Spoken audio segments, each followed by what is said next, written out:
Check, check. I guess it works. Separating from him, and even many of the Proud Boys or other radical groups who had appeared, they were starting to denounce and separate themselves from Donald Trump. That does show a very stark effect in separating him from the public and reducing his exposure. Now, with the presidential campaign, the concern is not so much how he's going to appear. It almost doesn't matter how impaired he becomes. It's the quantity of exposure that bodes poorly for the nation returning to better mental health. Dave, was that? Yeah, thank you so much for your response, Doctor. Great. And are you able to take one more question, Dr. Pandey-Lee? Yes. Okay, so Snowden, did you want to ask her a question? Thank you so much, Natalie, for holding this space. And Dr. Hassan, it's really good to see you again. And Stacy, of course, it's only been a few hours, I think, since we were last on the phone. I was actually quite surprised pleasantly to see that Stacy's up here with you. And hi, Dave. Dr. Lee, I have a question for you. I was going to ask about the separation, which Dave already covered, and you answered quite effectively. Thank you.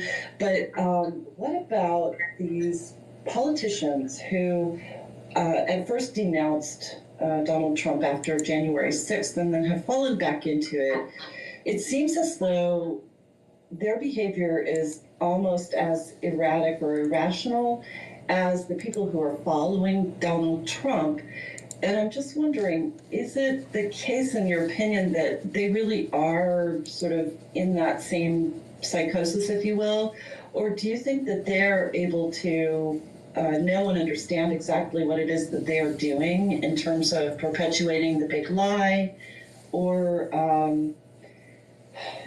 acting in a way that similar to the way that people are just so fixated on the malfeasance of Donald Trump? How much do you think there is a separation, if any, in terms of their ability to not fall into a psychosis, but just be consciously doing these sort of erratic policy decisions and all of that? Yes, the psychosis, or it's not really psychosis, it's shared psychosis that looks like psychosis, can occur concurrently with conscious evil intention, corruption, strategy, and malfeasance, opportunism. All of those things can occur at the same time as psychosis. In fact, in Donald Trump himself, they occur at the same time. He may first start out knowing that he is lying, but then he will be so carried away and be emotionally driven to believe his lies that later on they become delusion-like. So it's, yes, many things are occurring at the same time. It would be inaccurate to say that it's only one or the other. But perhaps the most powerful component is the shared psychosis, because that comes from the emotional drive and just the powerful, rapid spread that is seen among his followers and among those who choose to convert under these circumstances. That I would say that emotional, irrational component is the strongest. Snowden, does that answer your question? It does. Do you mind if I ask a really quick follow-up? That would be, how do you suppose is the best way to shake people out of it from the policymaker level? Not so much the followers, but the people who are in policy. Do you think that it's going to take the strong arm of the law to do it, or do you think that over time they might be influenced just by media? What do you think it takes to get people to snap out of it? Well, as I described in my second book, Profile of a Nation, Trump's Mind, America's Soul, it really originated with socioeconomic inequality and the stresses it produced. That it's not just material deprivation or duress, but there's a kind of psychological wounding that happens, if you will, and predisposes people to this kind of dynamic. That's why it's really in times of crisis or deprivation that demagogues arise. And Donald Trump has very much the psychology of a demagogue. And so it's, as for solutions, you're correct in that it's not, the solution is not found in trying to convince his followers or to rationally try to bring them back. That will not work. But rather, we have to change the conditions that gave rise to their... I started early so I could get this other space recorded too. They got some MAGA shit going on with the Natalie Jacoby chick. We still starting on time with the other space though. Which is the powerful figure with severe symptoms. Is that good? That's great. Thank you so much for that. Yeah, I look forward to reading your books. I admit I haven't yet. But thank you so much. And thank you, Natalie, for bringing me up. And please let me know if you need me to step down from the panel so you have room. I always have questions, you know me. And I'd like to invite people to freedomofmind.com. Dandy and I interviewed her, and there's a video interview and links to her material and such. And you know, it is I just want to say, Bandy, I know you have to go soon, but we have several people who are self-identified former MAGA believers with us. Pam is here, Rich is here, and Stacy was talking when you first arrived. So we're seeing a phenomenon of more people feeling like it's safe for them to talk about, you know, yep, I used to believe, and now I realize that I was trusting the wrong sources, the wrong people. So, and that's my hope, is to destigmatize the idea that, you know, only stupid people can be in cults, like Steve following some young moon and thinking he's the Messiah. Oh boy. Yes, I do have to go, but I do agree with you, and I salute those who have the courage, because it takes a lot of courage to come out of these strong pressures to believe a certain way. And that's exactly how we can build healthy bonds, by opening ourselves and providing, making space for others to enter. And so thank you for that. I'm delighted to hear that. And I do apologize for having They got Natalie Jacoby got a space going on right now. I just started up early so we can stream some of that until they start the MAGA Mom space. You could actually come to my website, which is bandylee.com. Y'all can hear me, right? BANDYLEE.com, where you can find books, lectures, as well as subscribe to that newsletter I've been writing. Wonderful. Well, thank you so much. I really appreciate that you were able to come here today and speak. You're amazing, and we're all here to support you, and thank you again. Thank you so very much, Natalie, for having me. Thank you, everyone. Thanks, Bandy. Bye-bye. Bye-bye.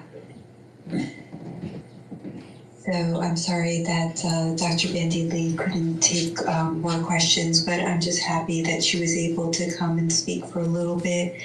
And we've got Stacy here who has left the Magna Cult. We have Rich here who's left the Magna Cult, and we have Pam here who has left the Magna Cult. So and of course we have Doctors Stephen Hassan. And Stacy, did you want to continue sharing your story? Sure, thanks, Natalie. Yes, sir. What's up, Terrence? How you?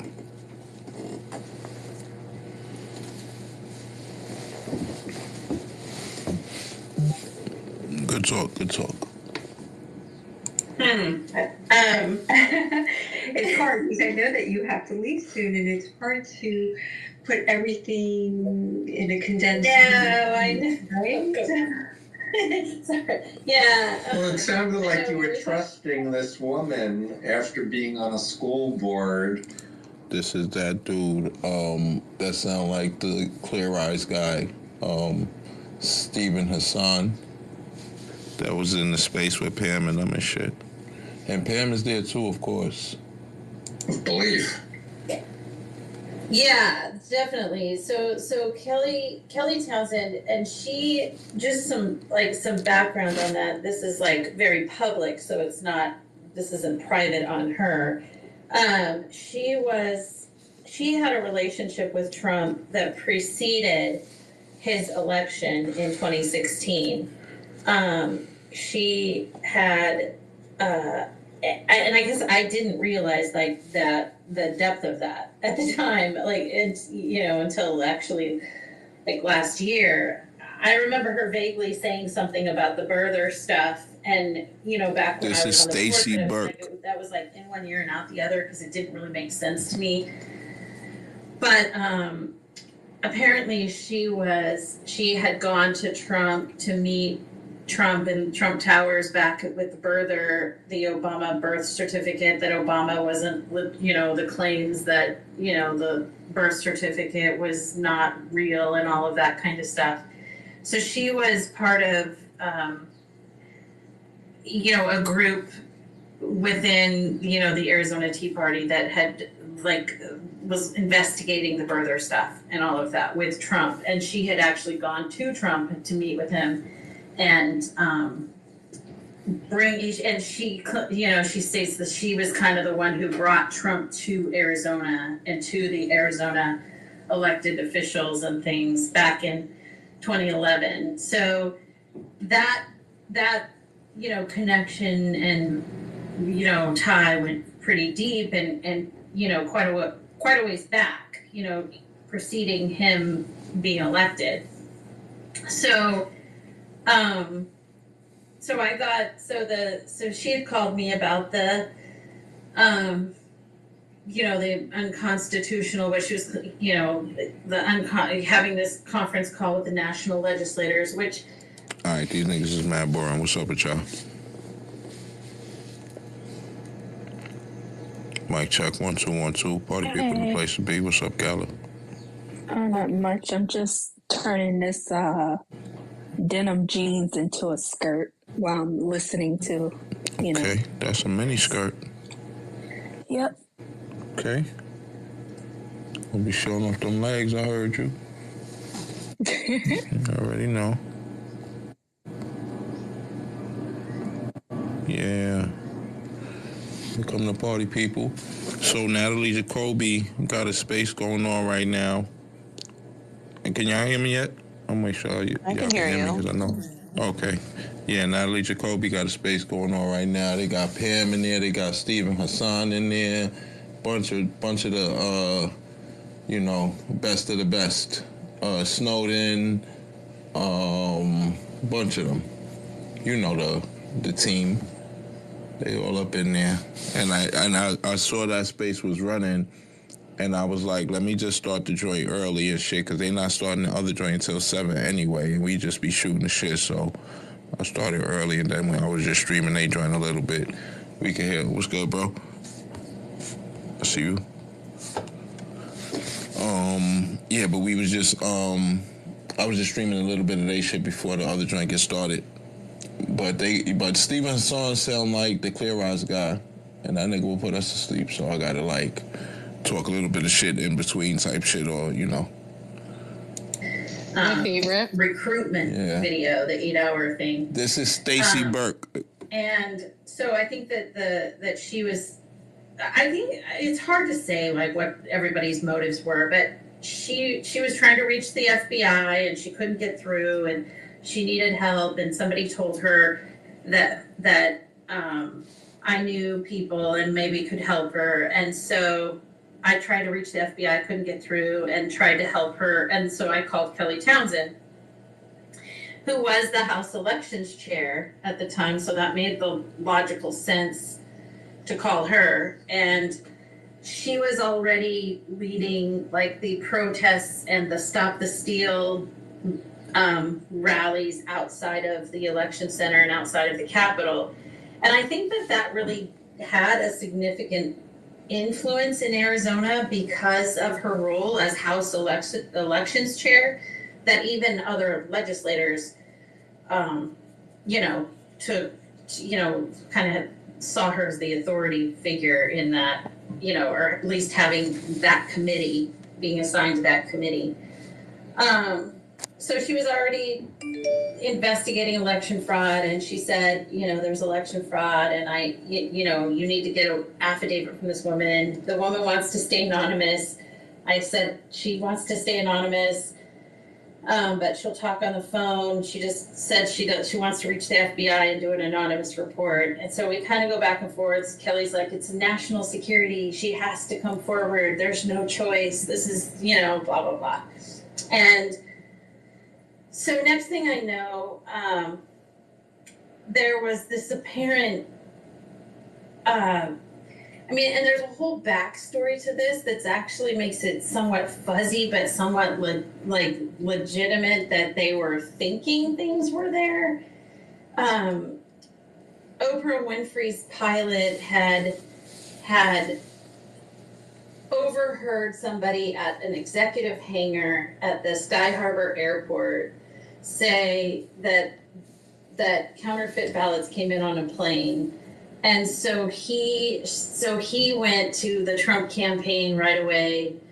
And part of that was the plane that had come in had the passengers were these Samsung executives who he flew full-time for Oprah and part-time for Eric Schmidt and the Google CEO, former CEO. And he had flown them to meet. Yeah, no idea what this bitch is talking about. Apologies, y'all.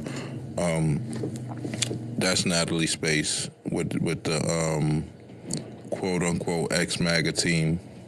And they talking about the cultism and how all of that shit, the regular schmegler. What up, dog? I see you, Devil. Everybody in the place to be. You already? Mary, I see you. Hope everybody got their snacks. Yeah, man. Their drinks. We got a few more minutes before the real deal gets started. Yeah, they boring the shit out of me, so I'm not even going to go back to them too much there. Not going to lie to you. Maybe I will get into some other stuff in the meantime, in between time. We got about 10 minutes to kill. You know what I'm saying? If my shit would catch up. Interesting. All right. Really? Trump panics after blowback, backpedals on abortion. Y'all want to hear that story? That's a no. Okay. Queens fentanyl bust highlights concerns over exposure to kids. I thought that was in the Bronx. The news be fucking up. I was in the Bronx.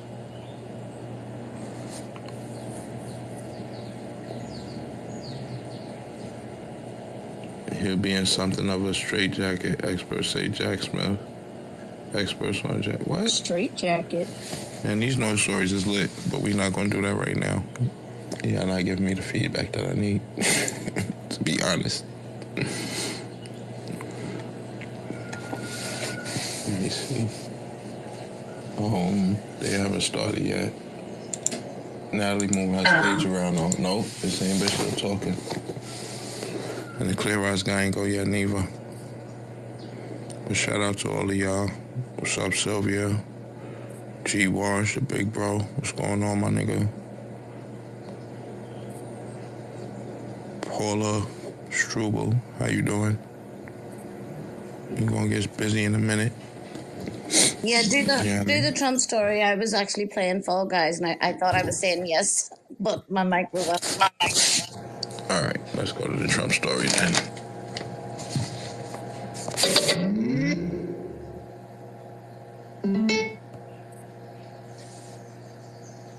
Trump is backpedaling as quickly as he can from the things he said about abortion during Sunday's interview with Kristen Welker. This is just the best. Trump is now being beaten down by the monster he helped to create. Trump said something slightly less extreme than what many of his followers believe on Sunday, which is that a 6-week abortion ban is too crazy, that he wants a 15-week abortion ban. Now, understand, a 15-week abortion ban is also crazy. Even at 20 weeks, we're not talking about viability. But, okay, Trump said to Kristen Welker the following about abortion, and it got him into big trouble. Mr. President, I want to give voters who are going to be weighing in on this election a very clear sense of where you stand on I think they're all going to like me. I think both sides are going to like me. What's going to have to happen is you're going to have to ask this question. Listen, please. You're asking me a question.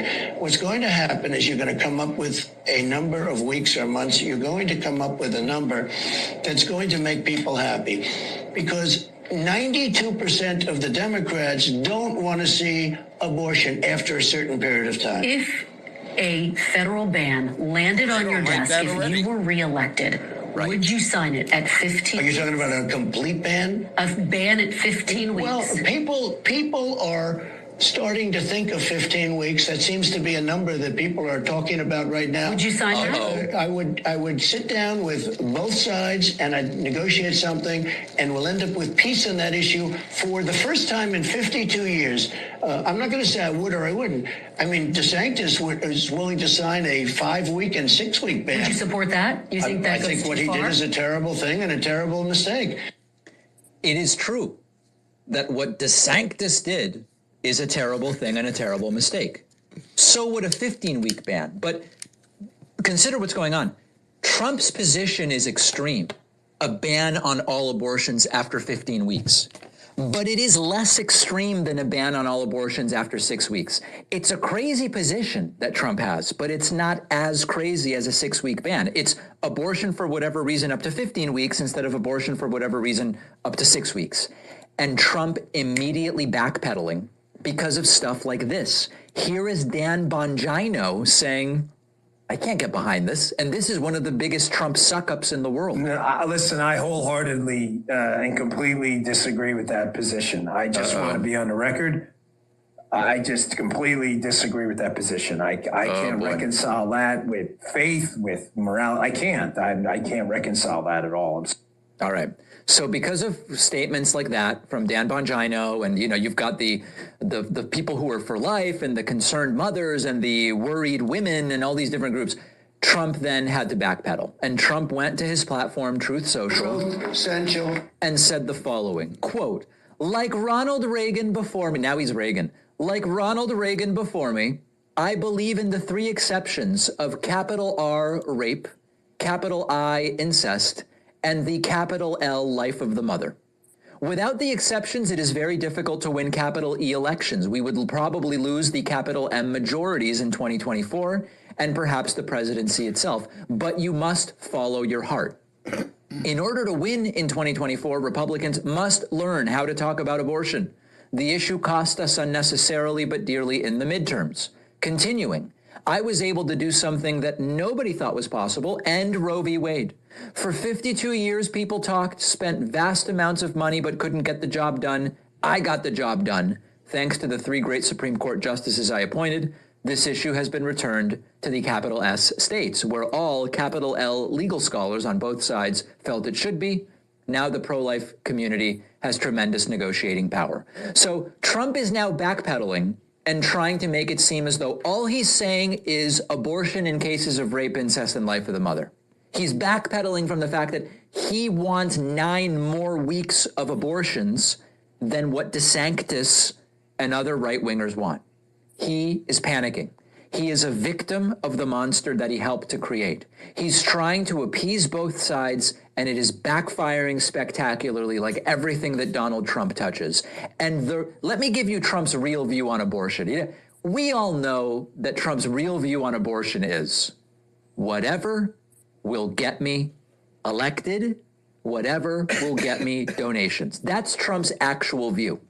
And I want to remind everybody that Donald Trump was pro-choice for the first, I think it's 68 years of his life. All of a sudden, Trump's running for president as a Republican, and he's had an awakening. What is the awakening? Here's the story he told. This one's even less believable than Dave Rubin's political awakening. Trump said, I was pro-choice my whole life, grew up in New York City, whatever, Democrat, etc. But then I met a kid, and it was a nice kid. And the kid's mom said, I thought about having an abortion, but I didn't. And Trump thought, wow, this is such a great kid. I'm now against abortion because of that. That story. It's such a stupid story. I mean, it really is. It's not about, people should be able to choose. The woman chose. She was able to choose not to have an abortion. Great. So we've known all along that Trump's view on abortion is whatever the hell will get me into the Oval Office. But Trump panicking, Trump backpedaling as a victim of the monster he helped create. Sometimes it can be tough to maintain an emotion. Okay. Mic check 1 2 1 2. Party people in a place to be. Can y'all hear me? Am I coming through y'all clearly? Good money, good money. They started the space. It's up. Let's go.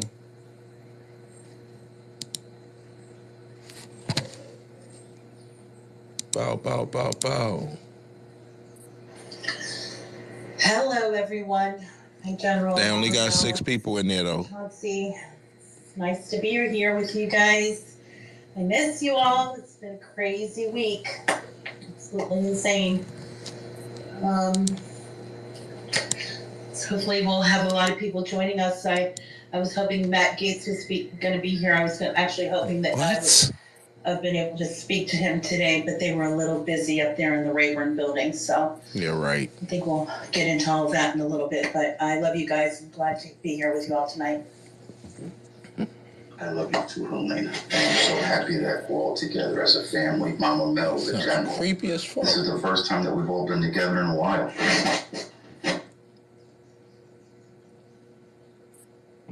I know, what a wonderful thing that we need to be doing. I love this. I'm hoping that we get this is Mama Mel speaking. Mothers That's on a here tonight, and white. Hi, baby. we just want to show the other mothers support because it's really a tough thing, and I really felt like this was an important space to let the mothers speak, the wives, the spouses, or the wives, the children, if there were kids that would like to speak that were, older and whatnot. We would love. I just think it was it's an important thing for a mom to express her feelings, and this is a beautiful way to do it. All it took was a couple of heart emojis for them to look away from my Abby. That's crazy. I'm going to start, okay? Welcome, everyone, to Moms of J6 Prisoners. I'm your host, Chauncey. I wonder if they're going to touch the conjugal visits. And Mama Mel, we want to thank you all for joining our new space. It's going to get interesting. Chance, please follow us and hit the notification button. This a party, y'all, man. This ain't no stuffy ass space. We having fun. You heard. Everybody, if you haven't done so yet, get some ice in your cup, roll your blunts. So we ask that you raise your hand and wait until Helena calls on you. Okay. They giving they rules of engagement, I guess you call it. No, they're regulars, but so the new people that listen are hearing. So that's it. That's the main thing. We're going to be here every Wednesday at 7 o'clock. For the moms. So they can express how they feel and give them a space. So I'm very thankful to host the space with Helena, Mama Mel. And we have General as our sidekick. So we're very, very thankful. So General, if you wouldn't mind, would you please go ahead and play what you have for me?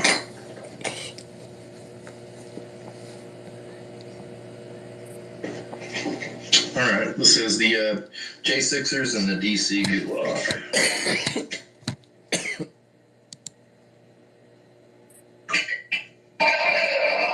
No fucking way in the fucking world is he playing that recorded right now. So anyway, we not listening to that shit. He's playing them singing that badass song in the fucking jail. That bad recording.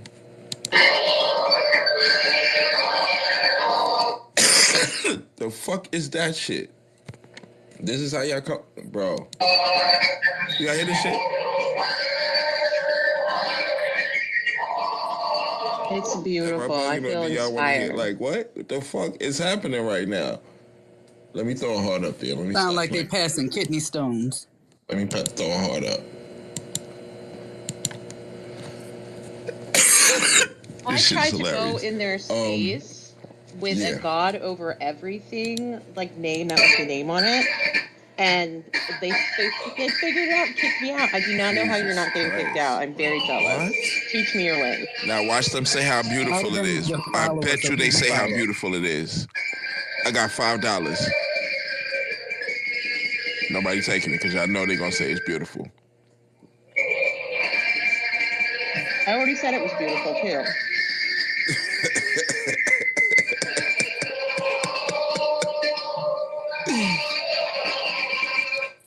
All right, here we go. Brave. All right, they throwing the hearts up. USA. They sound tragic. Thank you, General. Now we're going to have opening comments. Oh, I'm surprised. From Helena, and then Helena's going to turn over to Mama Mel. Opening comments, that's fancy. Well, it always gives me goosebumps to hear, Opening the guys. remarks more like it, but they're not that edified. I have the pleasure of standing out there at Freedom Corner every night, putting my hand over my heart and singing it along with them. It's an incredible experience, and if anybody has an opportunity to come down here and do the same, stand at Freedom Corner in solidarity with the January 6th political hostages and sing the national anthem. It is an experience that you just won't really completely understand unless you're doing that in person. What's the chances of us getting a block party permit out there? To come down to There's no permits needed. I'm joking. There's no permits needed. She with the shit too. They're doing such an amazing job from there. Standing out there every single night. It has been over a year that they've been out there to get the guys' voices out, and it truly is an incredible experience. Everything in DC has been an incredible experience, good, bad, and indifferent.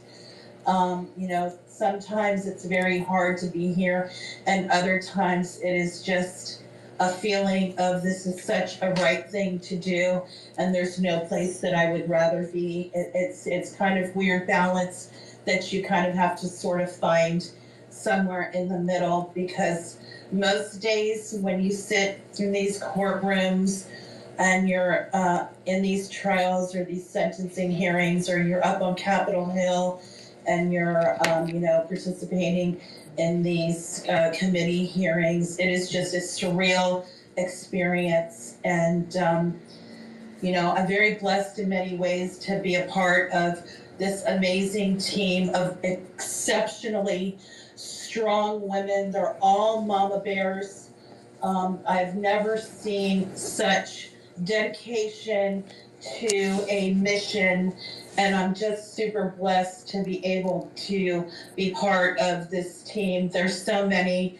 Mel, you, of course. Angie's here. I'm going to go ahead and bring you up, Angie. I'm so glad you're here with us. I'm trying to get Laura son doesn't talk to her grown-up son as well. I hope Zuni got an invite, and all of them.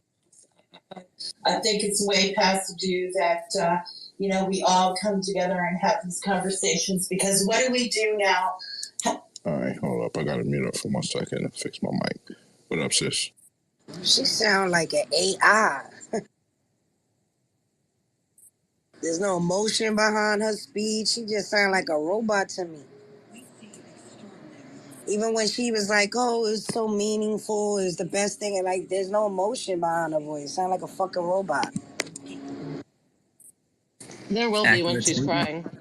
That's probably why, yeah, she's doing all that crying. That's She probably. sounds frustrated in some areas of her life. She need to find that blue light we was talking about with Gala yesterday.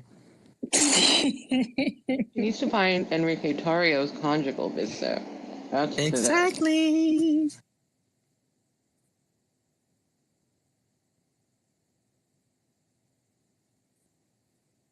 Y'all got your drinks and snacks? Yeah, I have my commissary. Oh, okay, I bought it good. myself. I went to the store.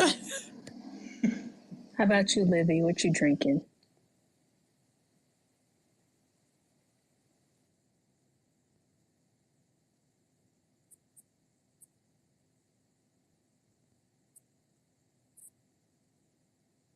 I just want to make sure that maybe we talked about it last week. George Santos came down last week, and so did Matt Gaetz. And they just had a big disappointing hearing.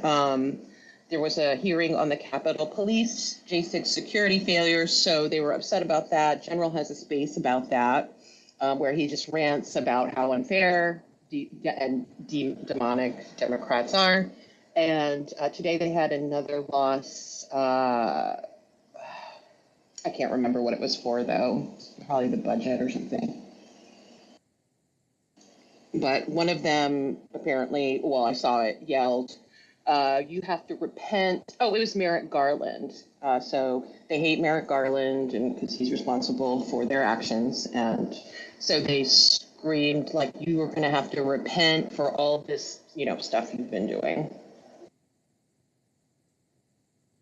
I mean, repenting is an easy price, if you ask me. If all I gotta do is say 10 Hail Marys, a little bit of a Hail Father, I'll take that on any day, bro. You're gonna have to repent. Oh, what a fucking threat. Fuck out of here. Hey, Jesus. Hail Mary, full of grace, the Lord is with thee. Blessed art thou. And then move the fuck on. All right. We back to, are we back to business? Did I get to change it? No, it's still acting like a bitch. It's not letting me put it on wide spectrum. I hope y'all can hear it clearly. I hope y'all was able to hear it clearly. The brave J6ers. If all the Americans could only be that selfless, we could go back to the honest American way. How can they? What? The ones who have been sitting in prisons, the ones who are in prison, the ones who will be going to prison, how can they be comforted in there if we don't pull our weight out here? I ask you. It's important. There's no comfort. Sorry. Tonight is for the families, and it's kind of an emotional moment for all of us. I feel like I'm asking that the mothers that are on here, the wives, or the children, or a sister, or a cousin, or an aunt, any family member that would like to speak, please feel free. We are going to do the best to get Oftentimes they're one and the same. They're their cousin in there. Shit, but we will be doing this weekly. Yeah. Oh, suck it now. I'm just asking for just a brief summary of how you feel as a family member and how your child feels. This is a therapy session. And what they're going through and what you're going through. This is apparently J6 mom and I do want to speak to. First off, we have a list of victims. Victims are victims from police brutality, and those are Ashley Babbitt. What? Kevin Greason, Roseanne Boylan. Oh, man, this is going to be one of them I got to take notes for. I see. Let me get my little pad out. Count those I already see what it is. They're gone. We don't have them. Why didn't they comply? No, man, listen. Exactly. They didn't have to be there. Where my pen at? Suicides, those families. due to emotional stress from the pressure of this government. Oh my God. They think I'm playing with them, but I got a pencil right here. It's red. Jordan Meacham. I'm right with it. So Mark Onnitz. I'm already in it. And Georgia. And I'm not going to say that I believe there could be more. I don't know. That's a good question. Who got a burner? You know, it could just be the I'm going to fentanyl tell in her you my veins. son's story briefly. My son went to the Capitol. I knew that he would be facing being arrested after watching the television. He was arrested on March 5th of 2021 for entering the Capitol.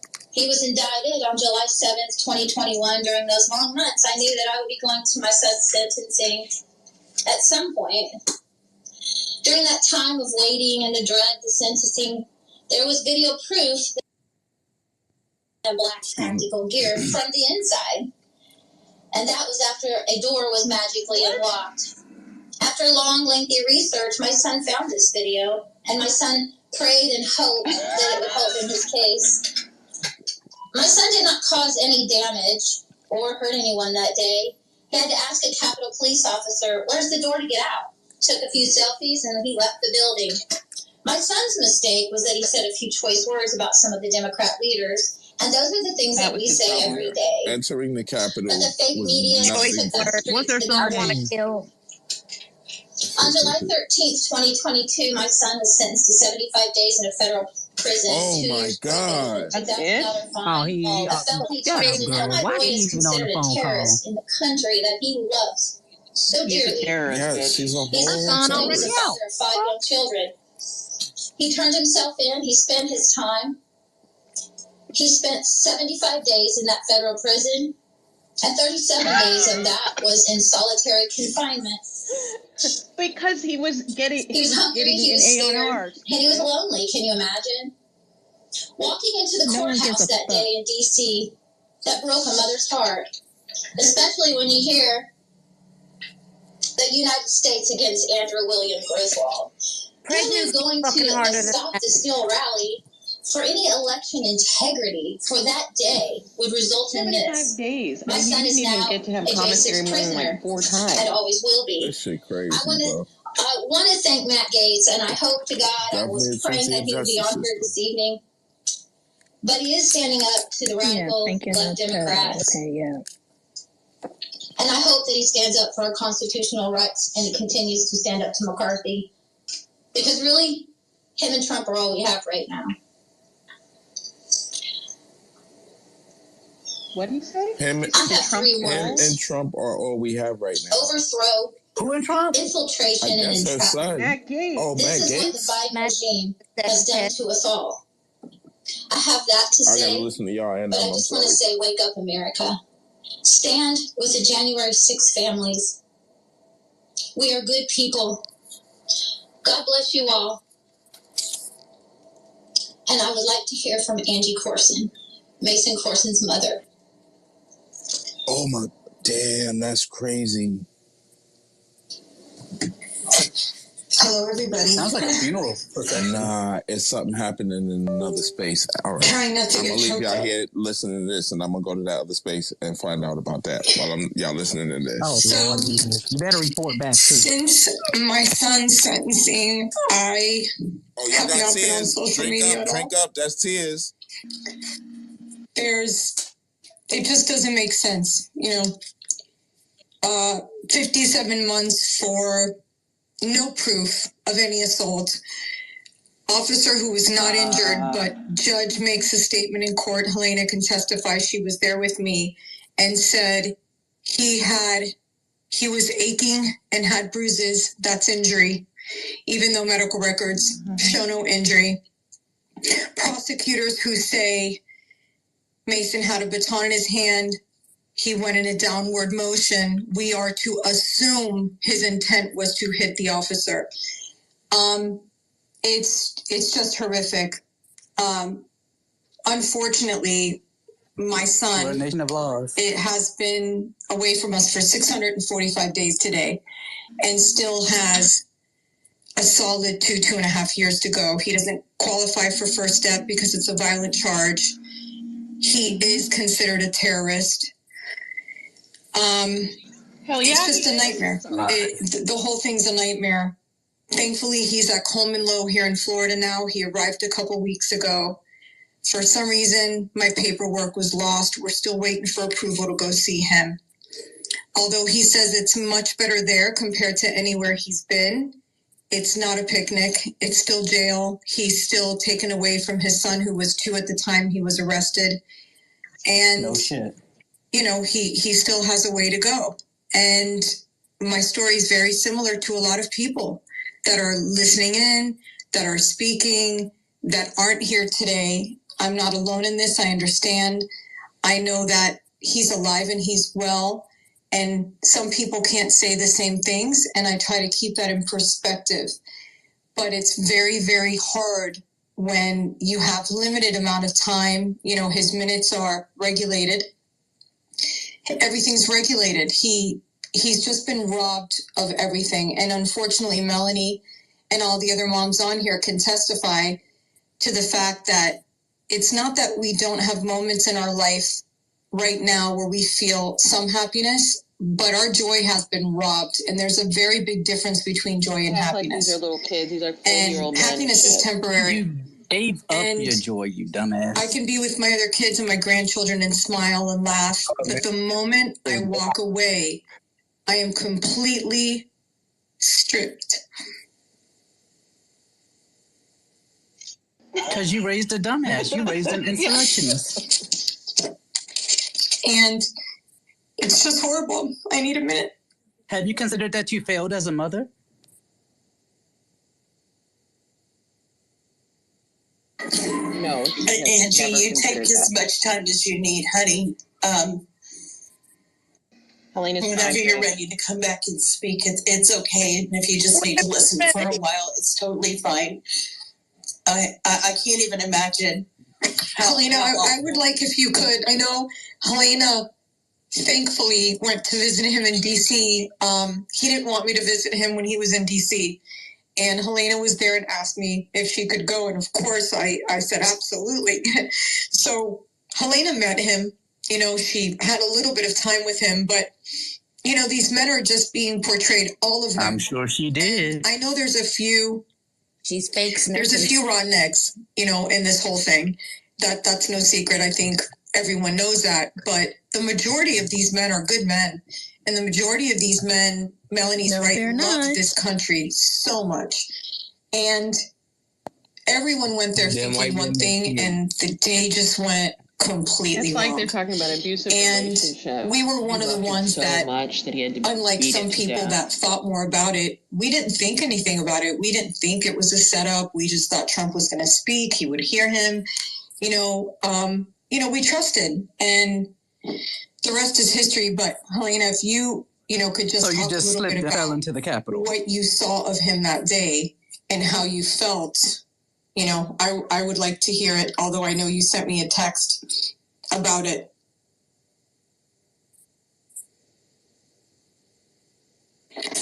Well, I went to go visit Mason. He was actually one of the very first people that I got to experience, to see, going into that jail. Really is hard enough. You have to go through a security process, and they search you, and you've got to have the right Helena clothes wasn't on, the allowed right because her shoes, leggings were or else they'll see-through. deny For real. you visitation. But you go in there, and it is a big open area, and to get upstairs, you go through basically 3 steps of security. And then you go up an elevator, and then you'll wait in this big hallway type area until the guards open the door, and then they bring you in pretty much one by one. And then they'll direct you to go sit at a seat, either a seat with one place for the detainee to sit, and then another across 6 feet across, just facing one another, but it is an open area. And that process alone, just going into the jail, was very I'm not a person who's intimidated by any means whatsoever, but it was a very surreal moment. And then Mason had never seen me before, so he wasn't entirely sure who he was supposed to be visiting. But then once he realized that they pointed him in the right direction and then they sent him over to me, I had an opportunity to give Mason a hug. I gave him another hug for Angie because I don't think anybody had visited Mason for a while since he had been brought back from Lewisburg. So that was a very sweet moment. And Angie's son is such a great man. He's so intelligent, and he's just he's very a fucking genius. Positive, and he and I just had a great conversation. I guess he didn't really realize how close Angie and I were, because we talked about some very intimate things that, only him and I would have known, or on his end and my end. And he had the biggest smile on his face because he was just so happy to have a visitor that was close to his family. And we spoke for about 40 minutes, and I was just really in awe of his positive attitude and how he's just so bold and strong and courageous, and he continues to be that way to this very day. Why are you crying? Angie shared something with me that he is now at a different facility, but he's in a much better headspace to kind of getting out of the DC, little pod there, I guess they get that from moving towards getting, this process done and over with, real, and getting home. So I was deeply saddened, when we found out that he wasn't really eligible for the First Step Act, but he's standing strong and he's keeping himself busy in there.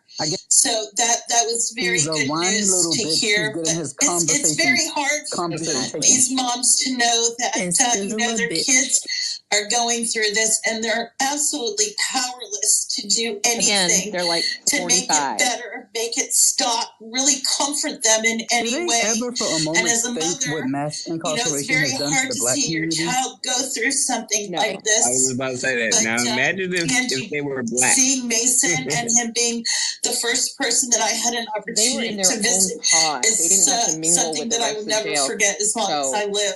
The entire experience coming to DC has been, very joyful, but very sad. It's a very hard balance, I'm sure many of them would love the opportunity to drop there's so much heavy shit that goes on here, but then you have these very sweet moments, and I have too when I'm at the prayer vigil listening to these guys call out on the live feed.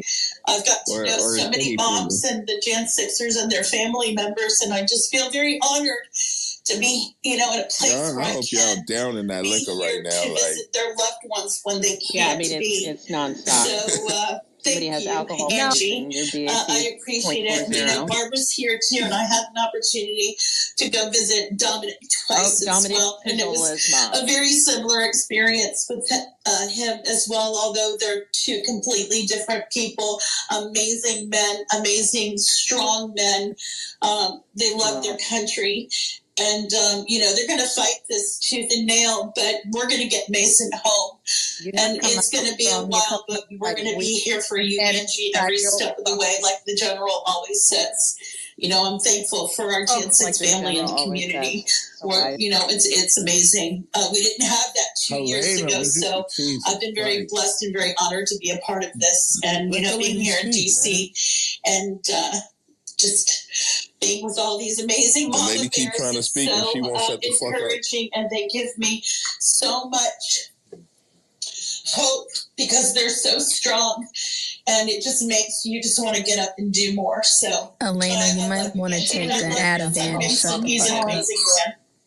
Thank you so much, Helena. Thank you. And he was like, Helena's so nice. She was so sweet.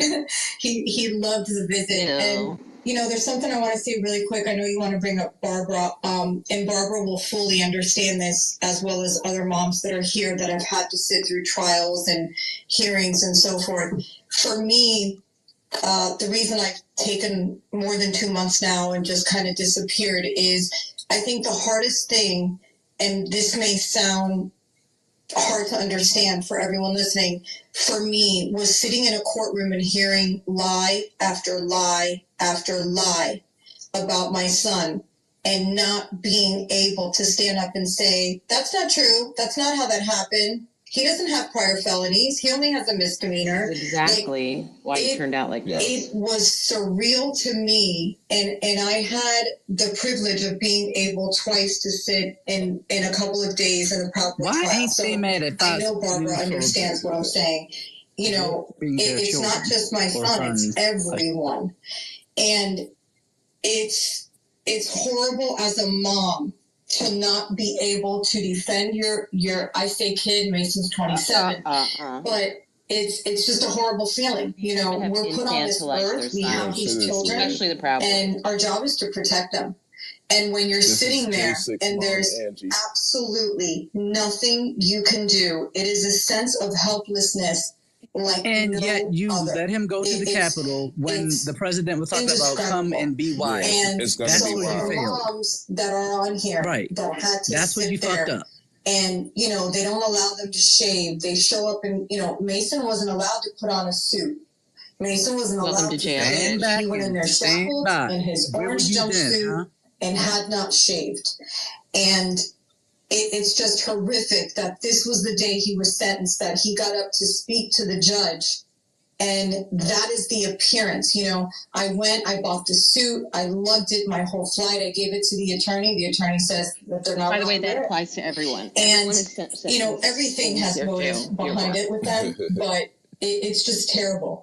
And I've avoided the media and searching his name because, 95% of what's out there on him is false information. And there's people out there that run with it, and there's people out there that I just try to ignore, although it's hurtful, that say some really terrible things. And this is going to follow all of them. And most of these guys are independent, and they can all come up with ways to, make money, hopefully on their own, where they won't have to depend of employment through organizations that won't hire them. But it's a very, very scary situation for them. I'm as worried for him when he comes home as I am now. It's just a whole perspective for us to really continue standing united, because it doesn't end once they're sentenced. This is going to go on for a very long time, unfortunately, for them.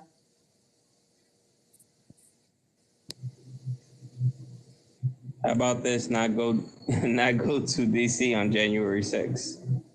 You don't have to worry about it. Thank you, Angie. I just want to give you the biggest hug ever. I love you so much, and I'm so glad Helena got to go to Mason. What a blessing! Just to have somebody be on his side. God love him. I mean, just feels that person, and to see her, it's a beautiful thing. Chauncey, I'm not sure who is next. If you could veer me in that direction, which mom is next? I would love to get a mom up here, another mother. Doesn't matter which one. I don't know who the person is raising their hand. Helena, do you know who that is? I'm sorry. No, I don't, but I would like to welcome Enrique's mom, Zuni, to the space. And of course, the space is for you ladies and the moms, the wives, and the family members. So, Zuni, thank you for joining us. The last time I was able to see you. So shut the fuck up, when Helena. Enrique got sentenced. So, thank you. I appreciate being here. How are you doing? She teared up. Good evening to everybody. Hi, Helena. Thank you for all inviting me to this space. And I'm going to say that I'm doing good. And I'm going to do good because I refuse to believe that my son's going to be in there for for 22 years. So I'm gonna be good this whole time. How many years she say? And because I have to keep strong, I have to keep strong for Enrique. And I don't know how, but we're gonna make it happen for him to come home. I refused for 22 years. That day was one of the most devastating days of my life. Okay, I can open my mic now. My A lot son of got times you taken come from back me. in, you're gonna remember what pussy looks like. Sometimes I have Everybody friends that retweet have the lost space their too, children, please. and I haven't lost mine at all. He's there, he's strong, he's healthy, but in some way I can kind of feel what they feel, because he's been taken away from me. You can feel your commissary getting taken too? Has been taken away, and I don't get to see it. Even when I'm seeing him, I don't see it. He's hurt. He's hurt. He's hurt by his country. Good. He really believed in justice till now. It failed us.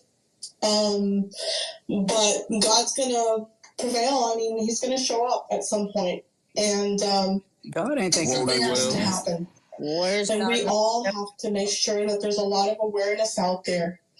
There's a lot of people that don't know exactly how this is happening, why it's happening, and they don't understand. And it's our job as citizens to let everybody know what's going on, and that our kids have been taken from us, and they're political prisoners. And Enrique is just a political pawn in all of this. Anybody that knows him knows the person that he is, and what a good patriot he is, and what a good human being.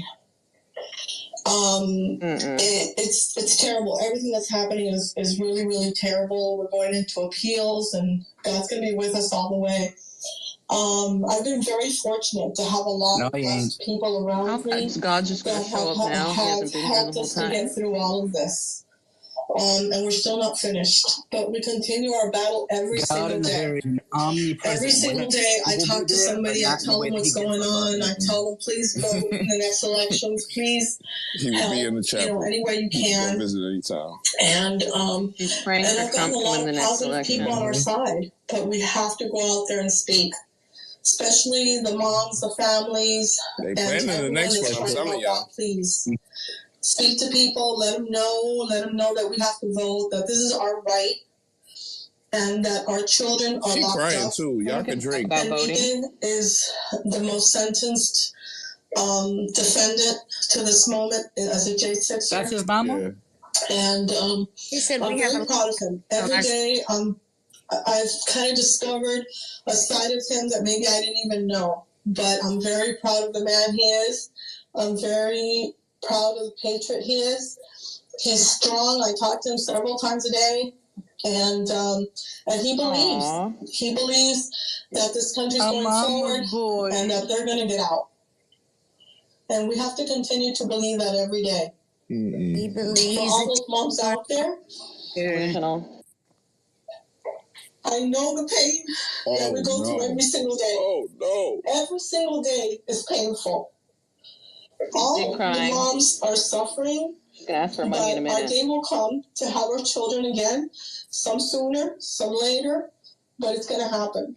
Girl, you might as well go ahead and get knocked up and have another one. He ain't coming home. So we have to go forward. We have to go. Dehydrated. We have to be together. Sometimes it's difficult. We're all from different cities. They got fertility run that right back. Different things Stop to do, but we have to try to stay together and understand each other. And please understand the moms. They basically gave him life. Pain right now. A lot 3 of more pain, years, they gave him life. You know, if it was any other family member, like I don't know, a cousin, a brother. But the pain of having a child taken away is horrific. No, the child went away. And especially when you know that they're locked up in a cell, a small This is what happens when you got brown skin and you identify not eating what as they white want, child. eating what they're given, like an animal. Exactly. It didn't work. And that's not fair. It's not fair to any of them. I don't even know what to say. But all the moms out there, all the families, all the activists that are helping, Everybody that's trying to do something, thank you so much. We probably couldn't have done it without so much love and so much blessings around us. There was a black dude that was arrested on January 6th. That's the leader of the Proud Boys. Was a And that's really all I have to say. He's an Afro. Oh, okay.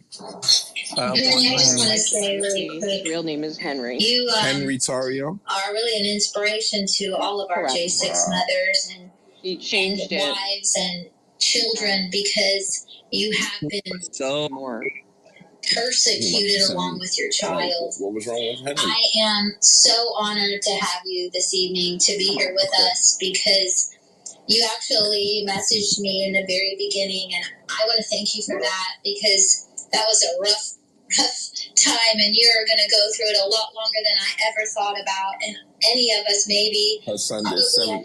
Did she really just say that? We love you. I gotta go get. I'm gonna go make me some chicken, bro. I'm gonna leave out here with these crazy people for a minute. I'll be right back. Baby, because he's our baby too, and that's how I feel about him. I see him on TV. I see how they have been ugly to him on the media. I see how who knew that when she peed on that stick, we're and she all saw that trying line, to advocate that was for an act him, of and insurrection. I am just super proud of your son, because he is standing up. He walked out of that courtroom and he's still standing up. There couldn't be a better man out there. You guys, really, I am so proud of him. God bless your son, and God bless you, and we love you very much. Thank you. Thank you so much for your words. It means a lot. Like I said, I'm very proud of him. I'm very proud of how people speak of him just like you did now. I get nothing but the best. I see better men every day. Compliments about him, and that makes me a very proud mom. And he is a good man. He's pictures at a monster, but we all know he's not like that. And like Angie just said a little while ago, they said so many lies in there, and you're sitting there. I was sitting there for 5 months every single day. I only missed like 3 days because I was sick and had to come home, like a couple of days or so. Yeah, Henry but I sat there every day listening to them talk about my son. And I was like, nobody's going to believe it except those 12 people that decided to say that he was guilty. We had no chance from day one. We had no chance, but we still believe, and we continue to believe today. And Enrique is very strong, and I'm very, very thankful for your words. I really am. I really have tried to stay really strong, even during court. I promised myself, and I promised Enrique that I was not going to cry in court. I was not going to be upset. I wasn't going to give prosecution the pleasure of seeing me break down, and I will not. She's lying. I watched her cry. Can I don't think that matters. In and introduce myself real quick? No, sir. Thought it was This about her. is for moms of J6ers. Oh, okay. Only. Thank you. Go ahead, Elaine. Well, Zuni, I can't even imagine. It was almost 5 months of just sheer torture sitting in the courtroom listening to all the lies that they said about Enrique and all of the boys. And I can't imagine what a horrible, awful experience that must have been every single day for you.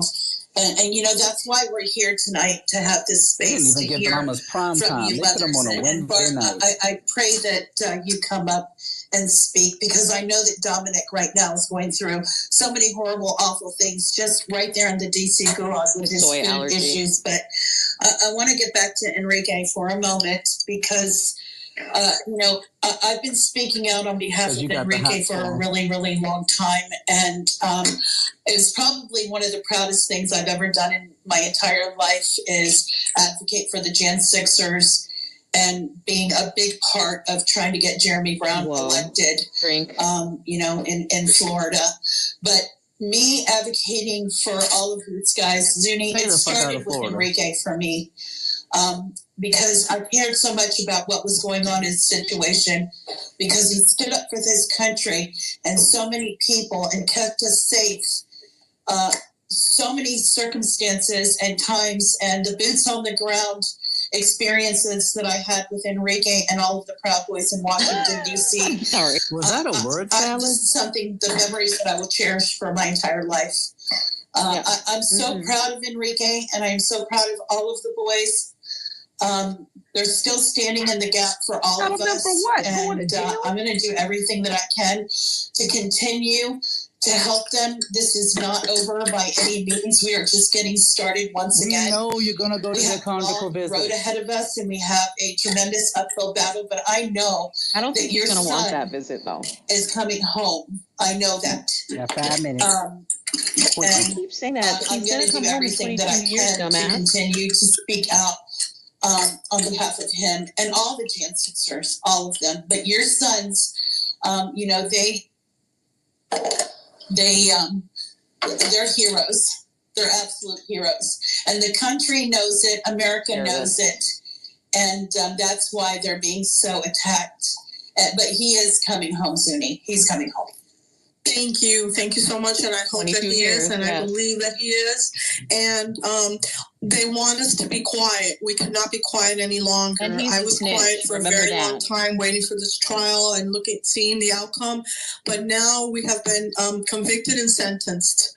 There's no more quiet. We're out there to speak, to let them know. And all the pressure that they've put on us for the last 2 years, we're going to push back. And we have to put pressure on all our congressmen, all our senators. Let's speak about them. Let's say what we believe in. Don't be scared. You know, I know that sometimes we're like, well, if we continue to be quiet, this is we're going to lose. So we cannot continue to be quiet. We must be out there speaking about this wherever it is. You know, if we're going to put a group together, if we're going to do this, we must speak out. They're going to end up on the women's side of that prison. Zuni, I'm sorry I did leave that courtroom, and I did say to you, I wish you would have been more outspoken. And I understand. I try to understand. And it's just something that I guess because I've been so outspoken, you know, no matter what, you're absolutely right. We have to never stop talking about your situation, Barbara's situation, Angie's situation, Mel's situation, even though her son is home now. It is so important that we all come together as a community to continue to advocate for, you know, our children. I look at Enrique as kind of like my step kittens in some, you know, sort of way, weird way, but we can't. Notice you said step not speak out. Not blood related. Very harmful to a lot of the families in the situation. Although I understand why they have made those choices, it's perfectly fine and it's okay. But that's where, you know, people like me and Suzanne and the general, you know, step in so that we can be their voices for them, because all of them need so much advocacy, and I'm very thankful, you know, to be a part of this. Barbara did just come up here, and I've been trying to get her up. Nikki's trying to connect as well. Barbara, thank you so much for joining us. Suzanne, hang tight for a second, sweetheart. I'm going to have Barbara come up and speak for a moment, because I know that she wants to say something about what's going on with her. And hi, Barbara. I love you. How are you? Hi, Helena. Hey, Barbara.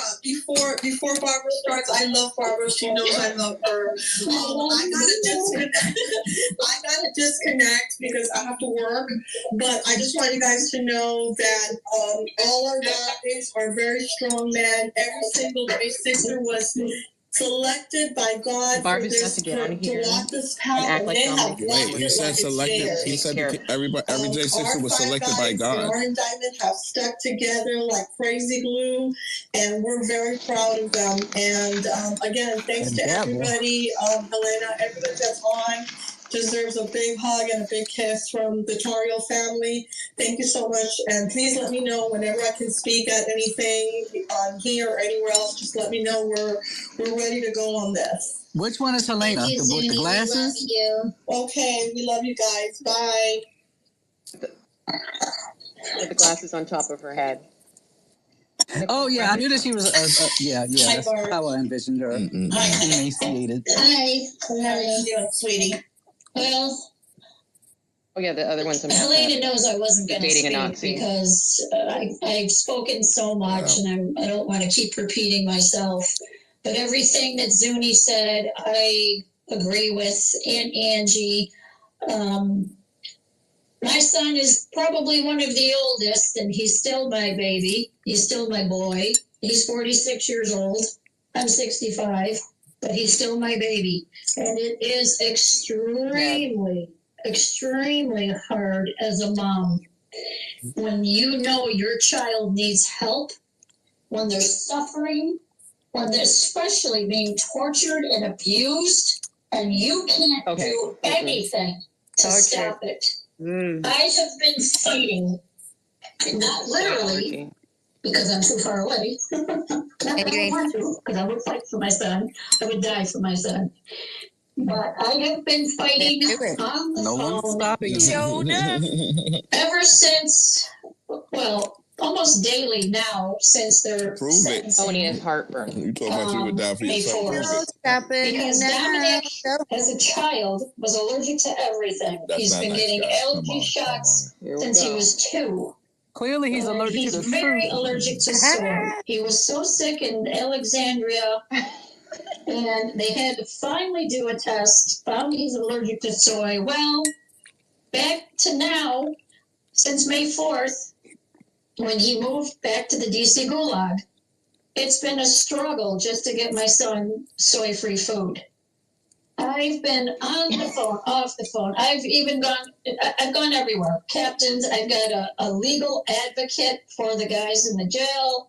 I've talked to Aramark today for the 3rd time, who are the ones that supply the trays for the guys in the jail, the men and women. So it's not a soy latte That's all guy. they feed. These poor inmates eat nothing but soy.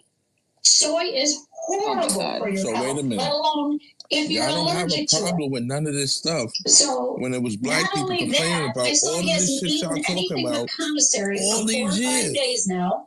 And now, She said commissary. drink. Has She played said so many games commissary. with my son's food that he finally complained, and I guess she didn't want to hear it anymore. Now she's slapping the She don't want him to have the soy-free soy because she sticker want him to have his on a sex drive soy while he's in tray there. and giving it to my son, saying, it's not soy, it's not soy. Well, my son knows the difference between soy and no soy. So he can't eat.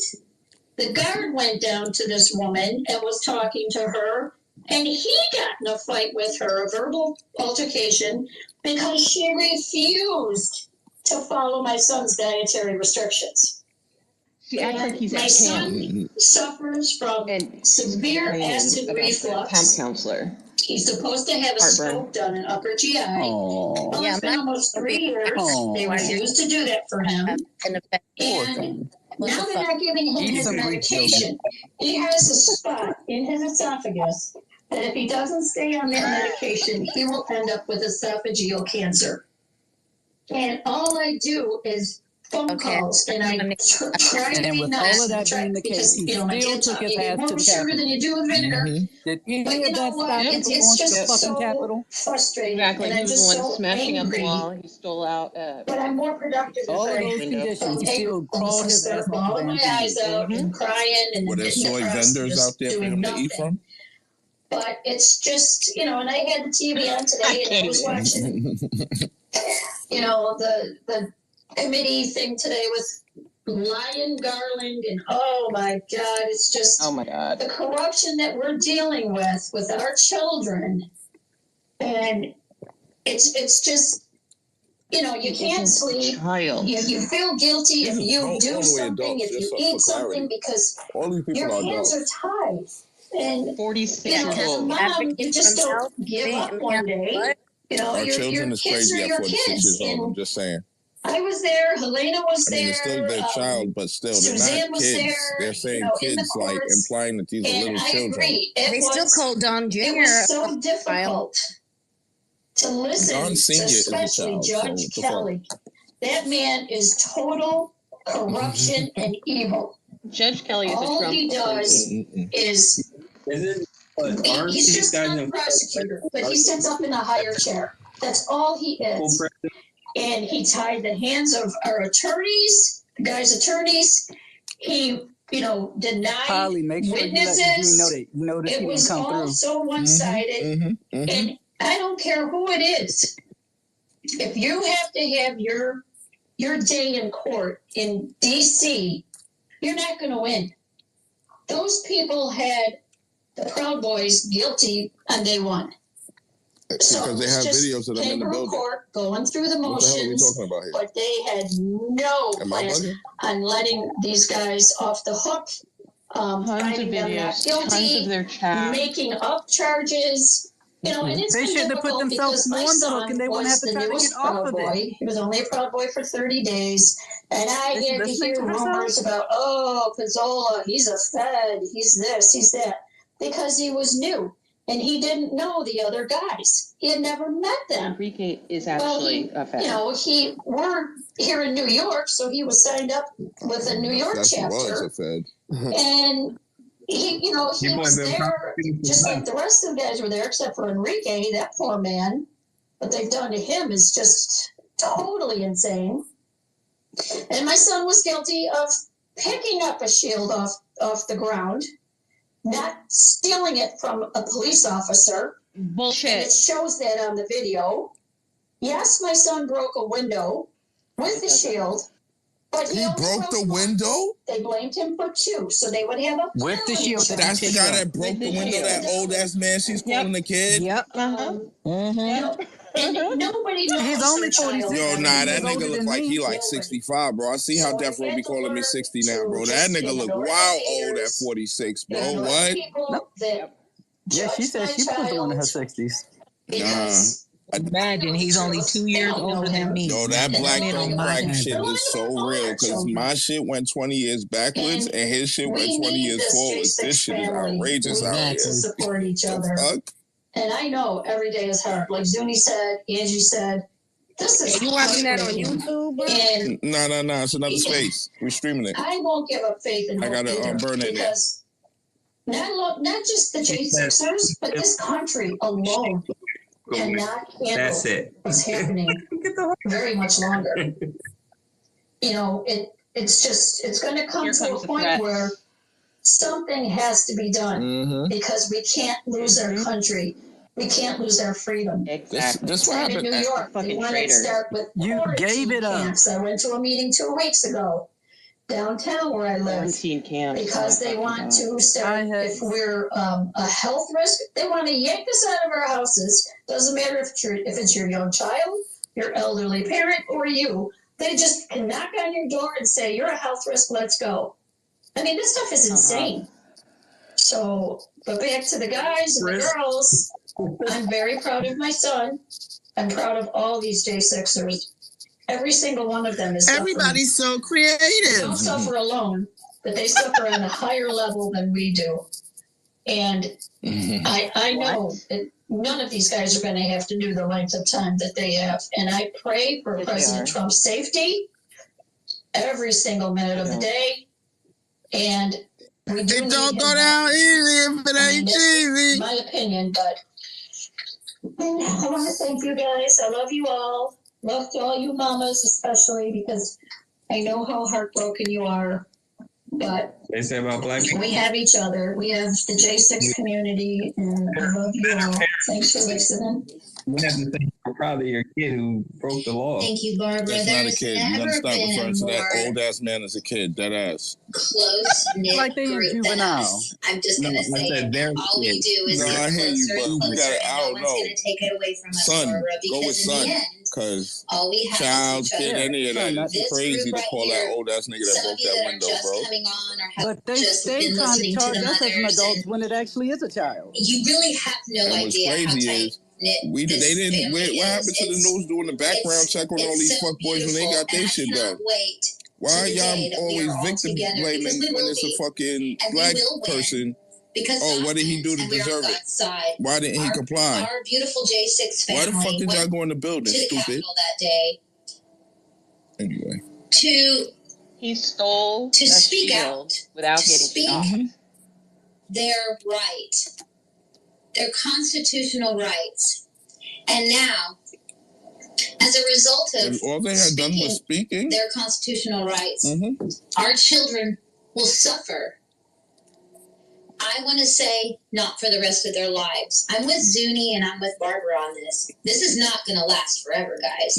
I don't believe that in my mommy heart. I really don't. Somebody gonna do something stupid to get themselves killed. Is God wins, as I said. Trying to get these boys out of jail. They'll get used to it at some point. Somebody gonna do something dumb and get themselves killed trying to get these boys out of jail. They're going to take some time. They have taken a lot of time. They have ruined a lot of moments, birthdays, celebrations, heartfelt moments that our families have missed. I mean, it's this is Mama disgusting. Mel, your favorite. Our children and grandchildren will suffer to some degree, but we will win in the end, and they will. They will somehow No, they won't. pay us No, back they won't. because No, bitch. this cannot last Y'all missed forever. it. I had started the believe space that in early. my Natalie had Pam and them in there again. Suzanne, and, I would love for you to Steven, take it from Hassan, here. and all of them in there. Well, I can guarantee you it's not going to last forever because Suzanne Monk is on the mission and has been on the mission since day one, and we have made massive progress since day one. Massive. So I just want to say, first off, to all the moms, I just love hearing you guys being, so strong, such strong advocates for all of your sons. I am not a biological mom. I very early on as a young person knew for some reason, maybe the good Lord told me, must look that there would come a time when the government would be able to use my children against me, and so I have no children. But as everybody knows, I am the den mother of the Proud Boys, and so each and every one of the Proud Boys, which damn, that's nasty, of course lady. includes Enrique, who is my brother, more than my own brother. Ethan, Joe, The waitresses in the century. I was just messaging with a minute ago. Did she say she ain't got no Dominic, kids? as a Proud Boy, became instantly. She said she didn't have no kids, so they couldn't use them against her. Under my maternal wing. AKA Because it her was a way stuff to was so support bad them. every time a dude tried to get support up male in there, organizations. I he got support scratched. men She probably having looking male crazy. organizations. Chairman of And I don't Antifa's think posting a women need picture. to invade all those Okay, things. that's why But they're being looking the at den mother was a way Jumbotron that at why she doesn't as have a any woman, children. show my support and show my commitment to the principles and to the values of the Proud Boys. I continue to be a Western chauvinist who refuses to apologize for creating. Is that the one that did the video? I will be so until the day I die. So I just want to tell you, moms, that that's just that I have put all of that maternal energy You're in the that Matrix, Mary. raising toddlers. Hey, what's going on, y'all? What's happening? You know, the J6 moms is having their Cry-A-Thon today. Those J6ers. I'm just tripping off the fact that she called herself the mom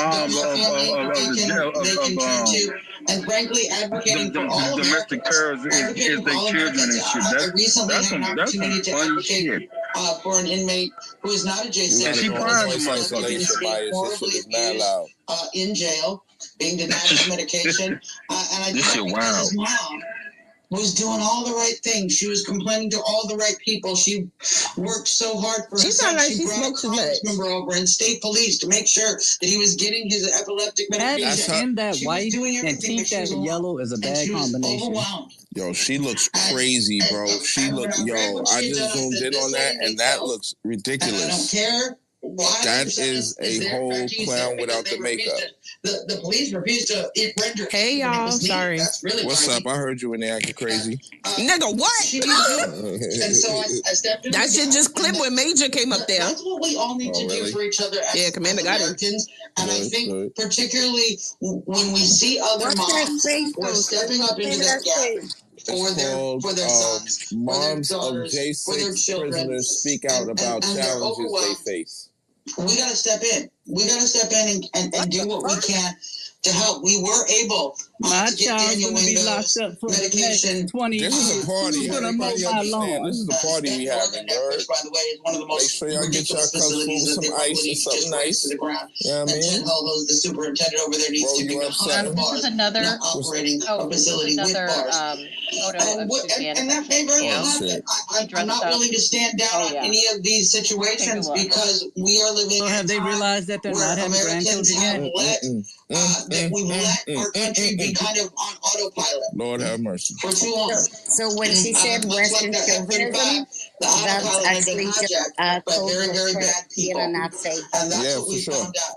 And instead of ejecting, we are cranking that plane up out of the ground, and we're going to make it soar. Cranking it up. And so I want all of you moms, everybody listening to understand, we will win. Yo, that's crazy, bro. Not what we win, and how we will win is through persistent and consistent. Yo, bro, look at her. Look at the video she posted. That's this lady. That shit is crazy. Nah, everybody look at the Jumbo. Stop playing. Talked about it, but while you're on the Matter of fact, I'm not even going to let y'all hear this. We're going to discuss this video. Together We don't even need to hear her right now, because fuck what she is saying. Look at the Jumbotron, y'all. Yeah. Suzanne Monk decided No fucking way. Yep, she put her fupa in silver, put a troll doll in her head. It was hot outside. She had lit up shoes. It was really awful. Is her hair like an ode to Trump or something? Yeah, she's supposed to be Captain J6. She's a fucking clown. She was a comedian. A stand-up comedian, and if you want to torture somebody, no, we don't want to do that. I got a video. All right, maybe later. Actually, why not? Let's see how that goes. Let's see how that goes. Actually, I was about to say no, but then I thought about it. How did you not throw up? That shit look crazy, right? How did you not? Yeah, it's so bad. It's not even funny. Yeah, her and Suzanne. I mean, her and Helena have like. Not to body shame nobody, but that shit look crazy, bro. That's sad. That's really sad. She's confused as a superhero. Is that a POW MIA flag on her neck? Yes. Wow. A J6. What? Black Panther leotard. Child, please. Oh yeah, it's super offensive. Super offensive. TNC asks, what's a fupa? A fat upper pussy area. There you go. Oh. There you go. Thank you. Let's get back to this. Okay. I'm sorry. It's okay. It's okay. She don't have a pussy. She got a whole lip. Oh, man. All these problems. And I can tell you right now, the Bureau of Prisons has never, ever seen the kind of consistent and effective organized advocacy that we are doing now, and certainly they have never seen what we are going to put together. No way they taking this person serious. We are going to be an army of advocates. Yo, oh my God. If they all show up in superhero outfits, I'll send them money for the outfits. That ass. I will support this one MAGA cause. These outfits, I'm co-signing all day. What? Your daughter goes to jail, and you're basically the only advocate they have.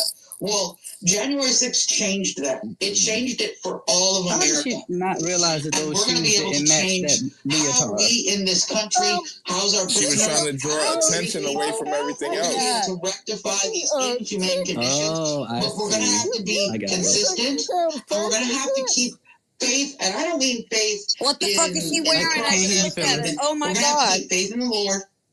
And faith in each other. And if we keep believing that God is going to give us the ability to move mountains, He will. This can't be real. The fact that she came out her front door looking like that tells me she has no friends. Exactly. Yo. Because nobody who loves you lets you go out in public looking like that. She has a husband, and Helena I lives with said her. she didn't have a mirror or a friend, or somebody would have told her the Okay, truth. because I have a belly and I fucking hide my shit. You know, I hide that shit. Oh, damn it. God damn it, bro. I can't win, bro. I cannot fucking win. So, Lincoln Project got a space right now. It's like 800 people in there, and Pam is speaking in there. Get the fuck out of here, motherfucker. She's getting promoted the fuck. Who's Pam? That's the lady that said I threatened to kill her. Pam Hohill. Pam Hohill. Hold on, let me go on my other device. Wait a minute. Hold on, because let me go on my other device, see if we can't hear that. Oh, nah, we can't. We're not going to dub it for this. Pam is a constant annoyance. We definitely going to get back to the J6 moms. I'm just pissed off that we can't do it. I just had to tell everybody what was going on, pretty much. She was just in another space that I was just streaming with Natalie and them. So she back on her bullshit again. Okay. I got to... It's your space, you know. No, yeah. I mean, you know that. Yeah, for sure. I want to hear them, though. I want to hear the crying. They not crying over there. We already know what Pam's saying. You feel me? If Lincoln Project is that dumb, That's what it is. You feel me? This is the closest knit community that they had been a part of. I can tell you for a fact, as somebody who has been with this MAGA movement since Trump came down on the escalator, I've been through many cycles. It is the most committed, connected, consistent, and it's kind of a miracle in and of itself because we're all just shoved together. None of us chose to be here. None of us would choose to be here. This is an absurd thing to have to be doing, to fight the entire justice system. She was basic. To fight the entire Bureau of Prison, Didn't to go reshape the entire Congress she couldn't so fit that through we the can get window. the justice we need, to re-elect a president who clearly has been targeted viciously by the globalist agenda. I mean, we're at The literal globalist agenda. verbal war. I mean, it's not a hot war, but it's a cold war. With the powers that be, and yet That's really we are big. She's a globalist. forward. Things keep changing. The globalist agenda took your son's commissary. A globalist agenda got her looking like that. That's why she looked like a fucking globe. Every day, be out there with my slingshot. And we're gonna work on having similar slingshots so that we can be more effective. But I just want you guys to know that this is where I want to take us. This is where I want to add to the community, is a way that we can all spread out our labor in a way that makes us even more effective, so that we can make sure that many problems in and that many Proud of these Boy problems clubhouse spreading out her legs.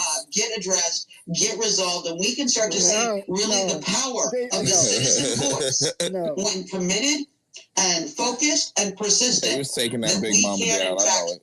Rule this country that again. incel shit didn't last so long, and Big Mama got her hands on them. Demand what the founders gave us be reality, and we will. I can at least say that she's trying to live out her convictions, because the way that she looks tells me she ain't got no game Suzanne, plans. I love how you speak to us. You have such passion. She take her bigotry to You heart. are so confident and you're so comforting. And that is a huge thing for us mothers. And I want to say one thing. They be lying to her. For all of the prisoners and not just our January 6ers is gorgeous. Like, it's beautiful. It's like a feeling that Americans don't realize. And after knowing when my boy was sitting in a prison cell, I have to say to you, thank you. Whether it affected him or not, thank you. And those people that are the traitors in this country right now, that are screwing our babies over, that are sitting in prison cells, and those people that work there, and all the things from this regime that we're going through at this time. I was inhaling my cigarette. When they are sitting in those prison cells and our babies are out, guess what? They're going to be begging for Suzanne to be getting younger and younger. What the fuck are they talking about screwing babies for? What the fuck? Thank you, honey. I love you too, sweetie. And listen, I have literally told my little Antifa friends that when the tables turn, and if they finally get arrested, I will advocate for equal and fair and humane treatment for even those fools. I'm sure you're going to say something about this when you see it. It is what is our American value. I know.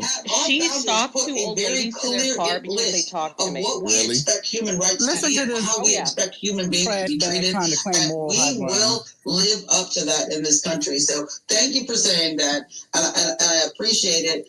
And I think that in reality, Zuni said something that all of these J6ers have been chosen for a purpose, and that they are there for a reason. And I think one of the reasons, God always works in very mysterious ways, and sometimes those ways are hard to understand and they're very painful. But what I'm seeing, God chose them to stand back and stand by. They should have stood back and stood by. They went in. We're all going through. Fuck.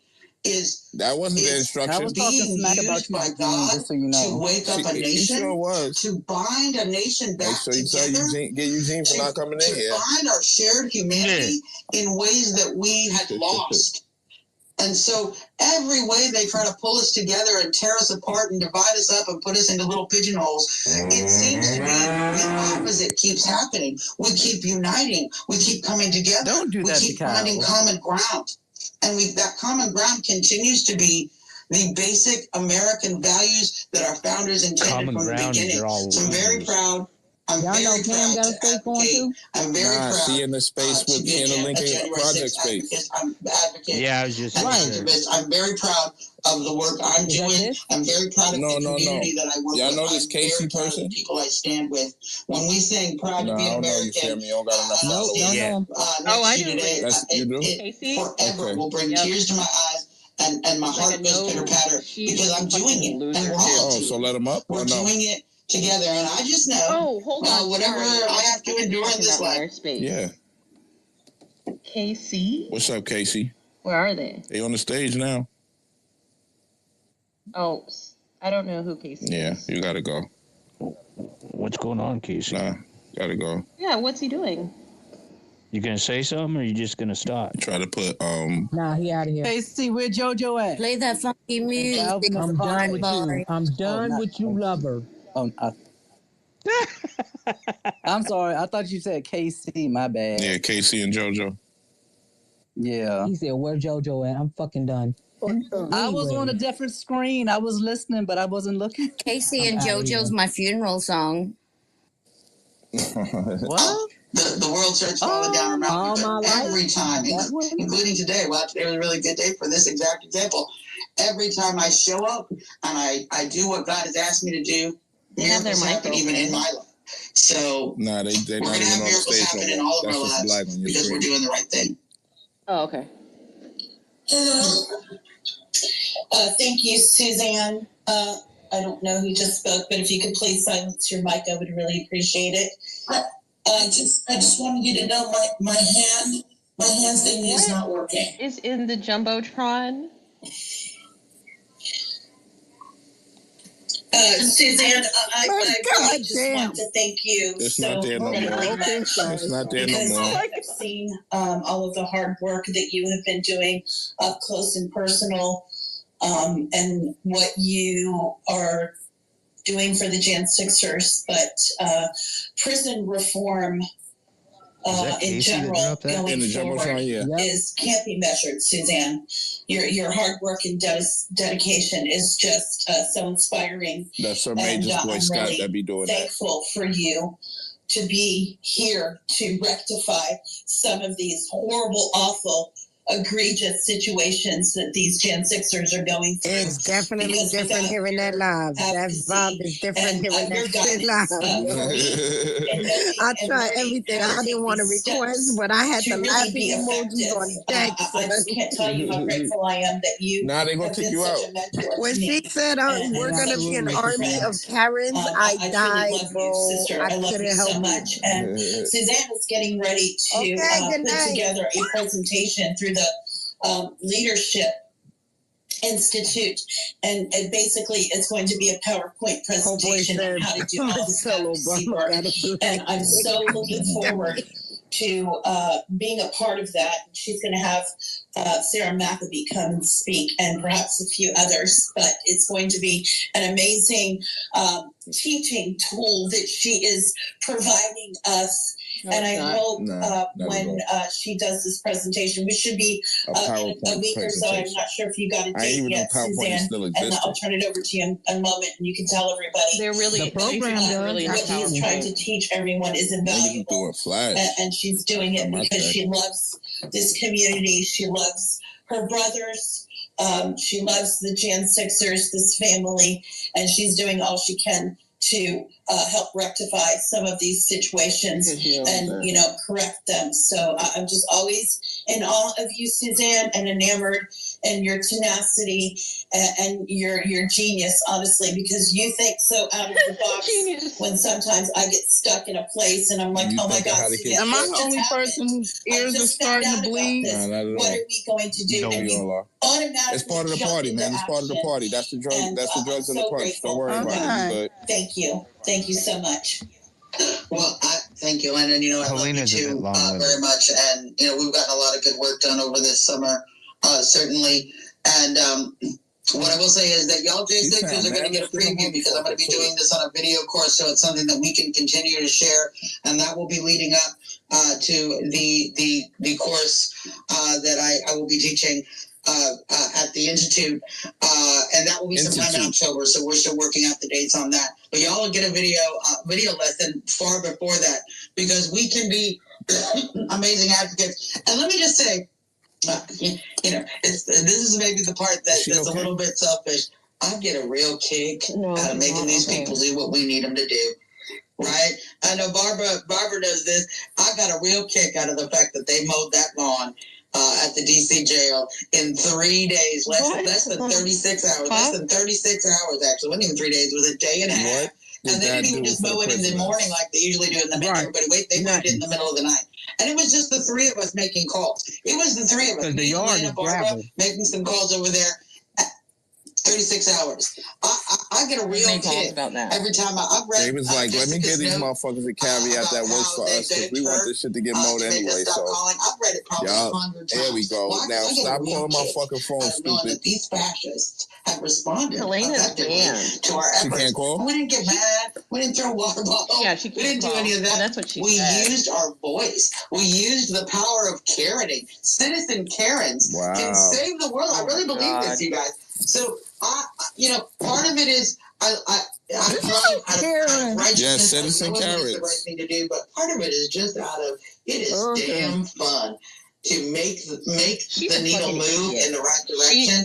And I know when I used to tell my feeling that you can get do magic when the result you sliding door, the electric ones or whatever. I know we all love that, and we all enjoy that. So let's just have that feeling over and over and over and over again until all of our families are back together, until restitution has been paid, until she has delusions of grandeur.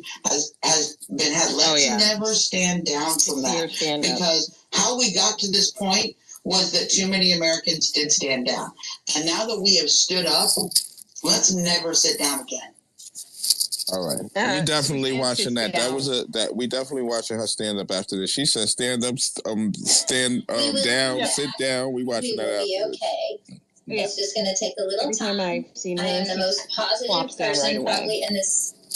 I don't know. I'm stupid probably about how positive I am about things. Yes, you are. That's who I am as a person. But I think we're going to be okay. I really believe that in my heart. I believe that for our families, our advocates, all of you, our country, because it can get worse, yes, but I don't believe it's going to be as bad as some say. That's me. I mean, I just can't. I cannot. The delusion is real, that. So the more people that don't allow wait till they find out ain't nobody going free, bitch. There's not a protest in this world that they be freeing prisoners for. Those people, I pray that they change ideas. I pray that they change minds. I hope there are people in there that can change minds and can look at things in a different aspect, because that's what's important. That's Citizen Karens is about to be mad as hell. I am just grateful to be here with everybody tonight and listening to these mothers. I mean, whose heart?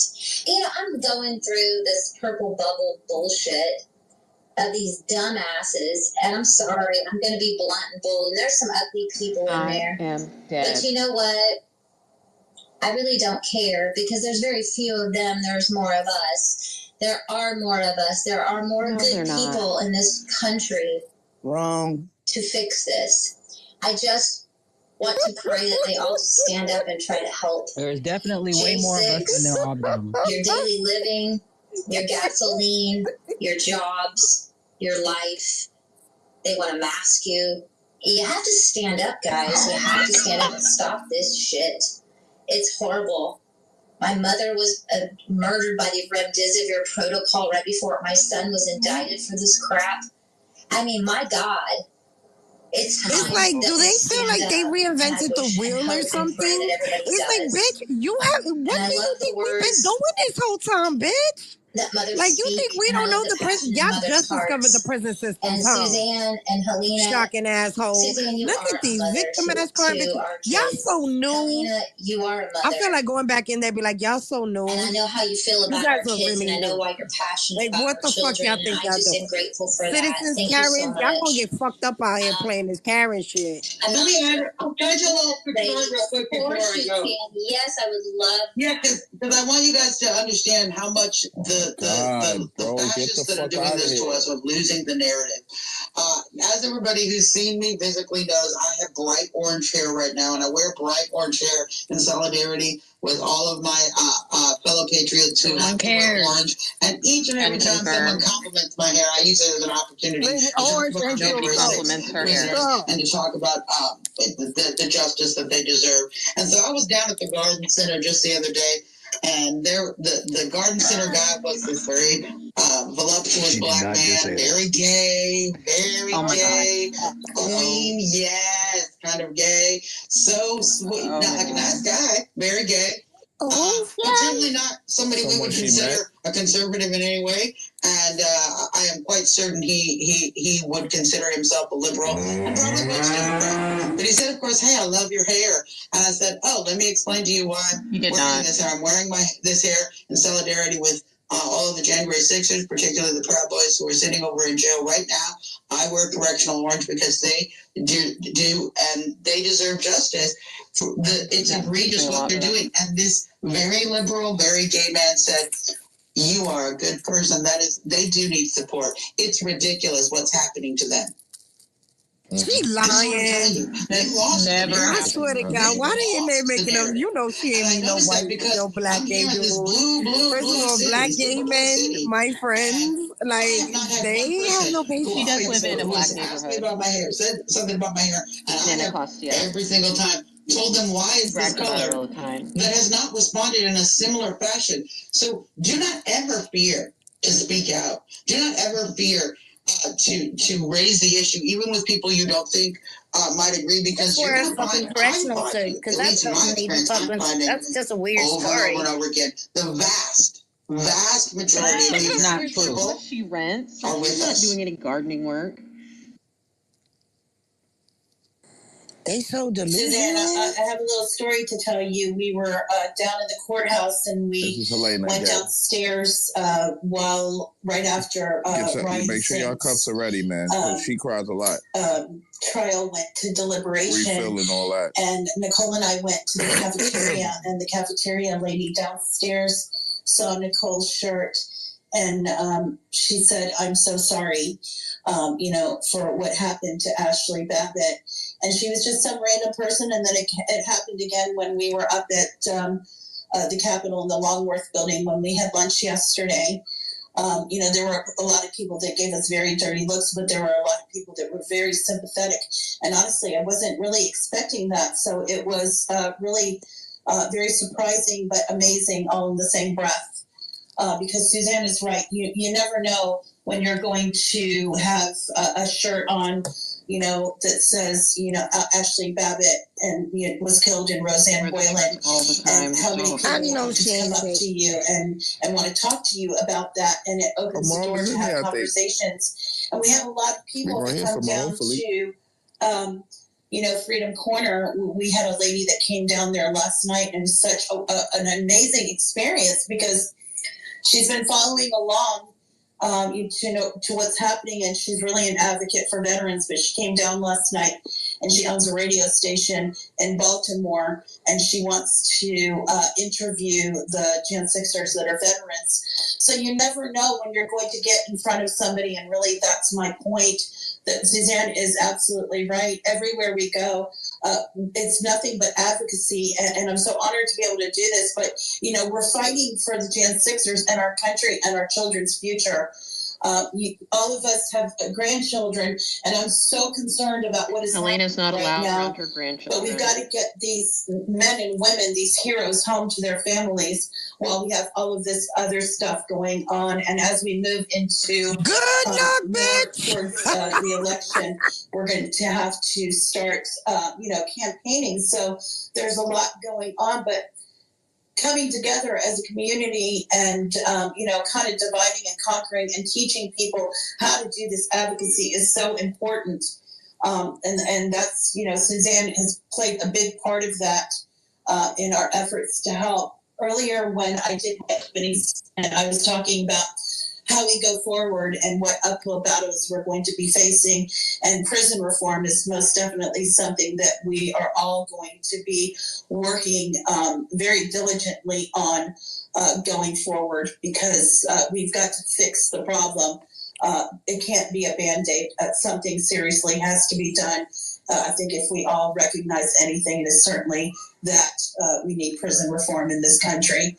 So I'm going to say the deep state decided to try to use January 6th as a day to divide this nation and divide the American people from their legacy and from the deep state drink what the founders intended us to have.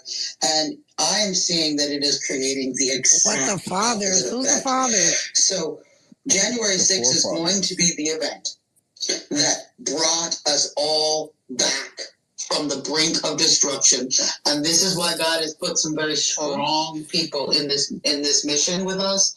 This is why God has chosen us to be here, and I believe that they on a mission, y'all. A shadow of a doubt. Citizen Karen, each and every day. I've seen them the last, now going on 3 years.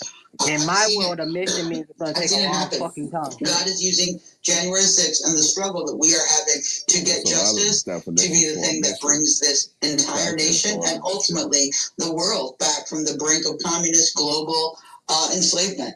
So we're going to save the world, you guys. And we're going to go through some hard times. Wow, the delusion is so real.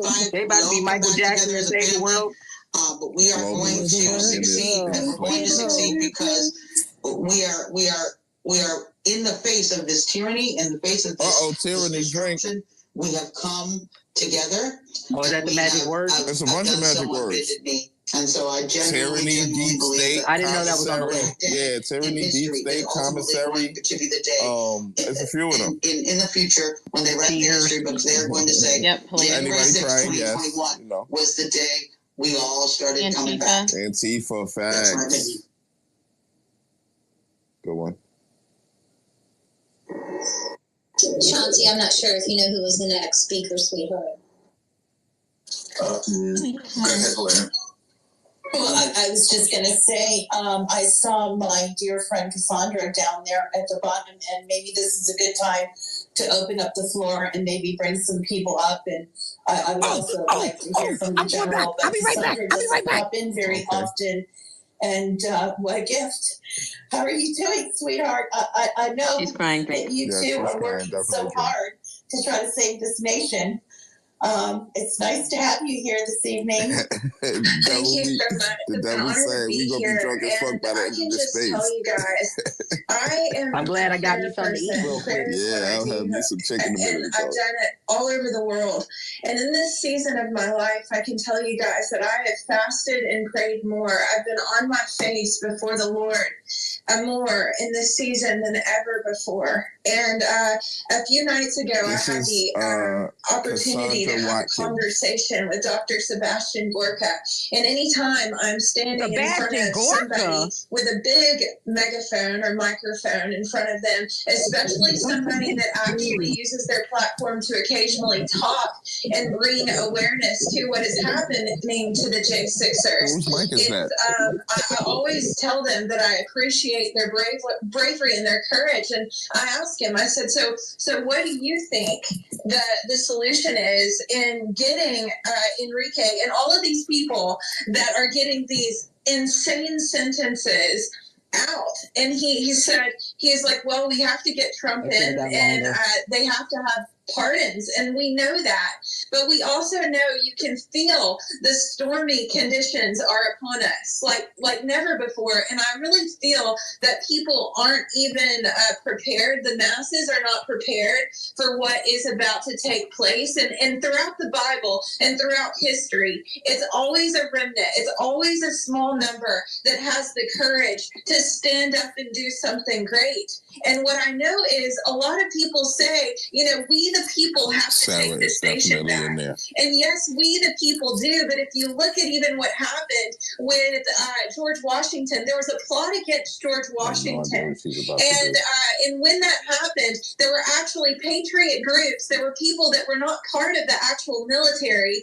They were farmers and regular people that joined forces that actually did not have money to, and they were bribed. Does she know who George Washington was fighting? These people people. There are a lot of people that appear to be on our side, but their pockets get padded and they turn. And it's like my question for the people, and this is something that I am doing, is I'm igniting fires underneath people that I get the opportunity to stand in front of. And it's like, okay, if you can be bought, they're going to try to pay you.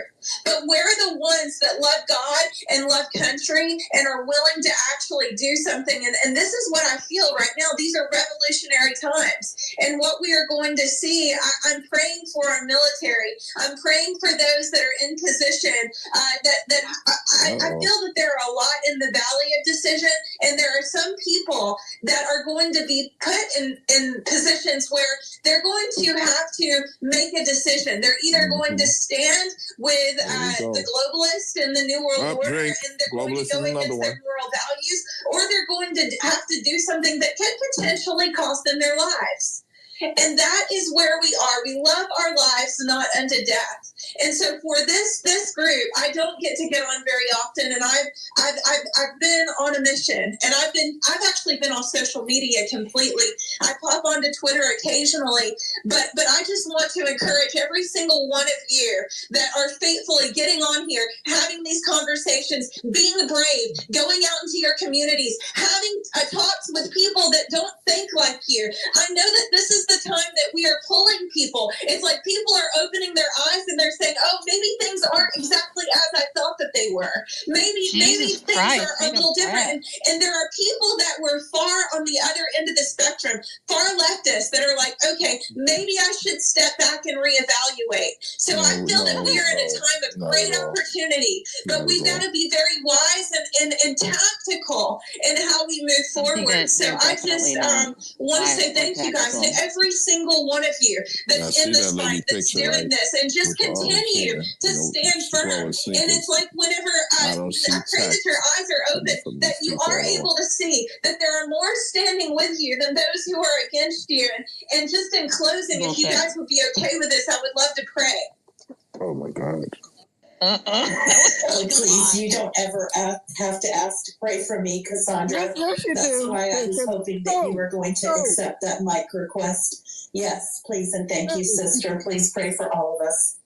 Thank you so much. Father, I thank you, Lord, for what you are doing and that you have called every single one of us for such a time as this. And Lord, I come before you right now, and you are the just judge. And so for all of these unjust rulings that keep coming down, that have come against so many, Lord, and even the unjust ruling that has happened against our nation, I thank you, God. I believe that you are working miracles in our time, and we are facing impossibility, but you are the God of the impossible. So right now, for every single mom who is mourning and longing to hold their child that is sitting in prison unjustly right now, you are the comforter. And so I pray right now that you would comfort everybody who is mourning. I thank you, God, for wrapping your arms around them. There was a flood in Libya with thousands dead. Don't talk about like God of the Comforter, and Lord, you're just, I know in what all the of fuck these you? things, there are always loopholes. There are always holes. Is she And sitting in I her declare bathroom that or this office? demonic house of cards is going to fall on every single wicked operative that has been Walking back and forth in the garage. I can tell. What the hell is wrong with her? And Lord, I thank you, God. I know that She's you probably are looking in the merciful, mirror God, and like there she's are at more an than acting 10 audition. righteous people in our nation, and you saved an entire nation Why from are you one screaming at righteous God, person. bitch? So, Father, I thank you, God, that you are not finished with us yet. Oh, he's been finished. He's been finished. Person who has ears to hear, that they will hear what the Spirit of the Lord is saying, and that you will everybody can hear you, release what your divine strategy. I pray for the legal teams, for the people that are forming these cases. Lord, I just thank you, God, that you are I hope this person is not in charge of actual children, bro. plot. For real, I hope this person is not in charge of actual children. Again, that every person that hears this will be animals either. infused with radical radical courage and boldness to stand up and do what you are calling them to do. And if you are calling us to something, we know that it is Being a impossible Karen to without her you. God. But all things are possible through you. So, Father, I thank you, Lord, for what you are doing. And we love you. In the name of Jesus Christ. Amen. She doesn't sound like she loves her God. She's like, can you fucking hear me, God? Amen. Amen. My heart is, girl. Preach it, honey. You are beautiful. Amen. Thank you. That didn't sound like a prayer. That sounded like a Karen. Karen? Thank you. That was incredible. Barb, go ahead. It sounded like she popped a pill before she went on that rant. That was a meth prayer. Christ, what was that? Miss you too. Drink. I don't know you, honey. I'm Barb. I'm Dominic Pizzola's I knew mom. she wasn't going to get off without crying. Soy I'll allergy. tell you what, your timing Proud was mama. spot on. I just got a text message. Soy allergy, heartburn. The 5 Proud Boys were all Sarah ain't getting no temperature mic. checked, She and they're bugging. being moved in the morning to the prisons. They're going to be sent out. I was going to hop back on here and ask everybody to pray for my son and the other 4. But what you just did was beyond incredible, and I want to thank you so much. God bless you, honey. And I just pray that these 5 I'm men very get curious placed about in this. in a prison that is safe and that got. Normally, they don't tell you when they moving you because that's a security risk. How do these people know when they're being moved? So what the report is that before they move, they take their temperature the night before, but also they're on COVID protocols, so they could be totally delusional. Okay, so they might not be leaving. So it's not confirmed. Okay, correct. Oh yeah. Get your free tests. Free tests come out Monday. Get your free tests. I mean, They're refusing their tests. Oh, they refusing their COVID They tests? gonna refuse them. I'll take them hoes. Shit. Oh, they going to the box then. Oh yeah, and then they gonna try to claim that they got put in solitary on some fuck shit when they didn't want to take the COVID test. I already know about that shit. That's what's happening. Yeah. One didn't get to go to court. I don't know if that delayed his sentencing or what, but it just pissed the judge off. So when they do sentence him, whatever. See, them sentences is not locked in until the judge says it and bang that gavel. So you do some fuck shit after they promise you some shit, and you get in front of him, and he gonna be like, "Yep, I told you I was gonna do such and such, but you think you slick. So now hold these extra couple of years, stupid." Joy, listening a little general. bit, and what's up, nigga? Hearing what everybody's talking about, and it's amazing to hear how on the same page we all are. That's the biggest thing that I see, and that prayer was powerful, and I think some good stuff is going to happen from this space. I know it is actually. It's going to be a great avenue. It's going to be a great, kind of opportunity for the moms. For the women to actually come together. I think it's what's been needed in the J6 community. I think I think that there's a lot of power. There's probably a lot more power with the mothers and the women that are involved in the J6 push than there is, for the men. Everybody's got their own little genres, and everybody's got their own avenues and their audiences and stuff like that. And I think that this is gonna be good. I think this is gonna be an amazing space, and I'm glad that you're doing this, Mel. I'm proud of you, for doing this, and I appreciate everything that everybody's doing. And I'm looking forward to seeing this grow. Maybe it's just once a week. Maybe it ends up being a couple times or whatever. We'll see how that works out. But I'm proud to be a part of it. And this time, and we watch all this insanity go on, and we see just how dirty and how just absolutely corrupt this whole attack on Americans has been. And a lot of people don't even think about the moms behind the scenes. They're not aware of it. I'm sure the other mothers, can definitely connect and understand where they're at, because in the end, there's nothing that hurts worse than a mother knowing that their child is being politically persecuted by the government, the very government that many of these children, many of these women's children have actually served. And to know who they are and know that they're not the people that they're painted out to be. I keep on hearing that, through listening to a couple of the mothers on here. Stage. Why the fuck are you still talking? This should be a place. Stop hogging the mic and give it to the mothers. That should be honored and respected, because I think there's going to be a lot of things that come out in your space, Mel, that probably would not likely come out in a lot of other J6 spaces. So I think this is hitting on something that needed to be done quite a while ago, and I'm sure it has been done in different ways. But I think that you're going to pull something really special together here, and I'm just proud to be here. So God bless you for doing this, and everybody that's going to be involved in it. I support you 100%. I'll be there. Thank you, General. I just love you to death. You're just such an amazing advocate for us ladies. I mean, wow, what a gentleman you are, and it's a beautiful thing to have a gentleman on our side. And God bless you. Just like General said, a mother knows best, and we do, and our hearts hurt when our children hurt. They're they haven't not had voices, children. They haven't had any voices. We have not had voices because we've had to keep quiet throughout this entire process for our children. What? And now we can finally talk. I mean, some of us can, some of us can't. There are some that cannot.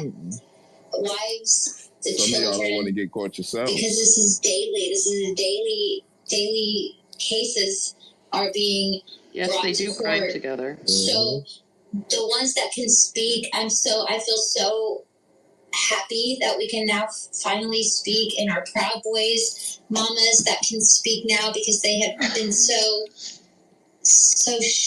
they've had to shelter themselves, and they've had to keep quiet.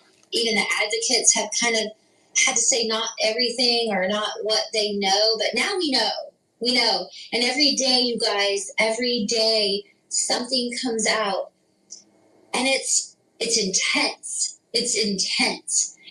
But those are our children they're talking about. I just want the American public to know these are our kids that they are talking about.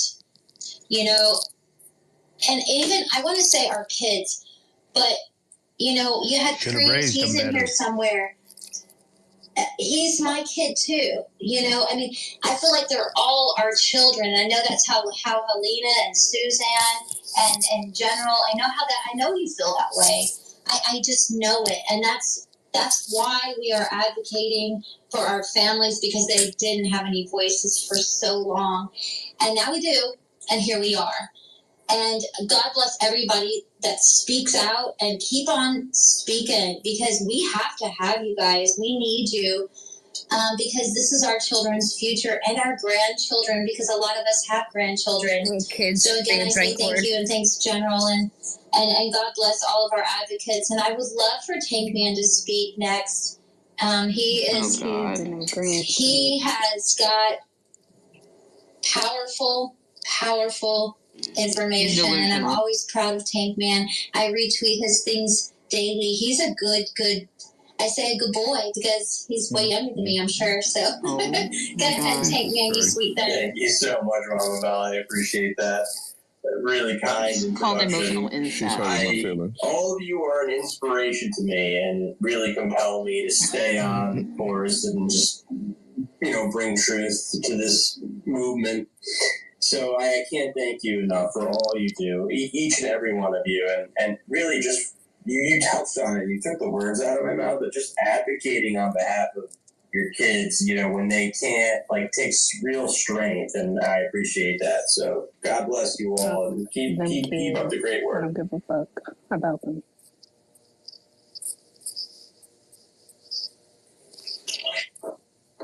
Well, let me say something real quick to the General, because I just, you, sir, are my ride and die in all of this. Suzanne, you too. This is really weird. So many of you, but General, I love you so much, and I would never would have got to this place this far, being here in DC, without your continued support and help.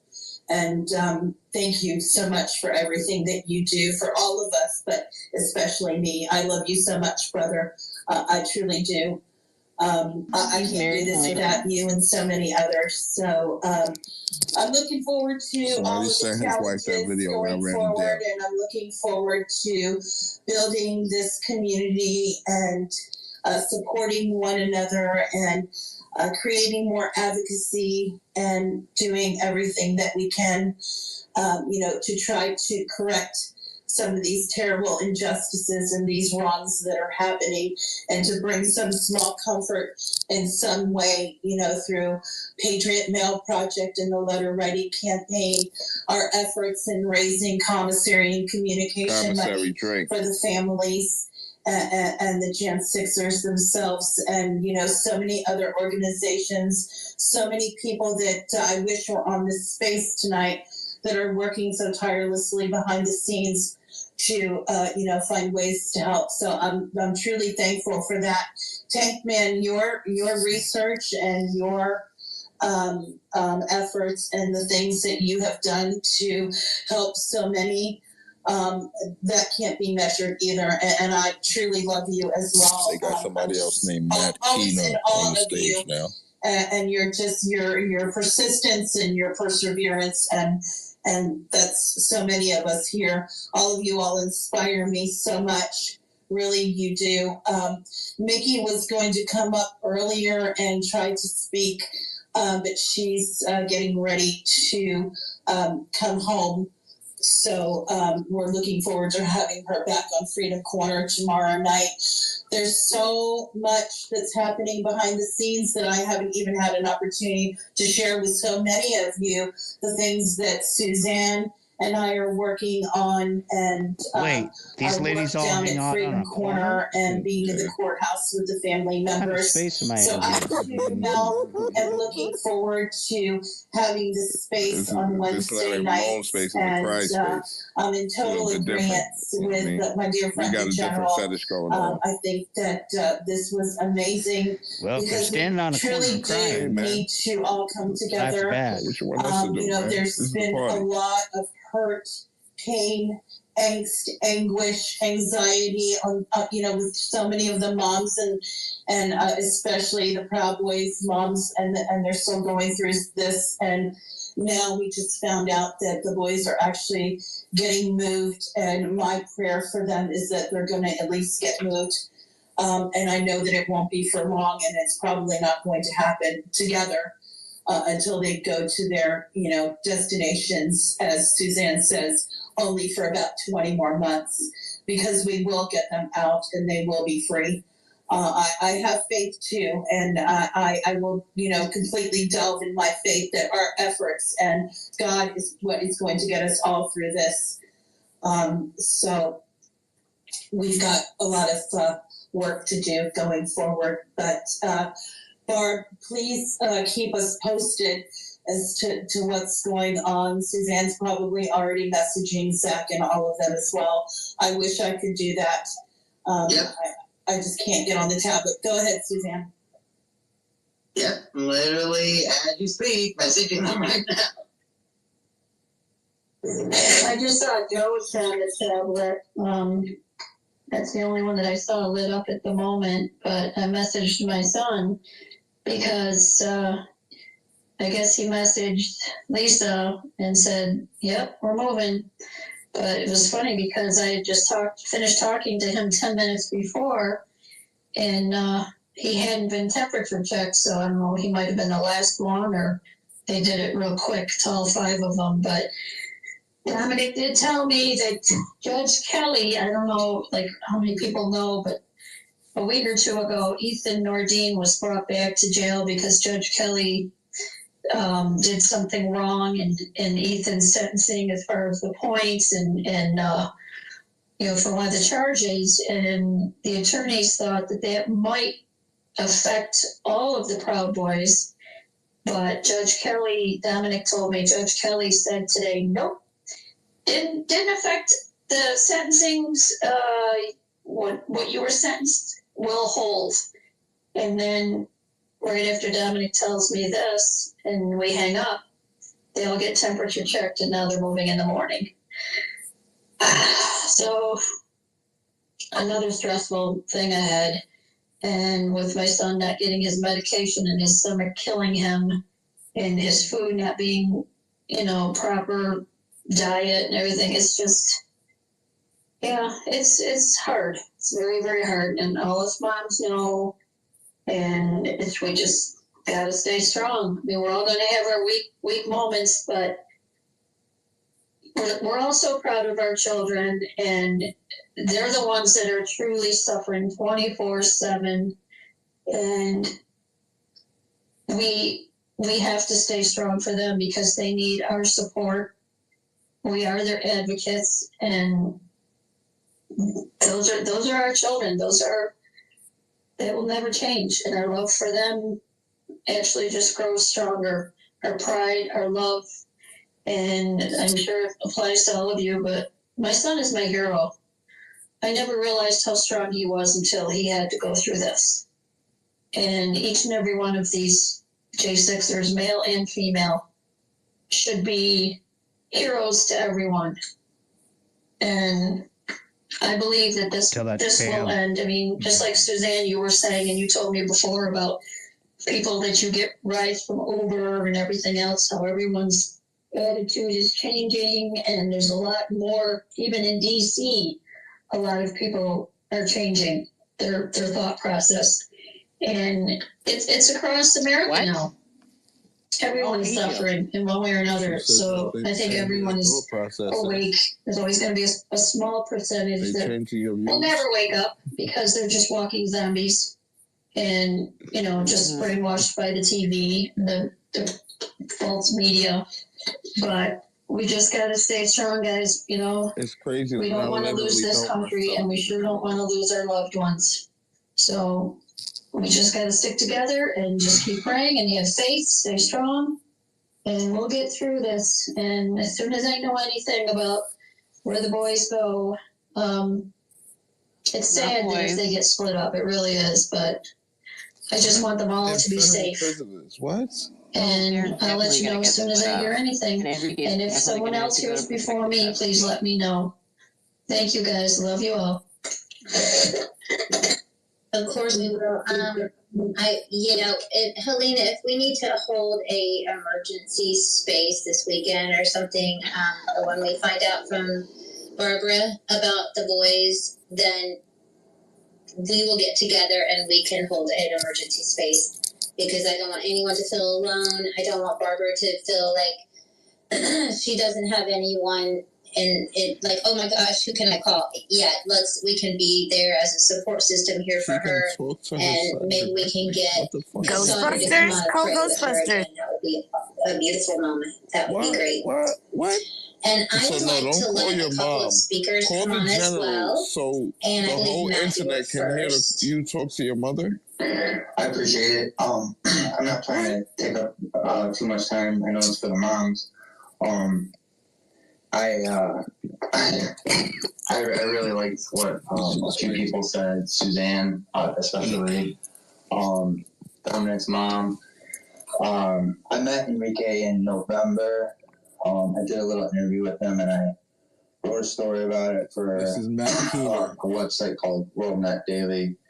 I wrote a story on January 6th, kind of witnessing the speech. And I was just in another space, and the journalist, Stephen Horn, who's being charged and having sentenced, was asked by Eric about if he should be. Eric's sharing a ton of the footage, and he was asked if he should be sharing the footage or not, if that was in his best interest. And Stephen, the journalist, was like, of the feeling to share that, to get it out there. And I feel like that is, a lot of people have been scared to even tell their stories or their testimonials. And so to hear from the moms, I don't think that anyone thought the sentences were going to be good, but when they really did come out, it was shocking, and I think it's shocking to a lot of people. I'm hopeful that maybe like the conversations that took place today with Thomas Massey and Darlin will be eye-opening to people. People really are being hunted. People are scared of their government. They look for the criminals in this country. That's what I appreciate the mothers, humanizing their sons. The first thing I noticed about Enrique Tarrio was the leader of the white supremacy group was lacking a certain whiteness to him, and they've never been who they were depicted in the media, and the events that day have never been how they were depicted in the media, and we really do need to correct that narrative. And worse. You don't need to correct it, motherfucker. We saw it with our own eyes. But it is communist streak. It is promising that people are organizing and people are speaking up. I appreciate it and the opportunity to speak. Well, thank you, Matt. That's awesome. We really appreciate that. And yes, and it feels good to be able to finally speak as mothers here. We thank you for doing that interview and just being an advocate. Also, as an American citizen as well, we really appreciate it. I mean, we can't ask for more, but that's amazing work that you're doing, and thank you so much. We appreciate you very much, and thank you for speaking with us this evening. God bless you. And go ahead, John. Hey, all you mama bears. So my name is John Ritzheimer. I've got quite a wild past myself. I'm one of the Bundy militia guys from back in 2015 when we had the Oregon standoff up there. So I know full well what all of you are going through. I know what your boys are going through, or daughters if you have daughters in there. What's even more crazy, my connection to January 6th with my background is I actually went to high school with Ashley Babbitt. Pretty small world that a couple of Patriots could come out of that high school in East County, San Diego, Lakeside, in El Cap there. But San Diego, California. I shared a book that I recommend for a lot of you moms to read. It's called The Warrior Ethos, and it covers.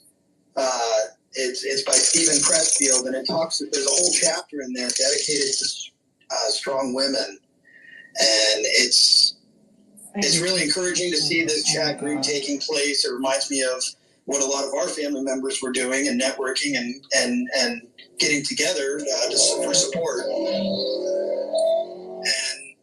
But strong women in Warrior Ethos it covers how these successful societies were because of strong women, and the men were able to go out and do what they had to do only because they had strong women behind them. And if I could pass on any advice, it would be, again, coming from a former political prisoner, being one myself, the biggest thing I worried about was how is my family doing out there? We did okay behind bars. It's not pleasant, but I was constantly worried about how my family is doing out there. And if you're able to just constantly reassure them that everything is good, you're keeping a good fight up out here, that's what's going to strengthen them in there to do what not they even need his best friend, and to keep up the fight even from within. That's what we don't need any of these guys doing. The type of motherfucker that we're talking about is probably fucking his brother that the fight's over, that they're forgotten. I personally experienced those feelings at certain times when I was behind bars. I just really, I am a bit of an extremist. And it's so wild to me because if you don't know my background, if you do a little research on, the Bundys and our standoff, totally different. I did go to federal facilities with a firearm. I was ready to stand for the Constitution. I was ready to kill and be killed. My charge was 18372. It's conspiracy to impede or injure federal officers by use of force, threats, or intimidation. And I did take that. I pled out because they came at me with 30 years or 30 months, and I didn't have the huevos to go to trial. But my co-defendants that did go to trial were fully acquitted. And unfortunately, them being all your boys out there being in D.C., that can't even be the advice I would give to them, because you're not going to get a fair trial in D.C. And it's just wild. I got sent to prison for a year, and here we have guys that weren't even in Washington, D.C. during this that are getting sentenced to 22 years or 20 years plus. It makes no sense. Obviously, my boiling point was a long time ago. And that black man forgot he was black. I've been feeling those same feelings. Like things are about to get wild and crazy again. And because when principled people draw their line in the sand and they continue to step over that line, little man just put himself. The clash little is man inevitable. just put himself on the water. And I don't feel that this country's salvageable. Really? I am more of a we need a new revolution. Oh yeah, throw it away once you can't get what you want. It's very scary. This whole thing has been so scary because you got to watch what you say. You have to be very mindful of who you're talking to. Guarantee you. Be doing that anyway. You all having sons that are behind bars. I mean, they're on the terrorist watch list. You gotta be careful who you're talking to, but you're doing this on a Twitter space. Listening. Dude, they don't even care. It's supposed to make sense now. They're everywhere. No, and they're right. Everything you say can and will be manipulated Like, I went to school with to be used Most against people are you. like, oh, I And went it's to school with disgusting this what's PhD watching business. all Why do this you take just place. change the What's happening Miranda to your rights? boys. I feel for them. I'm ready to fight for them, but it's not in the sense they of wasn't painful going to let me fight. speak no matter what. I'm more on the crazier side of things. They only talk to their moms. You mama bears, just keep And up the people they fight. know. You guys really are what holds us together in there. That's why And being able to see you guys strong is definitely. I know firsthand. That's what keeps us going. That's all I wanted to say. I love hearing all you guys in here talking and networking, and keep it up. Let it get stronger. You pat them on the head, down. Mama Bear. Keep Like, up the good that's fight. something you just... And I do love you guys. I am praying for everybody. God bless. Thank you, John, and God bless you. And yes, I feel like in a sense that we have to be stronger than our children, because that is the way it's supposed to be, I believe in my heart. You have to be stronger than your child, because if you're not, then they're gonna fall, and that's important that they don't in a mother's eyes. Chaz, go ahead, baby. Oh, hey, I mean, I didn't know I was going to be asked to speak, but, I don't know. Okay, Proud Mama, you ever need anything, done at the Albany Capitol, let me know. I think I know a lot of people that, around this area. Oh, this is that willing to help you out around there. Since that's the area around where I live.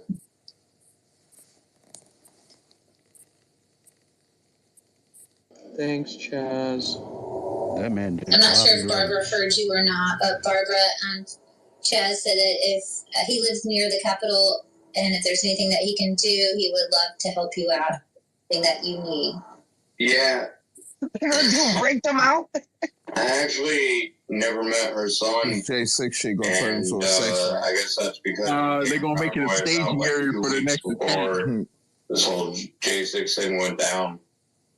But I've met a lot of them from around the country and everything, and that's like where I'm from, and around the country and everything.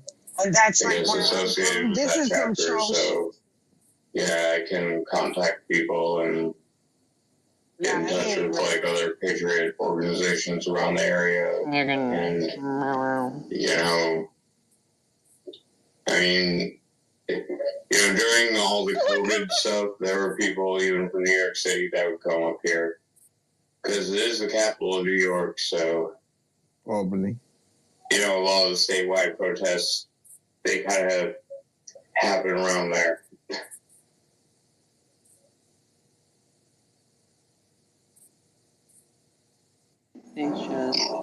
Thank you, Chaz. Appreciate you coming Man, up. what the fuck is he on? I want You know, I some. encourage everyone to go peacefully I don't want any. to your state capitals and go have some conversation in person with your state legislators. Go in there armed with information. Take the candidates pledge up to your state capitals and get your congressmen in your districts to agree to sign that pledge. It should be very bipartisan, the things that are on there, and I encourage everybody to do so. I think it's very important going forward that we go out and we make our voices heard peacefully. It's very important that we start, you know, rolling up our sleeves and boots on the ground, digging in and doing some actionable things. And that's going to take going up to your state capitals and your Congress people and trying to have these conversations with them. That's what Suzanne and I have been trying to do, and all of our efforts up at the Capitol and the courthouse and being here in DC on Freedom Corner, you know, has made a huge difference. And what I can tell you that it has made is made the guys know, all of the Jan Sixers, that they are not ever going to be forgotten because we're going to make sure that that doesn't happen. So I think we have one more person, Mel, and then we're going to go ahead and do our closing tonight, everyone. Yeah, if you want to go ahead and just take a few moments and ask a question or make a comment, and then we're going to start closing down. Barb, if you want to say something, of course, General and everyone, but we'll go to Katie real quick. Hello, and I just really wanted to say that I understand how you feel in some ways. Monday will be 3 years since my daughter passed. And you know, the loss of a child, whether it be, you know, to this injustice in prison or to, you know, to death itself is just so painful and so hard. And I just want you to know that you're not alone. I have been actually praying.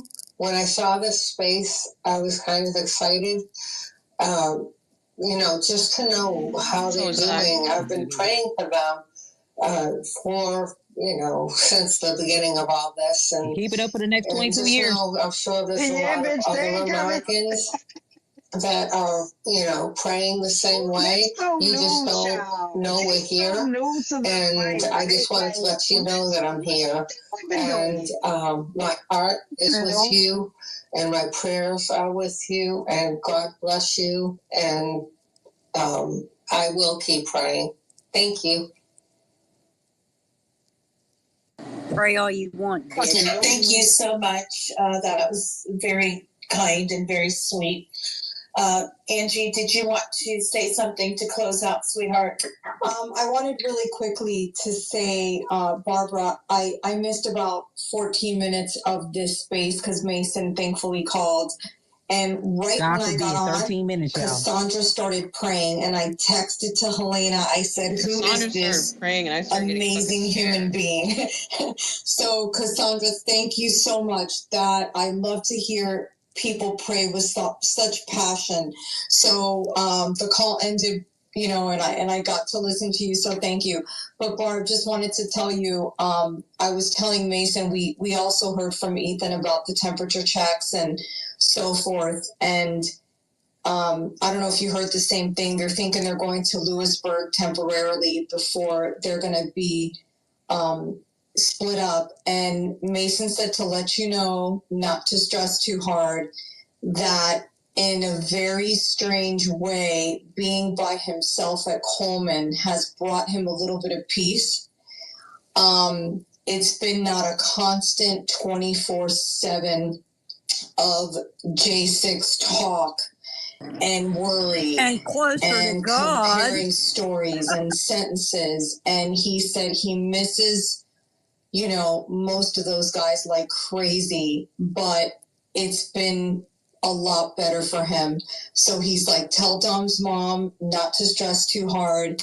You know, at some point when they are where they're going to be until this appeals gets going and they get a chance to go back and fight this, if by a miracle of God they're not pardoned before then, you know, just to let you know. So I wanted to share that with you. He has found a little bit of comfort being at Coleman Low and just being with a new group of guys, you know, who know nothing about him, who there's no history with. And it's enabled him to kind of rest his mind a little bit. So just wanted to share that with you as well.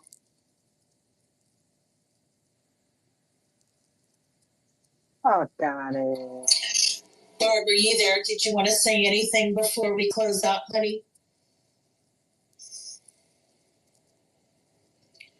I'm not sure if she's still there. And Angie, thank you. Yeah, real quickly, and I just wanted to mention a lot of things too that a lot of people don't know is that these men, they love being together, but it really emotionally and mentally, it is such a toll on them because some of them become very, very good friends. And so they have the worry of these friendships that they have established. Well, they're so not all of them get along, so there's a lot of drama. And it's 24/7 of that's all the talk that they do.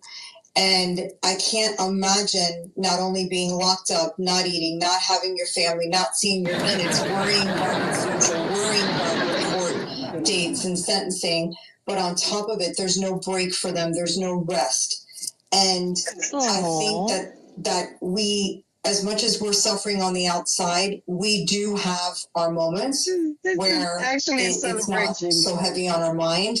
And I think that that's what he meant by that. It's not in any way to say he's glad to be away from everybody. It's just a way of him saying it brings a little sort of calm to your brain. It's not constantly in J6 mode. Internally fighting? And remember, these guys before that day were just regular men who had families and jobs and careers and thoughts and opinions, and they've all been kind of thrown together, and they're put in this pool where that's what their world is consumed by. So if Barb's not listening, Helena, relay the message to her, please. Yes, absolutely, I will. And everybody found out about the boys potentially getting moved because we were told that they had temperature checks while you were away. So everybody's just kind of keeping each other in the loop. Suzanne is messaging Zach right now as well. So if you hear anything, a huge emergency. Let's just make sure we send each other text messages to keep everyone updated. I know it's just going to be one of those difficult things, and we won't know where they are until they get there. Yeah, we'll keep in touch. They're lost. And if I hear from Ethan, I'll let you know. And I'm constantly relaying messages between.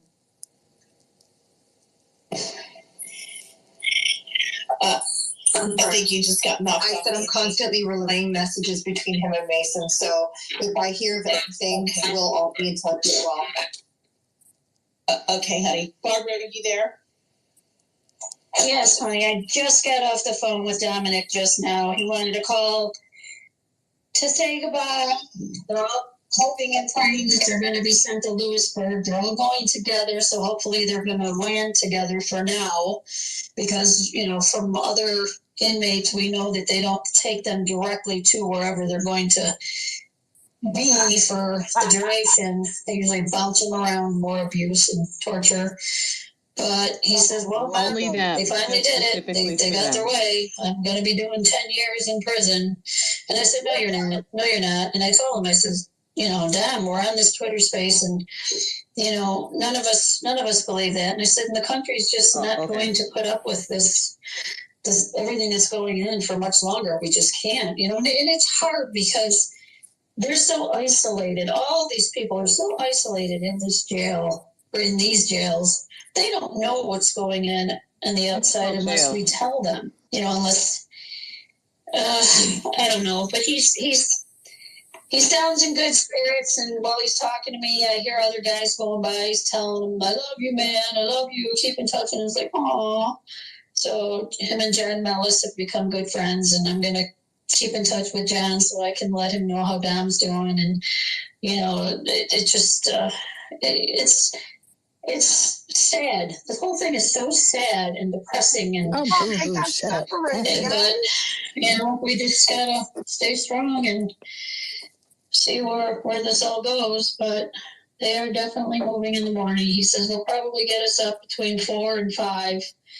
We just got to sit and wait. And he says he has no idea where he's going. Yes, they said this a couple weeks ago.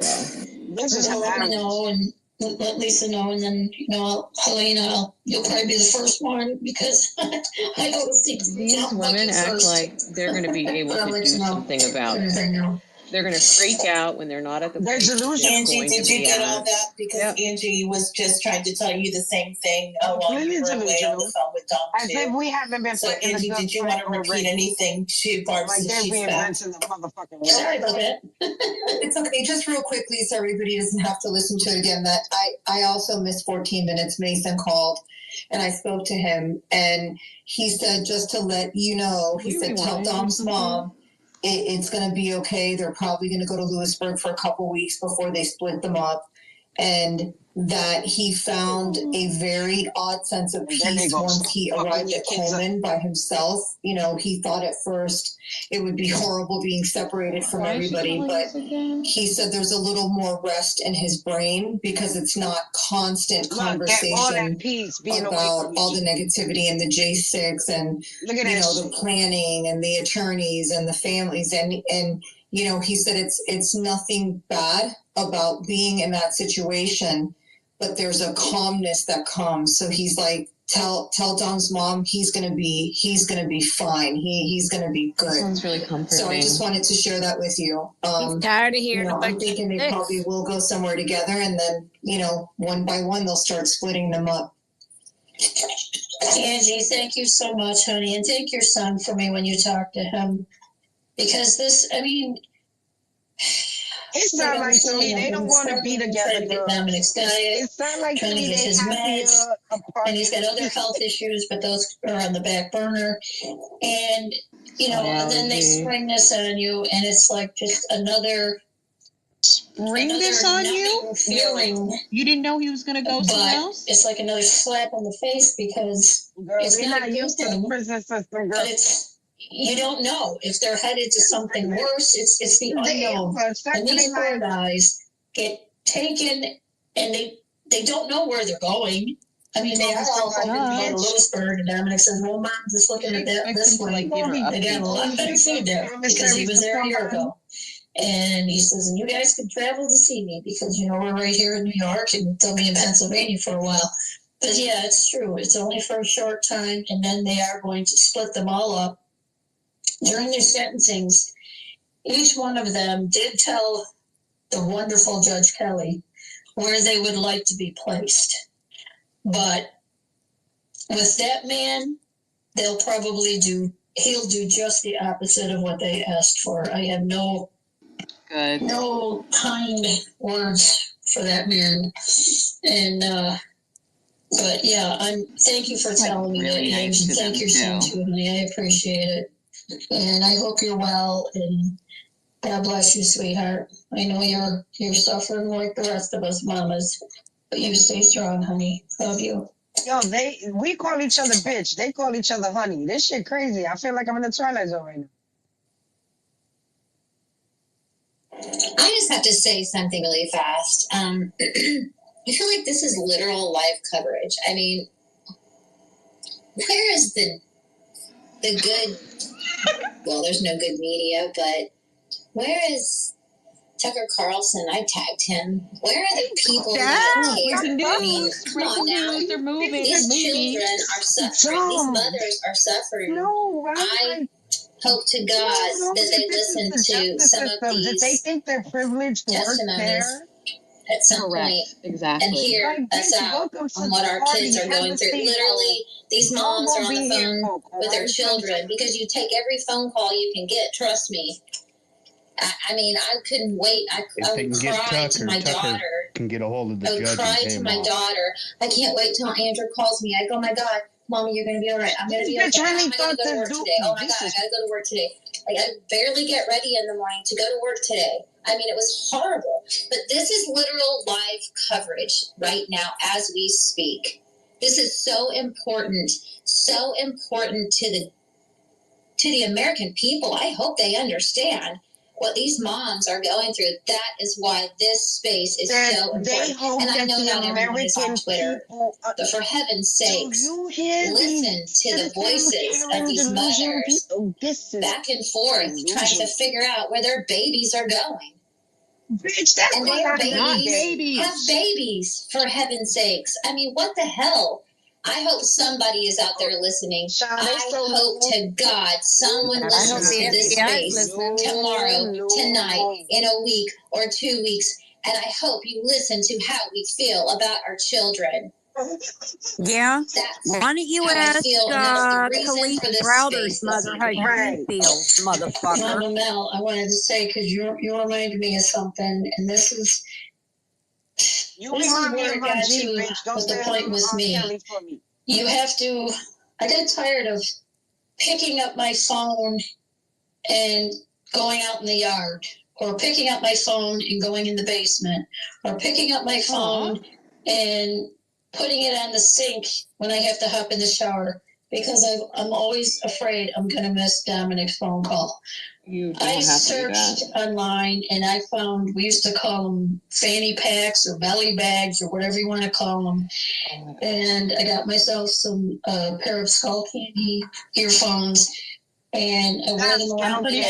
I put that little purse thing around my waist, and I stick that in the phone inside that little purse, and I have it with me everywhere I go, because I'm always so afraid I'm going to miss a phone call from my son, and it's going to be an emergency, or if I miss it, then I'm a nervous wreck, or I don't want him to worry because I didn't answer the phone. This is where it's like your phone is an appendage, Trying to breastfeed you at because you're 18. so worried 24/7 about your child.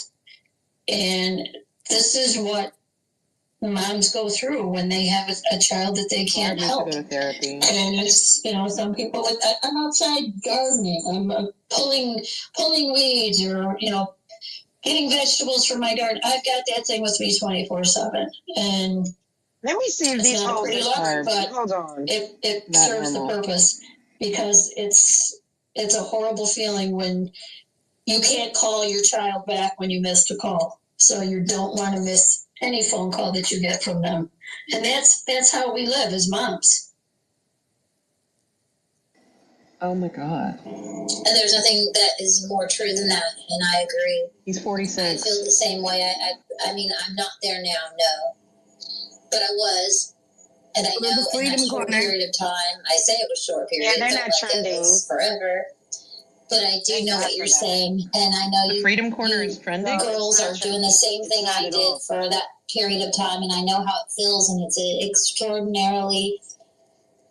It's inhumane. I'm sorry. It's inhumane, because our children did not deserve this. This bitch really act like Gandhi wasn't just all we can do is pray, advocate. You carry your phones around, and I know it's hard. No assholes. But we are here to support you in this whole entire... Your phones around in a fanny pack. These bitches This whole entire journey, and it will come to an end, and it will come to an end. When and it will be in a positive note. not going to be my heart, alive. as a mother, I know right now it might be easier for me to say, God, I don't even want to say that, because I know how distraught I was, and how terrified I was, and how worried I was. but it will come to an end. I know it will.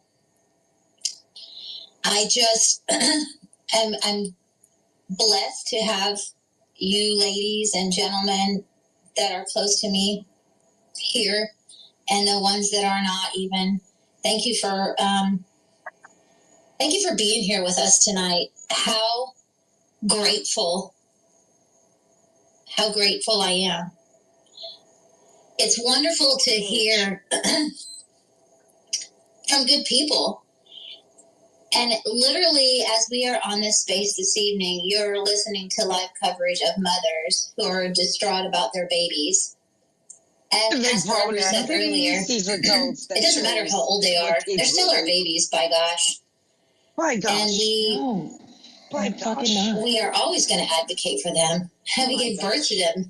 If you're a mom, first of all, you know how hard that is. You gave birth to them like 48 years ago. I mean, my gosh. So from now on, we will be doing a space every Wednesday evening. We will start with mothers of J6 political prisoners. And I want to say prisoners, but they're really hostages, guys. They're hostages. They are political our prisoners. children, but they are the government's hostages. How can you imagine that feels for us? Government's hostages. Credit cards have been taken away. Lives have been destroyed. That are locked up. Our children don't get to see their children. Hostages. Mothers don't get to see their babies. They're not. Wives don't get to be with their husbands on anniversaries. It's disgusting. It's a sad place that we live in right now. So I am very appreciative of so many of you. And all of you that spoke tonight, and everyone that has come tonight to be with us, because we need you. We need to take our country back. We need to get our hostages out. We need to get our lives back on track. And without the American people, the America First revolution, we are never going to do that. So I ask everybody tonight to please stand up. Oh my God. And speak out. Talk to your friends. Talk to your neighbors. Vote in person. Vote in person only.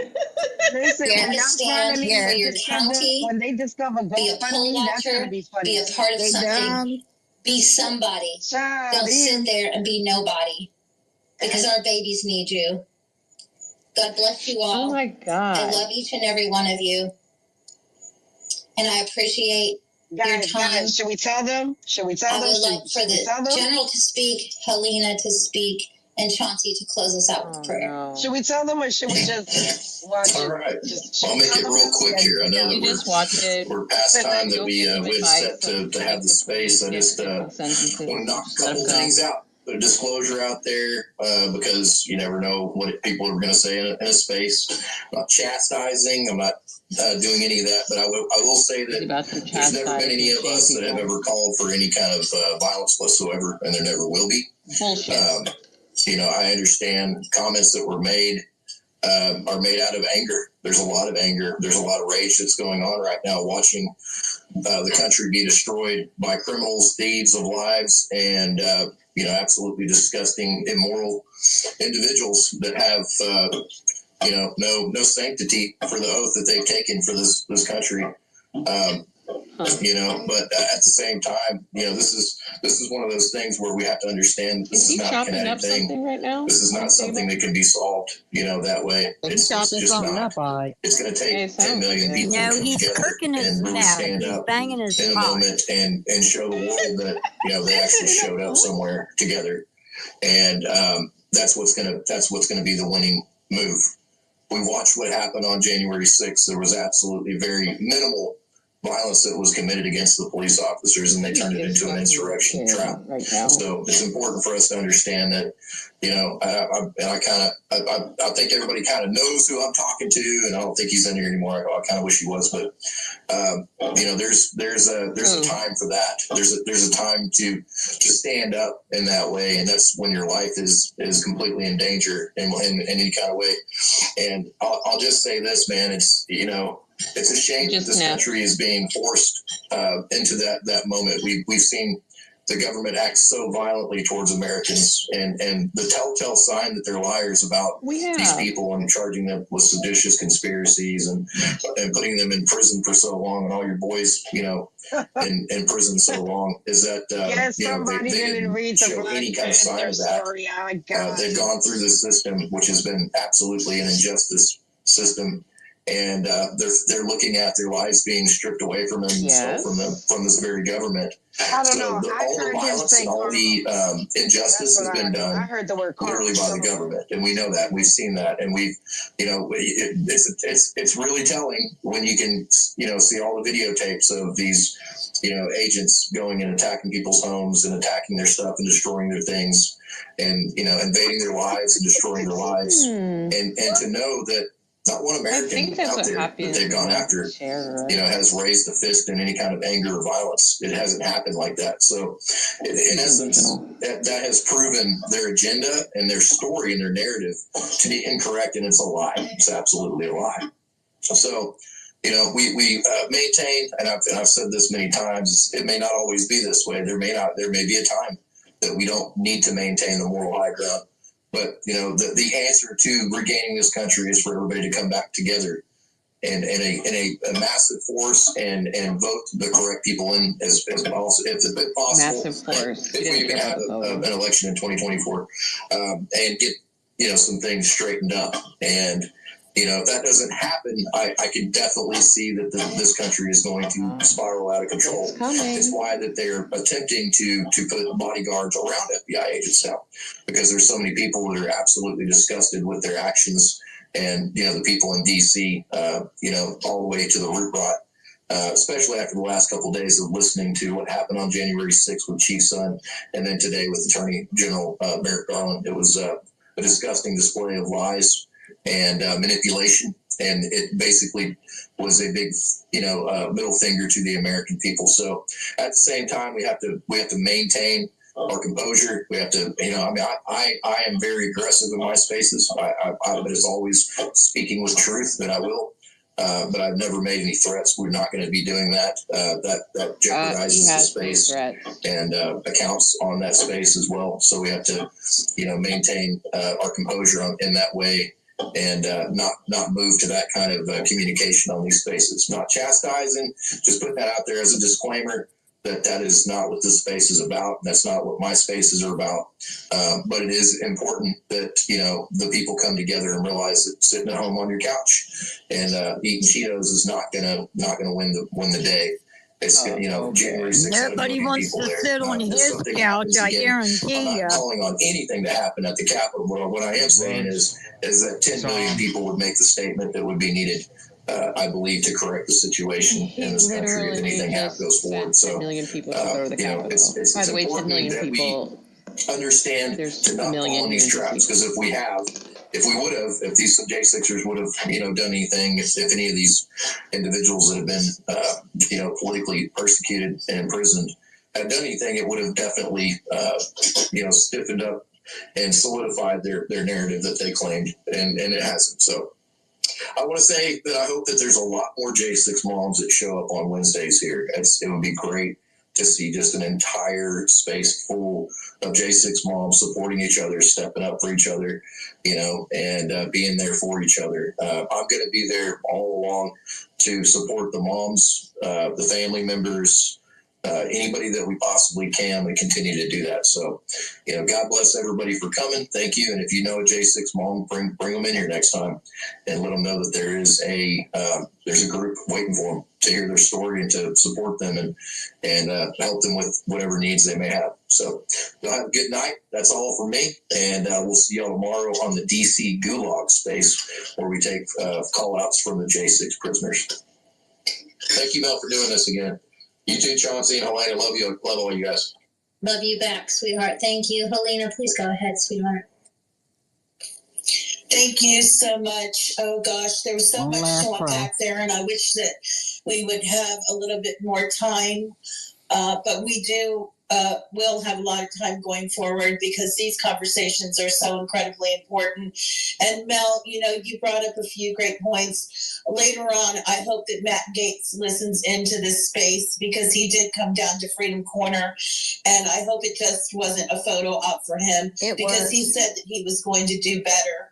And I want to believe him, and he wants us to support him, and I will do that, but I'm hoping that he will listen into this space later on with all of the other Congress people that I tagged to please join us this evening because these conversations, they need to hear from you all. And I've said several times, and I'm just going to reiterate it, I want the moms to come to D.C., and I want us to walk the halls of the Longworth building and the Rayburn building and the Cannon building, and I want to get in front of these Congress people and have some conversations with them in person with you guys. I would be honored to do that. I'm learning the Rayburn building and the Longworth building, and Suzanne has taught me how to navigate that. So I hope and I pray that we can get you all here to DC to do that. And I'm going to be here for, it looks like, the foreseeable future. I thought I was going to be going home at the end of September, but there's too much work that needs to be done here. And I'm so thankful that God has put me in this place, and he has brought me here to help you ladies. And all of you ladies are so beautiful and amazing, and you have made me the person that I am in this mission that I've been on for quite some time. And I cannot do this without you, and your friendship means so much to me. Barbara, Angie, Mel, oh my God, I just love you ladies so much, and I am so looking forward now. My favorite night is always Thursdays, but my next favorite night is going to be Wednesdays, when we all gather here together to continue to have fellowship and talk and share what's going on with your children. I love your boys, all of them.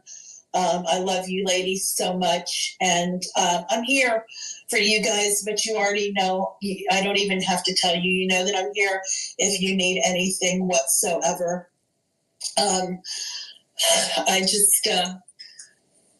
I'm thinking about the boys tonight. I'm thinking about Mason tonight, and Andrew, and so many others. And every time I lay my head down to sleep at night, I pray for all of them, and I pray for them at Freedom Corner. And we had an amazing space here tonight, and Cassandra prayed for us as well.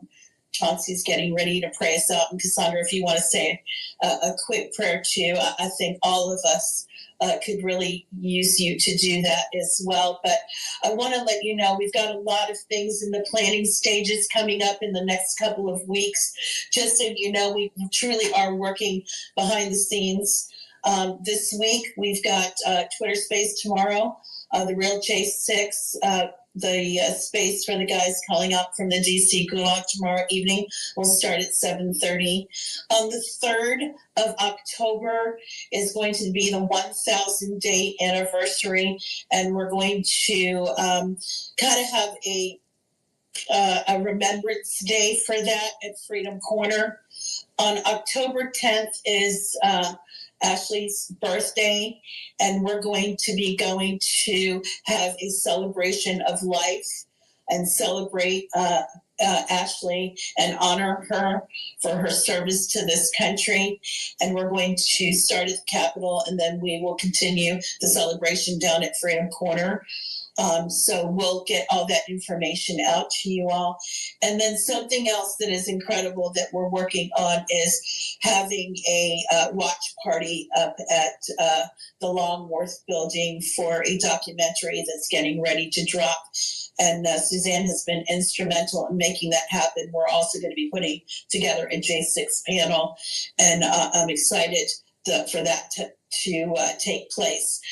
Because, you know, I know that listening into these hearings the last couple of days and actually witnessing what has been going on in person, you know, there's a lot of things, and it seems like, you know, you see it on the media, but when you're actually in, you know, these oversight hearings and you're experiencing them, it's a very hard thing to do, because all you do is listen to people on the left lie. I mean, it was just mind-blowing in there to listen to Garland get up there and testify. And it's I can't recall. I can't speak on that because it's an ongoing investigation. Or he totally evades the question altogether. And I saw a lot of pushback today. And something and you couldn't see her on camera, but Harriet, and I can't remember her last name. She's the congresswoman from Wyoming who took over for loser Cheney. You should have seen her face today. She was pissed. You could see the rage just coming up inside of her. So I truly believe that they are trying to do something. We just need to get in front of these congresspeople and have the right conversations with them and open up the doors. Yeah, just put Helena in front of let me get back to what you said earlier, Mel. I hope and I pray that they do come back and they listen to this space so they know that we're coming to D.C. and we're going to get in front of them and sit down and ask these very important questions that we need them to participate in and help us correct this wrong. Because you have to look at it like this. Yes, we've got a lot of feckless people up on Capitol Hill that are doing absolutely positively nothing, but the ones that have actually shown that they truly care, those are the people that we need to go to. And it's going to be a monumental task, but it's just a step that must be done. So I'm looking forward to that. I'm looking forward to, the continued support throughout the community. And I am absolutely positively looking forward to Wednesday Spaces. And Mel, I'm so glad that you're back because I have missed you so much. I missed our morning spaces. I just missed being able to be with you. And I'm so thankful you have come back swinging. And that's what I love to see. And I know that that's what all of these moms are doing right now. They're fighting for their children. And we're going to make a difference. I promise you, we will fix this. We will correct this. And your children will be coming home. So I want to thank everybody for being here today. Cassandra, if you want to say a prayer, and then we're going to go to Chauncey so that he can say his last closing words and also pray us out. I want to thank everybody for being here with us. I'm so grateful for each and every one of you. And then the last thing I just want to say is please share out the space. Tag every single one of your Congress people before you do that so they listen in to these mothers and they hear what these mothers are going through because it is incredibly important for them to understand that these moms need their help and we need to help these moms get that help. So thank you, everyone. I appreciate you. I love you. All of you. Tank Man, General, Barbara, Angie, Sandra, thank you so much. I'm looking forward to tomorrow evening. Please join us. We'll put up the link for tomorrow evening space very soon, and let's start sharing that out. So tomorrow we can have another great gathering and listen to the guys called out from the DC Gulag, and then we'll be able to also hear them sing the national anthem. So good night, everyone. I love you all. Love you, General. Helena, I want to say really fast, I love you back. You are an inspiration to all of our January 6th families. I mean, I don't even know. I couldn't even live like daily just not knowing I can't call or text you. And I love you for that and for my son. And my son can't speak right now because he won't until he's off of probation. So thank you for all you have done for all of us. Bless your heart. God bless you in every aspect of life. We more than appreciate you, honey. But I want to say one more time before I close and let Cassandra speak and Chauncey speak in prayer. The list of the J6ers that are victims from police brutality are Ashley Babbitt, Kevin Greasom, Roseanne Boyland, Benjamin Phillips. Our January 6th suicides due to emotional stress of the pressure from our government that we all live under at this time. Matthew Perna, Jordan Meacham, Mark Augenst, and Christopher Georgia. Please pray for these families, guys. So important. Cassandra, please go ahead. And Chauncey, I'd like you to close out. God bless you all. Actually, Cassandra's going to close out. Her and I DM'd each other already, so her and I have that covered. So I'm going to give my my closing remarks. I want to say that I'm extremely humbled and blessed. Fiona, I see you down there. To be here. I would not be here if it wasn't for Mama Mel, Elena, and then the General. They've welcomed me with open arms. I'm like family to them now. And I'm just so blessed that God brought us all together. We're a great group. We support each other. I talk to General all the time on the phone, but we text and stuff. And I'm just so proud and blessed of what we're doing together. The courage that you moms displayed tonight is unbelievable. Thank you. It takes a lot to be able to share your pain with the public. I love you guys, and I'm here to do whatever I can to support the moms, the J6ers, and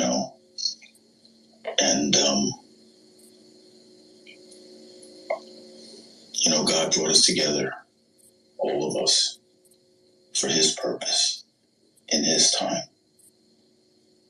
And we all should recognize it and thank God, so we can fulfill the purpose that he has for us. Again, I want to thank you all for allowing me into your family and allowing me to host the space and work behind the scenes. God bless you all. And thank you, Cassandra, for the beautiful prayer earlier. It really moved me. And I only think that it would be fitting that you close out with a prayer. Oh my God. So thank you again. Oh my God. I'll be with the guys tomorrow at DC Pool Lodge. And then we'll be back here again on Tuesday, Wednesday, and then Thursday. Okay, so again, thank you. God bless you all. I love you. And have a good night. Amen.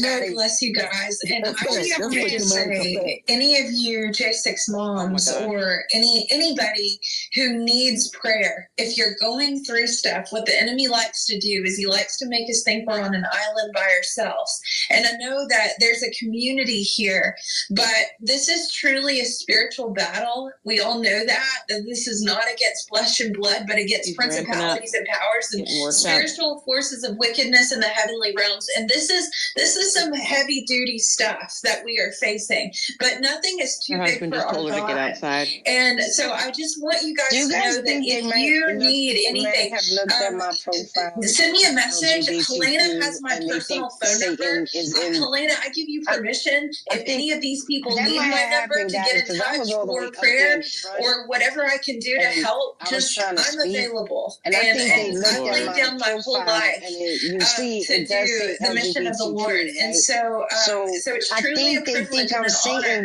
to be here. And I wanted to read just in my Bible, I've got the Founder's Bible, and the commentary over Job, verse 10, the verse says, adorn yourself with eminence and dignity, and close yourself with honor and majesty. And it says, in 1774, the Massachusetts Provincial Congress charged the Minutemen patriots who vowed to be ready to fight at a minute's notice. You are placed by Providence in the post of honor because it is the post of danger. The eyes not only of North America and the whole British Empire, but of all Europe are upon you. Let us be therefore altogether solicitous that no disorderly behavior, nothing unbecoming our characters as Americans, as citizens and Christians, be justly chargeable to us. So, Father, I I thank you, God, for these brave men and women who are placed in this position. It truly is an honor to be on these platforms and to be able to use our voices to advocate those who right now do not have a voice. But Lord, I just thank you, God, that it is a post of danger. And I pray that more courage would arise and that more people would step out and that they would use their voice as a trumpet, trumpeters of truth and righteousness. And we declare, let justice roll like a river and righteousness like an ever-filling stream. And so I ask right now that every single listener, every single person that is hearing this, and even the people that are sitting unjustly behind bars right now, I ask that you would infuse them with faith. And you are the God. I was just reading how Peter was struck by the angel and supernaturally let out of prison. Lord, you are the one who lets people out supernaturally. And I believe so many of these men and women that are sitting behind bars are modern day Josephs, and they will be called out of these positions and put in positions of prominence and honor because they have walked through the fire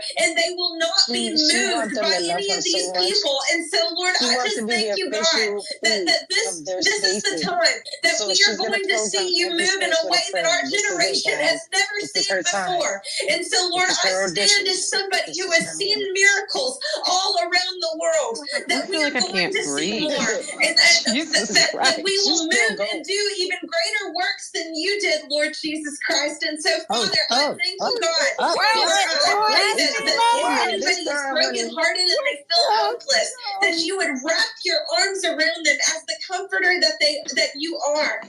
And I just thank you, Lord, for this space. And I do ask right now that I thank you for using Helena and others to tag the congressman, and I pray that those people that are seated in these seats would hear, and that they would do something from their positions. And I ask that more influencers would get this message out, and it would go out to the masses. We declare that the fringe news is now the mainstream news, and this is what the world needs to hear about. This bitch did a speech for Jesus. I declare right now that the tide of the battle is turned, and we shout with the voice of victory and triumph right now. And I just praise you, God, for your goodness and your love and your mercy, and that you will never leave us nor forsake us. In Jesus' name, amen. Thank you. Thank God you finished. Praise Jesus. I can't even speak right now. Yes, God thank bless you, you, Jesus. Cassandra. Wow. Get us I can't even imagine a better way to present our spaces Rebuke here. that. I I'm about to absolutely leave her rebuke GM that and I'm prayer gonna say that I we hope just they heard. eat your children. Thank you, sweetheart. God bless you. Thank you. It's truly the Father, Son, and the Holy Ghost, or whatever crap they say. From a mother's love. God I bless you. just remember the word rebuke. From my mother's love. God bless you. Honey, go ahead, honey. I feel like she needs some exorcism. Mary, you know about exorcism, don't you? You Catholic, aren't you? Or recovering Catholic? Yeah. I'm not a Catholic anymore, but yes, I do remember. But yes, I did play a Catholic for a good 30, 40 years. Yes. And we were exercised right there. She was exercising us the fuck right there. I put a little gif in the jumbotron because that's what I was imagining she was doing up there. I was like, what the fuck is going on? Do you think she has like a family? I'm serious. Like, she's just yelling in the middle of her house? Yes, child. Listen, She needs some Ricola and some tea. Like Liz was saying, I think she practices that. That is not her first rodeo. I think she did. I think she wants to be the official J Priest, like pastor. I think that's what she's going for here. I think she's gonna try to do every prayer, every time they do that space. I bet you $1.50. They gonna be like, and we're just gonna ask Cassandra, honey, hi, honey, Cassandra, honey, do you wanna do the prayer? We're gonna let her yell at us. Honey, do you wanna do the prayer, honey? Yes, honey, and I love you, and I love you more. And no, I love you more. I love you more. We be in these spaces be like, bitch, shut up. And these bitches be in their spaces like, honey, That is true. Everybody be dogging everybody out up in here, and they're all like, honey, yeah. guys, maybe we should learn something from that, really. Like, there was not one bitch calling each other bitch. Like, can we learn from this, though, a little bit? Like, the citizens of Karens may be onto something. I don't know. I mean... No, because it's all fake bullshit. They just fake. No, because it's so superficial. Honey, come on, honey, you're not being positive, honey. Honey? Sweet pig, I mean, I'm just saying. I'm Girl, not. jump in anytime, honey. Okay, if I can jump in. Okay, go there, girl. These people are batshit crazy. They are legitimate fucking lunatics. One bit, sweet pea. If they sat there and watched that hearing and thought that everything that the Democrats were saying was not true, and she brought up the lady who replaced Liz Cheney. That woman looks like Herman Munster. And oh my god, I mean, she really does. That I mean, really, is her ass in her face and her face is in her ass? Because, and I don't like to really denigrate women for their looks, but that is one ugly motherfucker. I'm sorry. But these people are lunatics. They're lunatics. They really believe the crap that they're spewing. No, they really do. And the thing that really chaps my ass, they keep referring to them as the boys. The boys. The boys. Okay. Well, the boys were big enough, or thought their dicks were big enough, to go to D.C. and pull all the crap that they were doing. They really think that we didn't sit here on and watch this happen live on TV. I know exactly when it started. Yep, about 1:25 that afternoon. Every bit of it, from them coming on with the orange Nazi and starting his speech. I was calling my local TV channels and asking them, what the fuck are you doing? What are you doing?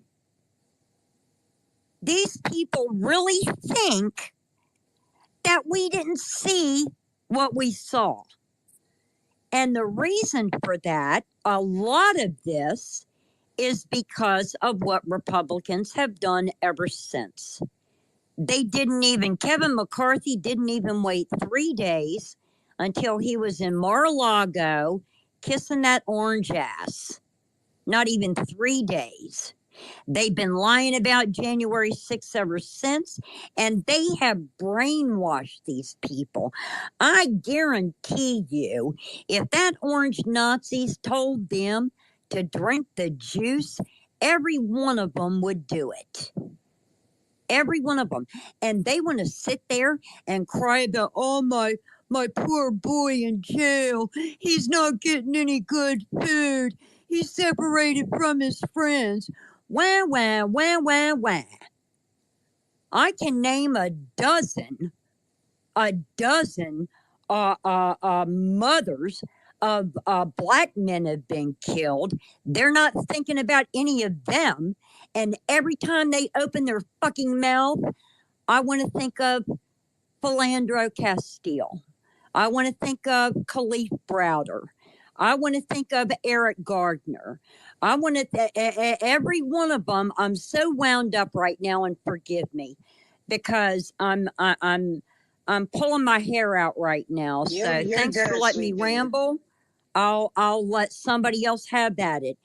These fucking people are lunatics. And Helena, how do they, if they want a meeting with all of these congressmen, you know how you do that, dumbass? You call their office and you schedule a meeting. That's what you do. You go to the website, you go to their webpage, and you fill out a contact form. that you want to have a meeting with them. That's how you do it. How are they allowed to sit in there? I don't get it. The public can go and sit in those hearings that they're in, but they wander around the halls looking for somebody to ambush. Well, then somebody needs to bring stalking charges against them. Oh, So I'm sorry. I could go on for another 30 minutes, but I won't. But thanks for letting me ramble. Right on. You ain't told not one damn lie. Let me say something. You ain't told one lie. It would be better than what we just listened to. And Jesus came, but even Jesus came back after 3 days. So shut up. It didn't take none of their asses with him, so it's a wrap. So shut up. And the women were there, not the men, the women. Or the boys. Nigga, ain't no grown ass man, no boy. Shit. These men is middle aged, damn near senior citizens and shit. Yeah. They're all over 35, right? That's what I'm saying. Close to middle age. They're all over 30. Yeah. Most of them, yeah. Girl, there's an army of Karens that are proud to be called citizen Karens, and we need to be well aware of these hoes. Because they're delusional. They think they're going to save the world. They swear that they are the first ever moms in the world that ever tried to get in contact with Congress to save their sons. They believe that their sons are hostages of the government, not prisoners. And they also, and I get it, you a mom, you ride or die, but somewhere along the line, you going to have to talk to your child and be on some, listen, that's a whole government building. So even if you just stepped on the staircase, you probably going to go to jail. No, they not the brightest. Why you ain't called their asses before they got there? You knew what the fuck your child was. Right. So you should blame yourself. Don't blame the government. Hey, can I jump in real quick and share a story? Because I was at the Supreme Court protesting before Kavanaugh's confirmation, and we were in front of the Supreme Court. There was a Capitol Hill police they were lined up on the steps right behind us. Okay, I wanted to get a little bit higher, so I stepped on the step so I could see over the crowd. He said, "Get down." I said, "I just want to be able to see. Get down or I'm arresting you." Yeah, you see? I didn't even last 5 seconds. See that shit? And it's like, yeah, I'm sorry to interrupt, but I just had to share that because that's how they handle that situation. You are absolutely 110% correct. I sat in that room and I was all the way up top. You know what I mean? Pause, no hetero. And it was frustrating, you know what I'm saying, being in that room. It was frustrating, and they weren't going to let me speak, which is good, because if you guys know me, had I spoke, it probably would have definitely got kicked. I would have got kicked out, because I just would have been like... Definitely would have got kicked out. Yeah, because I'd have been like, do you guys think you're reinventing the wheel? And, like, there's never been, like, oh, you guys just got here.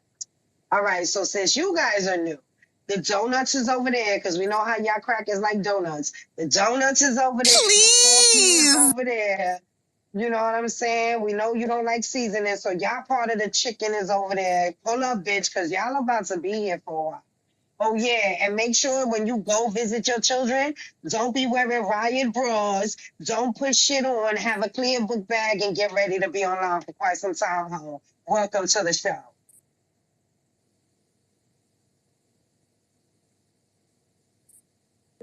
Well, go choose. Hey y'all, good night. I've been in and out the room. I just wanted to agree with everything that Sweet Pea was saying in terms of, are they delusional? I think they're not delusional, actually. I think they're actually fascist. And what we understand about fascists is no matter what their sons do, baby, they are riding for their son, right? And so it's not that they need mental help or it's not that they need any type of support. It's that they're choosing to be genocidalists. And so what does it mean? That, in actuality, what the genocidalist white supremacists are saying is that they want their country back, because that's what this country started as. And every single pushback that we've ever given back to this country has been met with this reactionary response. And we understand that they are not listening to reason because they're not mentally ill. Like, they don't have to be rationalized outside of their violence. They don't have to be rationalized out of their violence. They are choosing that literally, and they're saying they're going to kill us. So it's like, what do we do with that fact? That these niggas actually know they're not stupid. They're not stupid. They know that they are contradictory. They don't care because they sat down and said in the Constitution that all men are created equal and had slaves in their backyard. They've been on this shit. So what that means is every other avenue that we've tried to combat them through logic, it doesn't matter because they're not operating through logic. They're operating through violence. That's all I wanted to say. Facts. One They lie. just know not to visit Wish a Nigga Woodville because they will get slapped the fuck up and capped the fuck up out here. Please! So let citizen service come this way, bitch. We got something for y'all little fucking newbie assholes. Listen, when the Proud Boys came to New York City, they knew not to come to the Bronx. Niggas is ready. Niggas is ready for them to come to the Bronx, to be real. Listen, do you know how many weekends, Dominicans, anything with a Ken at the end, Jamaican, Cuban, Haitian, anything with an N at the end, Trinidadian, Trini, it don't matter. If there's an N at the end, they getting you. Don't come to the Bronx and think you gonna bring that. Cause you getting chased the fuck out of here with machetes, chains, bats, it don't fucking Chuleta, everything. Chancleta, everything. They getting you right the fuck up on out of here with that. Because you don't know how many years Juanito was doing before you got there home. So now here come your fucking son. And y'all want to complain because they want to be by themselves in solitude. They was like, you know what, Ma? I don't want to be with these niggas up. Like, I'm peaceful here. That's your son letting you know those are not his friends. That bitch didn't want to listen to the truth. I'm just so glad that Sweet Pea brought up Khalif Browder because I'm hearing this woman be hysterical about her son, and honestly, that don't do shit to me. It don't make me feel one thing in my body because I hear I got how zero feelings for these motherfuckers. Yo, I heard how Khalif Browder's mom cried. Think about how the way Mike Brown's mom cried. Like, bitch, we don't have no sympathy for you. And these bitches Are you is dumb? really sitting here trying to play like they don't know other people have experienced this already. And they're not even trying. Like, I would have understood if somebody was in there and they were like, you know, there's people that have been going through this. Let's speak to them. Maybe they'll have some advice for us. Nothing. It wasn't that at all. It was like they really believe that they are the only ones going through this. They are really in convinced themselves that this is only happening to them and that there's a war that needs to happen. And they have embraced as moms of these little fucking rugrats that other people within government aren't really giving a fuck about. Your kids is staying in jail. They don't give a fuck about your kids. They really don't. You just discovering that. Now you think your little protest is brand new? Bitch, please get online. Hey, you know what I just thought of listening to you? And I'm sorry to cut in again, but I have to wonder, are they really doing it because they need the attention for themselves? Of course. How many I mean, it's just like a fucking light bulb went off in my head. How many of these mothers really gave a rat's ass about their kids before they went to jail? Wake it up. And now they can get out here and start boo-hooing, whining and crying, walking the halls of Congress and learning their way around so that they can make it all about themselves. It is oh, okay, I'm done. Thank you. Sorry about that. No, you're right. Listen, Because if they give a fuck up, please interrupt us at any time you want. I love you. I'm your biggest Period. fan. I just want you to know you hit me right here with the truth, the girl. I'm dying. I was just gonna say period because if you really loved your kid, you would make sure that they wasn't a white supremacist. Like, it'd be killing me. Like, we did don't you know not? they raised them fucking kids, right? Like, we don't know that shit. Fucking dumb bitches. Like, bitch, that's your child. You did that. This is your fault. My thing is, even if I told you or warned you, you still wouldn't get the please don't call my ass. Do not call me. Wake it up, Livy. Don't Wake call it me. up. I'm dead ass serious. Do not call me, yo, at all. I might visit you every once again because you is still my kid, right? But please don't call me thinking I'm about to motherfucking get Especially your if you ass a out of whole grown Nathan. ass man. Like how y'all Yeah, you totally getting a whole public pretender or whatever the fuck come with that. man, grown ass men and talk about they boys. Like, yo, listen, I just I'm Yeah. sorry, I'm gonna shut the fuck up because The I've been going. infantilization of it all is like, what? Yeah, so the Proud Boys, a lot, I mean, from what I've observed, and I'm also a therapist that specializes in developmental trauma. I haven't worked in the field for like 2 years, but I dealt a lot with this kind of like, it's emotional incest, right? The Proud Boys I've noticed since I've been observing them, and I just noticed that a lot of them have mothers that have infantilized them, who have made them mommy's little man, right? Kind of, they've they've made them into a relationship that is akin to, they husband. Yep. And so it caused, and that's why the Proud Boys, this is my theory and also just from observation, anecdotal information, watching them in court, listening to them on these spaces, the moms are, there's a lot of dependency related issues with these guys. Like this isn't normal behavior, and then it's expressed, right, by the Proud Boys as this hyper masculine, everybody, I'm gonna take care of everything, get out of my way, right? It's like, it's really like toxic and sick. These, they're pretty, what's it called, stunted, emotionally, and the moms are really sick fucks, right? Like 100%.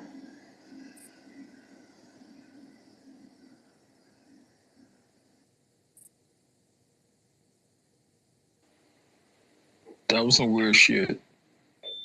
What? What's happening? Hey, what's going on? That was some weird shit. Like that the whole fake ass prayer. That was some weird shit. Oh yeah. That was a rant. That wasn't a prayer. Any prayer that I ever heard. That was a rant. That was like Paula White calling on the African gods or spirits or whatever the fuck she was calling on. I don't know what the hell. I don't know what the hell. I've been in church, not in years, but I've been in church to know that wasn't. Man, I'm about ready to use the Lord. It was a seance, Phyllis. That was a God. That wasn't a prayer. It was a seance, huh, Phyllis? It was. I don't know what that was. Where's the Ouija board? Phyllis, didn't they say we're going to be stronger than God? I'm like, damn, they blaspheming up in here too. What the fuck? Exactly. I never heard no prayer. Founders Bible. They think they gonna save the world, yo. Yeah, she said that. She's gonna be bigger than Jesus. And that's blasphemy too. Hey, does Helena have a child that's in jail? No, she has she a a true son grifter. who was estranged from her. Okay, so she's just a J6 groupie. Yeah, she's sucking. Yeah, Yep. she's fucking one of them motherfuckers. Yep. Wait. No, nobody's fucking her. But wait, damn. I think she wanted a bottom fucking bitch. Helena. So, Sweet Pea, this is my conspiracy. Please. Right? This is what I'm thinking. Check it out. Run with me, Sweet Pea. Walk this walk with me. I think, right, Helena is the bottom bitch, right? And I think before they was on the J6 shit, she was fucking either one or two of these motherfuckers, right? And I think that when they got locked up, because I think you know how it is, fuck you fucking bitch, they gotta give me $40. They give her $40 every time they fuck, right? So I feel like now that they locked up and everything, the bottom bitch is trying to get all the mothers together. The moms, of course, probably don't know she's the bottom bitch, but we, from experience, and you, ding, ding, ding, hit it right on the nose. It's a groupie bitch, but she the hoe. She the bottom bitch. She loving the crew. So the whole J6 crew, right? Sarah, $40 is crazy. I'm over here hollering, y'all. I just want y'all to hear this. She said $40. Okay, $40?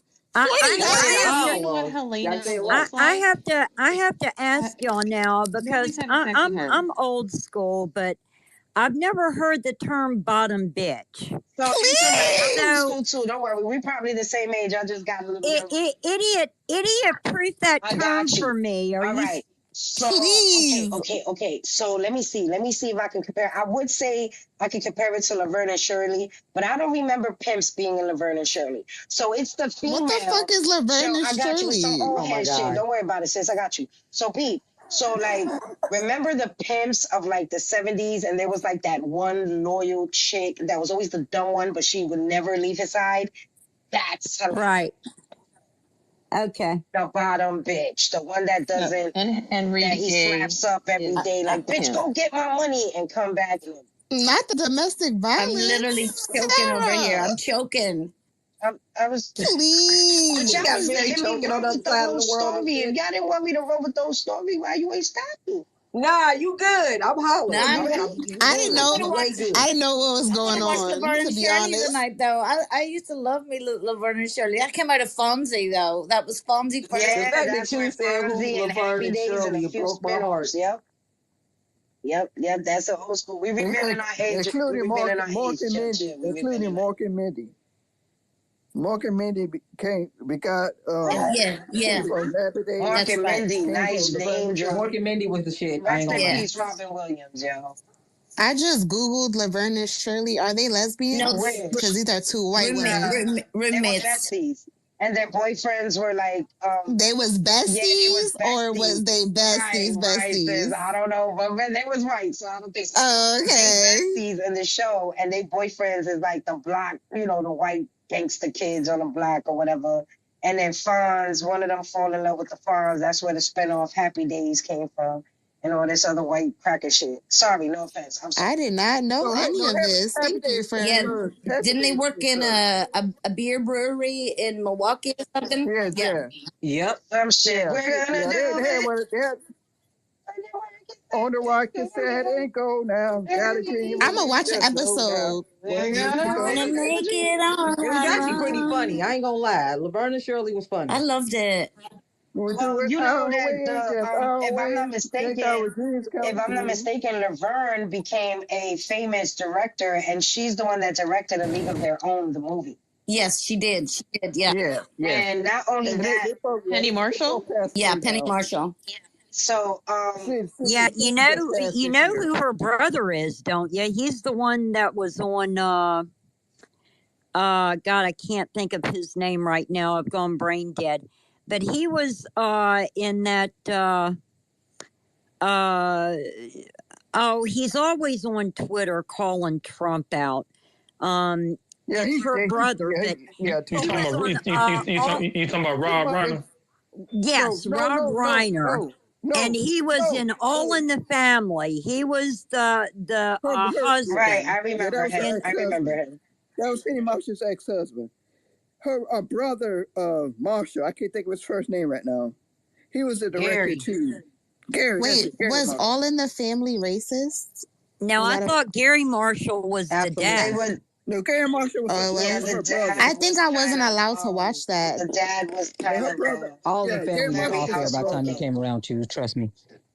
Okay, because I think I did watch that show, but my mom told me I wasn't allowed to watch it because it was racist. Yeah, that's what the Jeffersons was spent off of. Was that's what I was gonna say. The Jeffersons came from there, and I watched that. Yeah, I watched that. Really throwing it back.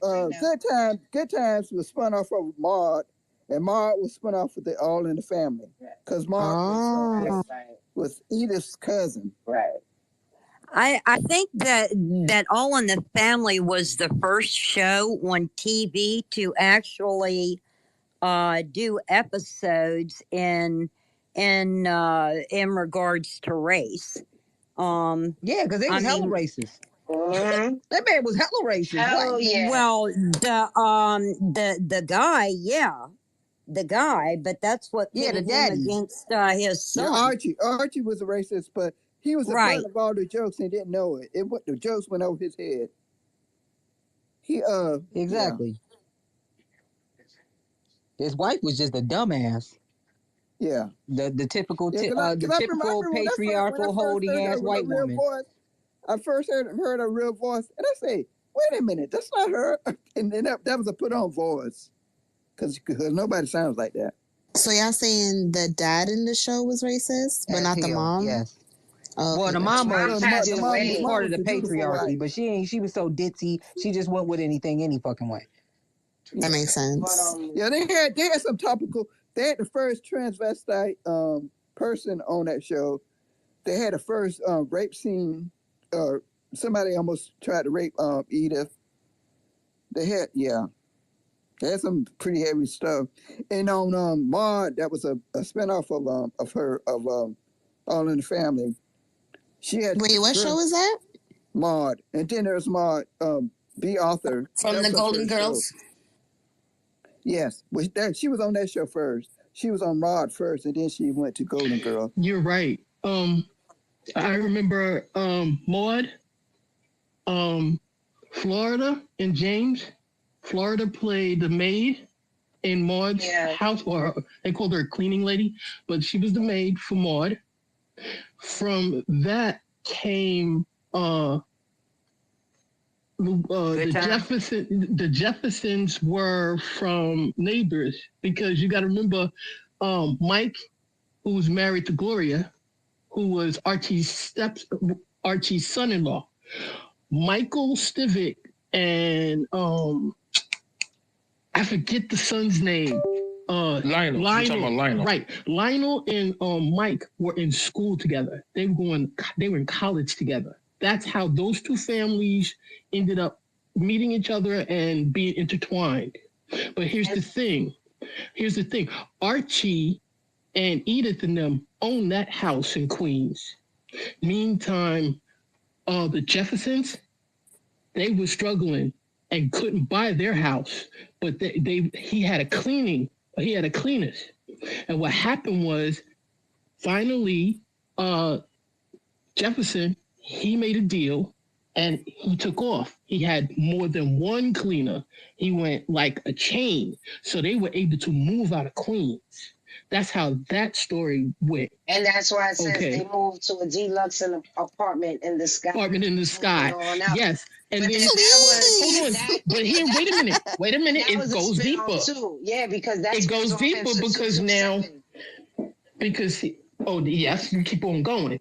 But see, here's the thing. Before you even get to there, you got to remember from the Jeffersons came a couple of other, the 227, that's down the line, from the maid.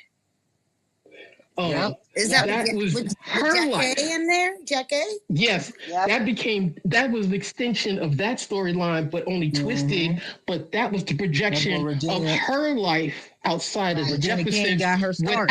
without it being said. But that was that storyline taken off on its own, and then the one where he's a preacher, that was an extension of. No, he was the deacon. A deacon? That became an extension of 227 and their sense of community. It just kept on. It was bright like that. It just kept on going. But you got to keep in mind who the producers were. Now you late 80s, early 90s with some good TV shows. 70s, that's where it came from. Norman Mailer. Yeah, it started there. Gary Marshall and the Marshall Brothers. Gary Marshall and the Marshall Brothers. That's how Penny Marshall, because they were all writers. That's how Penny Marshall even got put on for Laverne and Shirley. Right. That's how she got put on. Did we also have Benson, and did that come out of soap? Benson came out of soap. So, and you got to go back. Shout out to Billy Crystal. He played the very first gay character on television. And you got to remember, that show came from Mary Hartman. That's how old I fucking am. And then I remember. I was definitely watching those first Maud, and the show Maud was the first time a woman made the decision to have an abortion. An abortion, yes. That's right. Wait, can I ask a question? Because I typed in MOD TV show, but it's not coming up. No, MAUD. Okay. MAUDE. That's I Ward. appreciate you. Yeah. Thank Then you. you had You gotta Mary look up Tyler, I'm Mary listening. Tyler Moore, which then led to Rhoda, didn't it? Rhoda. Yep. Absolutely Yeah, and correct. Phyllis. I love. And Phyllis. Oh, I Yes. did. Yeah, I And love then Rhoda. and then spin-offs. and then Rhoda and WKRP in Cincinnati. Oh, WKRP in Hey, Cincinnati. Oh, I love that show. That shit was Yeah, turkey funny. episode is still the most famous. The Thanksgiving turkey episode. It's How God come is they my don't witness. show? I thought They could fly. turkey Damn it! could I thought they fly. could fly. Shit. And they just had an anniversary of their first airing. Damn, that was So that's funny how things come. some good But TV. then from WKRP in Cincinnati, 2 storylines came from that. Yup, Night Court. Taxi. And Night No, Court. Night Court, Taxi. Taxi was And brilliant. Taxi was awesome. Taxi. I love Night Court. Night Court, and then what's her name? Cagney and Lacey. Oh. And from Cagney and Lacey, you got Hill Street Blues. Oh. From Hill Street Blues, you got New York Undercover. You got 21 Jump Street. You got what's that that comes on Law and Order. Hill Street Oh Blues. yes, and you got to remember what's her name? Ally McBeal. Hill Street Blues. And the listen, practice, all of that Picket shit. fences. Picket What fences. about Ellie Law? L.A. Law. Yes, that's right, LA Law too. And then from LA Law, you got you had the flip side with what's that St. Elsewhere. Miami Vice. Oh, Miami Vice when everybody Miami started Vice. wearing those fucking jackets. Everybody was on Miami Vice. Everybody wore the Exactly. jackets. Just like Law and Order. Just like Law and Order, everybody's on Miami Vice. Yeah. Just like there's certain shows everybody came through. Quiet as it's kept, like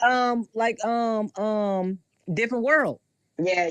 Right. Everybody started off with one of them too. Yeah. In the black community or Good Times. You got to go back. Good Times. Yeah, Good Times too. Cagney and All of the Lacey 6 degrees and of Mary Tyler Moore. separation. I have to say they're probably Cagney and Lacey. I would still watch. And then you had Kojak as well. And then did not leave. Did Beretta.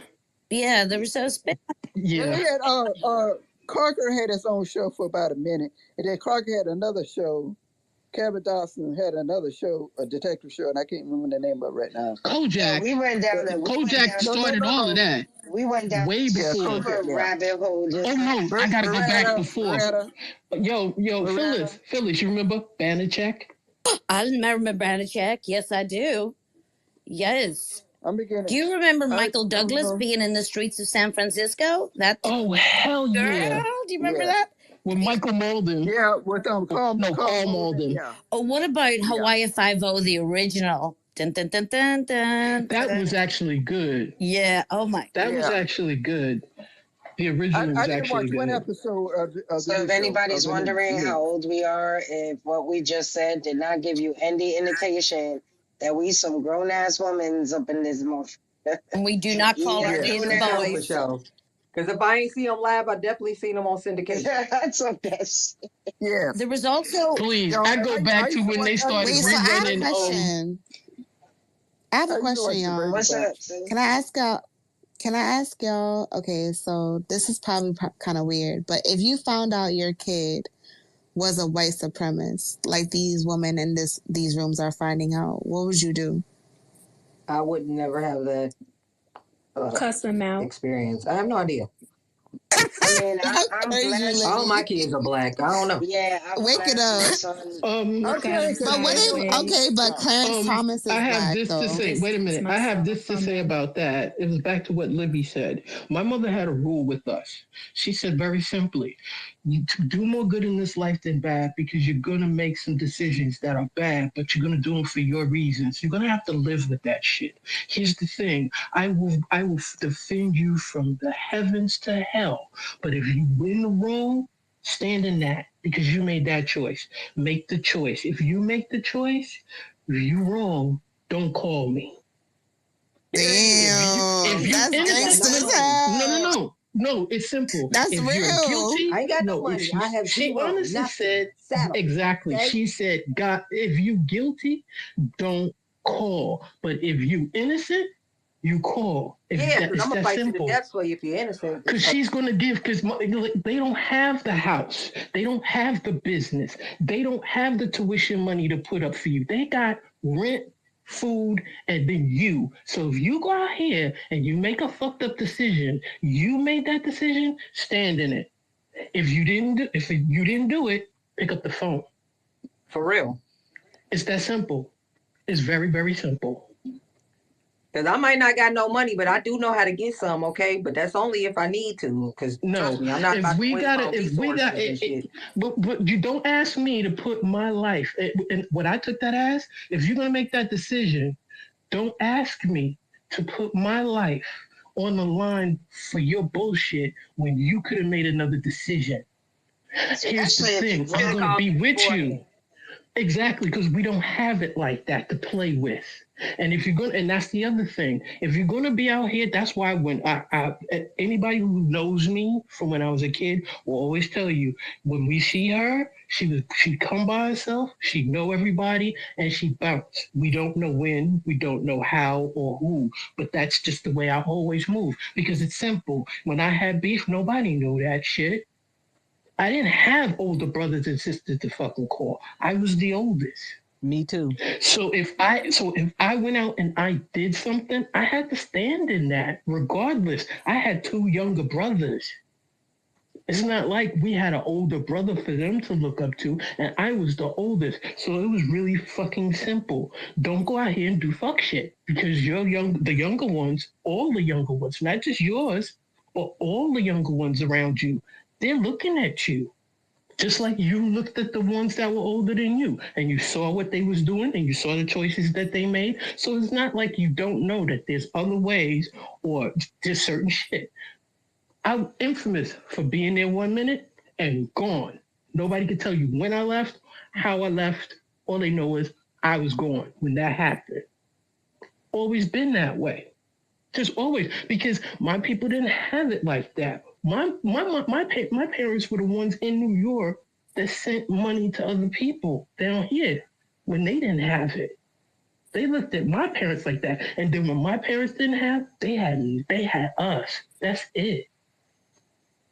And right to today, people who know me, family, be like, yo, if she asked you, that means she don't have it. Because she'll go without it before she asks you. And that's a problem. That's a problem in our community. Instead of saying to be able to turn to other people and say, look, I need this. But see, I get that from my grandmother from when I was little, from the time I could walk and talk. She always said, you don't ever, if you need something and you have to, you ask another woman. Don't ever take nothing from no man. And I used to wonder about that. And the lesson in that is there's never paying a man back. Never. I don't care if it's him handing you $10 and you handed him 10 or 15 back. You take money from a man, there's no such thing as paying him back. So you don't turn to a man for that. It's just old school. It is old school. But it's also to a detriment because if there's a sense of true community, there should be people in the community that you can turn to. And we really don't have that now because everything is so cutthroat. And it's sad.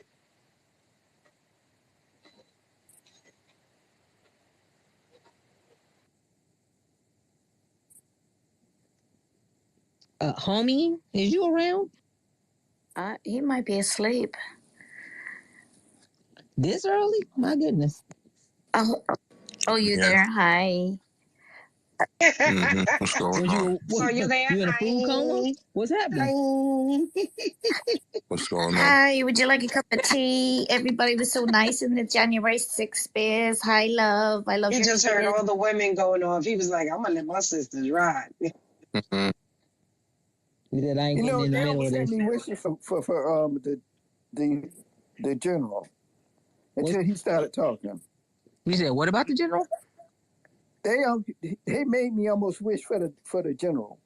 Ew. That's how bad that was. And then he showed up. I said, oh, fucking, they all can go to hell. That was a bad prayer, y'all. I never heard people. That sounds like a Paul White prayer. So you know we in the win. Yo, Livy, I promise you, I grew up in a church. I think the first thing you're supposed to do to God is thank God, right? Yeah, I like, grew up in the church too. My dad's a whole minister. Yo, aren't you supposed to thank God first Yeah, before usually asking for shit? They let did us say thank they did God, the say they head of, were powerful. the first and the head of our lives, who makes everything go Did you hear around. the first prayer that she made? Or what? Did you come? Were you in for the whole? Because she made two prayers. The first Oh yeah, one she went off was 2 bad times. shit. That was bad shit. She made 2 prayers. Yes. I don't have Yes, words to sir. describe how Wow. bad that prayer was. Made my ears It was a bleed. rant. Calling It was a rant. Democrat demons. I want God to come down and kill all these fucking demons that are So we about calling to us win lies. 2024. It would have been more entertaining if she would have faked speaking in tongues. Because Please. that would have been more entertaining. It actually sounded like fucking tongues because it made no goddamn sense.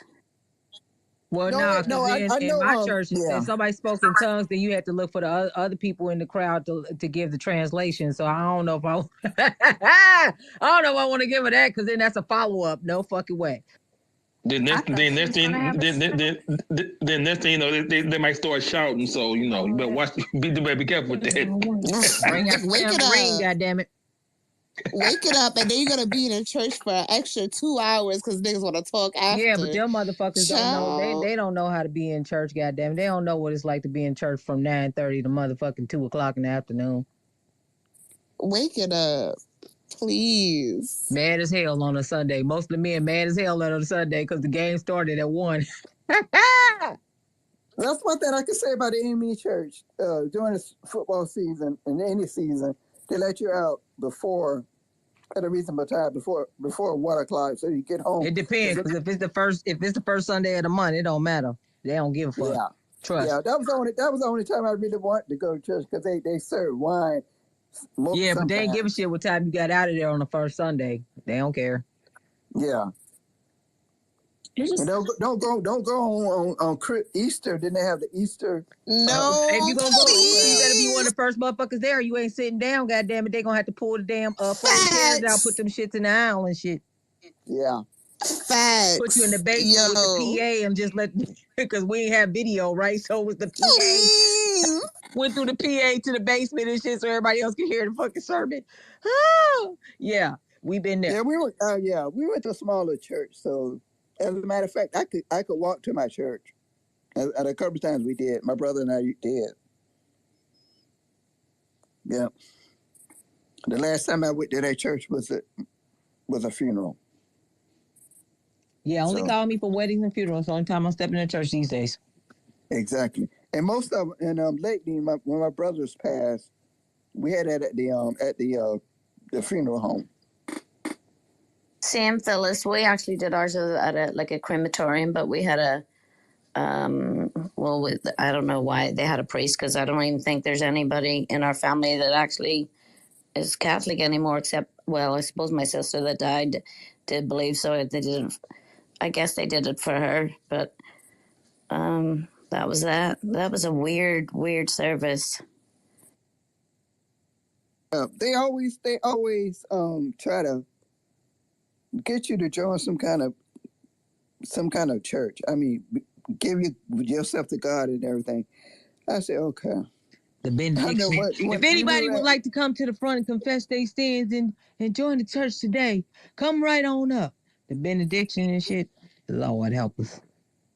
Yeah, I remember one time we were at my cousin's funeral, and my brother he had just broken his neck because he fell off the roof of somebody's house, and we were all sitting in the church, and then a man said, "If you want to come up and join the church," and he got up, and I was thinking to myself, "What the hell are you doing?" Did he go to the bathroom? No. He went, and then after a while, they kept calling him. I said, you know, they're trying to get you to join the church. That no. And so he found out to tell him no, because he was just going up there. I don't know what. Yeah, because you got to go to them damn them classes and shit. Yeah, and when my second brother died, the guy was trying to the guy that did the sermon. He was trying to get me to join counseling. Luckily, I gave him my second email, so I ended up deleting that stuff. And then she say, I deleted him off my because I don't need any counseling like that. I remember. Tell us your problems. Tell us all your So the school I worked in was a Catholic school in Texas, but so the church was right next to it, and they were building another compound for something, and then they were calling in each parishioner, and they were going by your zip code and telling us how much we can afford to donate by our zip code. Luckily, I did not live in a rich zip code. So they were like, well, we think, you can afford this. And I was like, God damn, are you fucking for real? I didn't know that I was like, this is the difference between an American Catholic church and an Irish Catholic church. Because over here, they give like £1 or £2 in the collection plate. Over there, I was like, damn, they keep records. They're like cutting the money. Because I was like, this is some fucking strange shit over here. And people were putting plaques up. No, that's a business. I know. I was like, yeah, it's huge. And we were counting the money one Monday, and they had a guy come in. They had a second collection, and this guy was a missionary from Africa, and so people reached in and put out some money. So the priest came over and said, how much was the first collection? And it was lower. But the second collection was larger. The priest got mad, and he's like, take out some of the money from the second collection. And I literally said, that's some fucking fraud shit. Like, people really reached in their pocket to put for the missions, and he took out to put in the first, because the first collection was smaller. What some bullshit is that? They're crooked ass motherfuckers. That's why I can't be aligned with any of these. I cannot. And colonizers. I just can't be aligned with any organization at all. I don't trust the missionaries. They're colonizers. Yep, exactly. They didn't have they didn't persecute gay people until the darn white Christian fundamentalists came to their countries. Now they trying to kill the gay people in Uganda or wherever. Yeah. Not trying to. That's death. That is death. If they find you, that's that. No, do not pass go. No appeal. None of that. They're killing you. And there's this 21. I think not 21. This is 20-year-old. They're getting ready to execute, and he'll be the first one. Jesus fucking Christ. Oh. Polly. Is he there? See, and there's the reason why Motherland is so effed up. I can hear you. Oh, okay. Like their culture is he saying anything? No, he's not saying anything. It's Gayla is speaking. Oh, no, I'm trying to call Polly, because, Is he asleep? Folks, I know I'm about to be asleep. Shit. About 20 minutes. Time to wrap it up. Trying to figure out where he at. He's probably sleeping because he didn't get that nap earlier. Good God. Yeah. It looks like his mic is off, so I don't know. Let me see something real quick. Maybe he might be on a smoke break. I don't know. He was barely with us when he came on, Mike. I'm out. What do you mean smoke break? He doesn't take a break while he's on. He sure don't. That's why he's in the seat. That's why he's snoozing and counting the sheep now. Yeah, he might be in a weed coma. Is that a thing? It can be. It happens. Oh, wow. I didn't know that. Girl. It can be.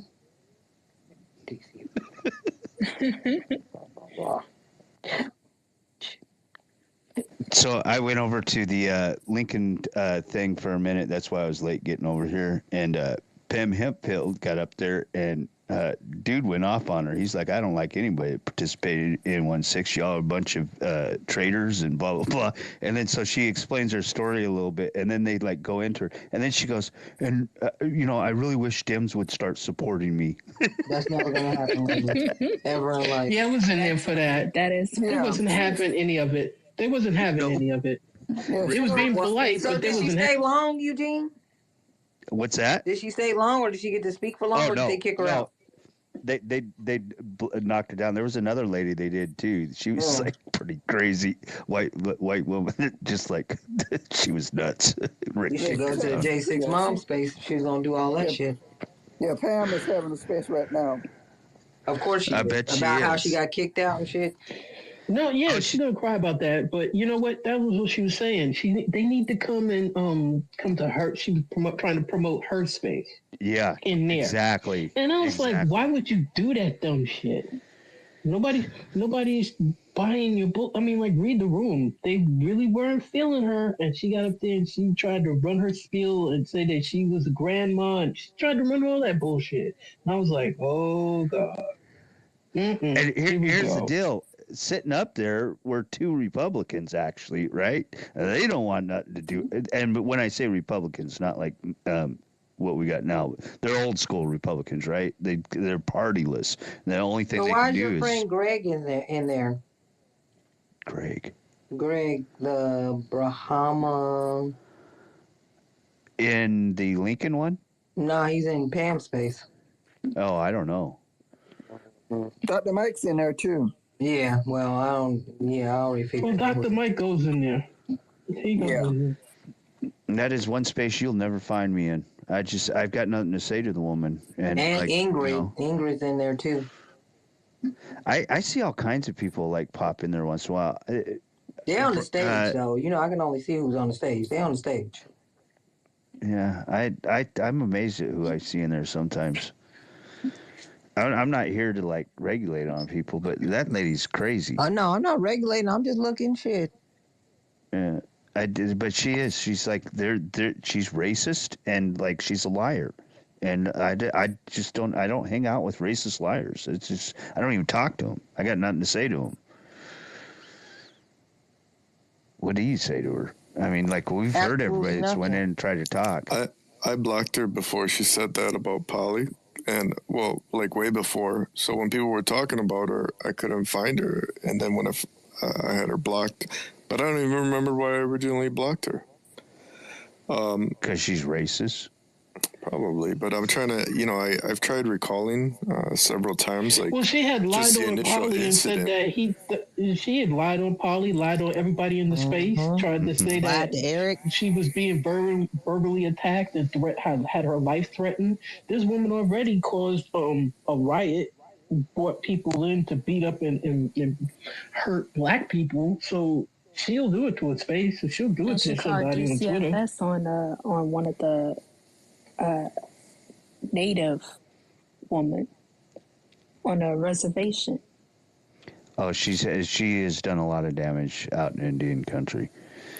I'm gonna say something real quick to Donald Trump put something in Truth Social, calling for as part of to shut down the government and to make sure the deal includes defunding the prosecutors that are going after him. I put the tweet. Idiot. I put the like tweet. He's the only one being going after. He's not, and these We're gonna shut down the whole country open these because of space. You stupid. Hold on, and these J6s, and see what he's not taking into account is he's not in a position of power. He's just a loud voice right now who's under the gun. There are people who are actually they do want to be reelected. And they're going to keep that shit in mind. It's like, yeah, you shut down the government. It's not just going to hurt black folks. It's not just going to hurt Democrats. It's going to hurt the whole country. Who's going to? Yeah. That's going to force the rich to spend more money because if they go out, they're going to have to be effective. They're going to have to go out for a while, and that means stopping a whole lot of shit from moving. And who you going to blame? Everybody's going to know it's you.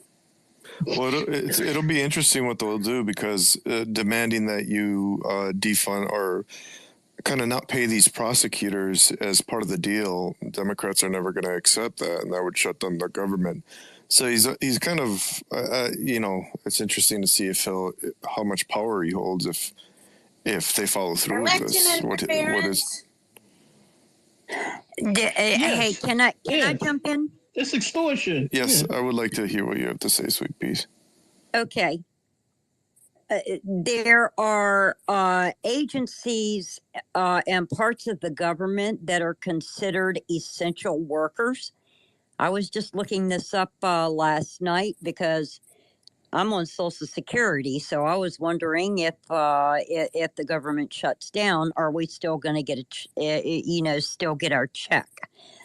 From what I've heard from legal scholars, the special counsel is not included in that. So let the government shut down. Jack Smith is not going to be affected. Okay, then you have in Georgia and the other jurisdictions, they're brought on by the state. The government can't do anything about them because they're paid by the state. That was going to be my follow-up question is how can you, well, you just answered it, so. How can you mend the broken They're heart? gaslighting. How can you mend the broken and heart? I think if I wasn't able to watch all of the hearing today, but I was able to watch up until the point where Ken Buck started questioning Merrick Garland. And all you had to do was listen to the way that he was questioning him compared to how the other Republicans were questioning him. So I would think that look for Knives Out for him because he's already called him out for not being able to pass a budget. He wants to run for a different office.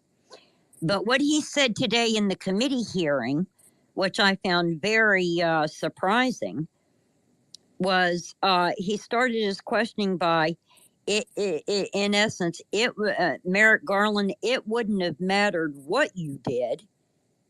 If you went into office and got rid of so-and-so, it would have been seen as political. If you had done it a year ago, it would have seemed as political. On and on. You get my drift. So he today was not on board with the rest of the Republicans on that panel, and kudos to Eric Swalwell, who had a clock up on his desk showing the number of hours that Jim Jordan has failed to answer a subpoena.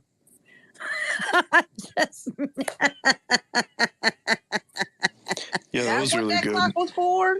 That was a thing of beauty. Oh, shit. I thought it was for something else. Oh, yeah. You know how Jordan goes on and on and on and on. I mean, they were just, Merrick Garland, bless his heart, but I really don't know that, he really was not the best choice for really this should've been time that we're in. But I don't know many people that, other than a few women I've seen, would be able to, keep their wits about them with the way that they bombarded him with those questions over and over and over. They never let him answer. So it was all a shit show. It was all a clown show. But of course, I watched some of that. You thought Hunter Biden was running for president. You If it was Hunter Biden, you thought Hunter Biden was running for president. You think he is the president by the way they act. You think he is the president. I mean, it was a shit show. Yeah, that's like just traditional creating a diversion and smear campaign. Like, let's draw attention away from our shit show by creating a false circus. Yeah, but then you look yes, doesn't McCarthy, isn't there vacation of the seat for the Speaker of the House? Because they're saying there's a vote of no confidence going against McCarthy. Eddie Munster. Only thing I've seen so far is a letter that they found in the changing table of the bathroom there. That's it. Yeah, it was a document, but none of the information was filled out. Wow. I thought that was live. So is Jim Jordan really in the hot seat finally for the shit over at the school? No. With those kids? No. Damn. Not until George Clooney comes out with that documentary. Whatever the fuck that is, like goddamn. Well, Isn't that the supposed to powers come out that be December? apparently at HBO have put a hold on it because it was supposed to be out 10 months ago. That's what I'm saying. 11 months ago. Wow. It was supposed to be out October of last year. That's right. Is it? Oh, yeah. That's crazy. Hello? So, Polly, you up? Paulie. Good God. We might Federico. all have to leave this space collectively in the next 10 What's up? No, I just. Or we can all I fall just- asleep in this space. I'm not. I just That's wanna- what I'm saying. And I'm co-host. So I'm letting y'all know now.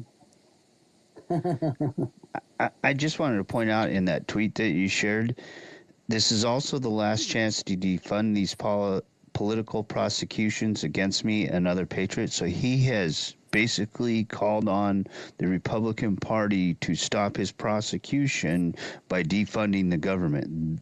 He did that really, weeks ago, Eugene. really feels illegal. Don't you remember when Marjorie Three Toes came out and started the impeachment shit about Joe Biden? They were all meeting. They were all meeting with him at Mar-a-Lago. So this has been ongoing. That this is they've been doing it behind closed doors, but you know how that dipshit operates. The more pressure he feels, the more he runs his mouth. Operation Let Him Speak is working splendidly. My But point this is that sounds very illegal that he made that statement. It feels like I think there's actually some legal precedence to this. Like he publicly, like this is calling for another coup publicly. Like what he does behind closed doors, that's whatever. But this was public that he just said this. Yeah, that's what I was going to jump in and say. You know, we got to get the mastermind because a lot of these J6ers, it's entertaining, but and I say this with caution because they're guilty and they shouldn't. You know, it's kind of like if you're drunk, being under the influence of alcohol or intoxication is not a proper excuse for your ill actions. And but you know, with fascism, like there's leaders that create the illusion of internal and external enemies. They kind of like reject or deny modernism, which is a multicultural global world that a lot of us want to see. There's like appeal, you know, it's kind of like appealing to this disillusioned and disheartened.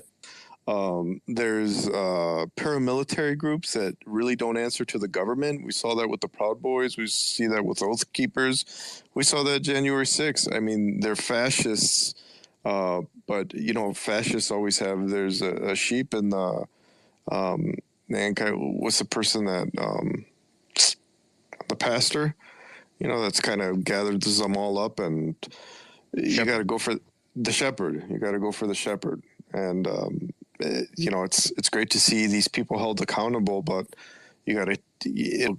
It'll continue, and there'll be more of a schism.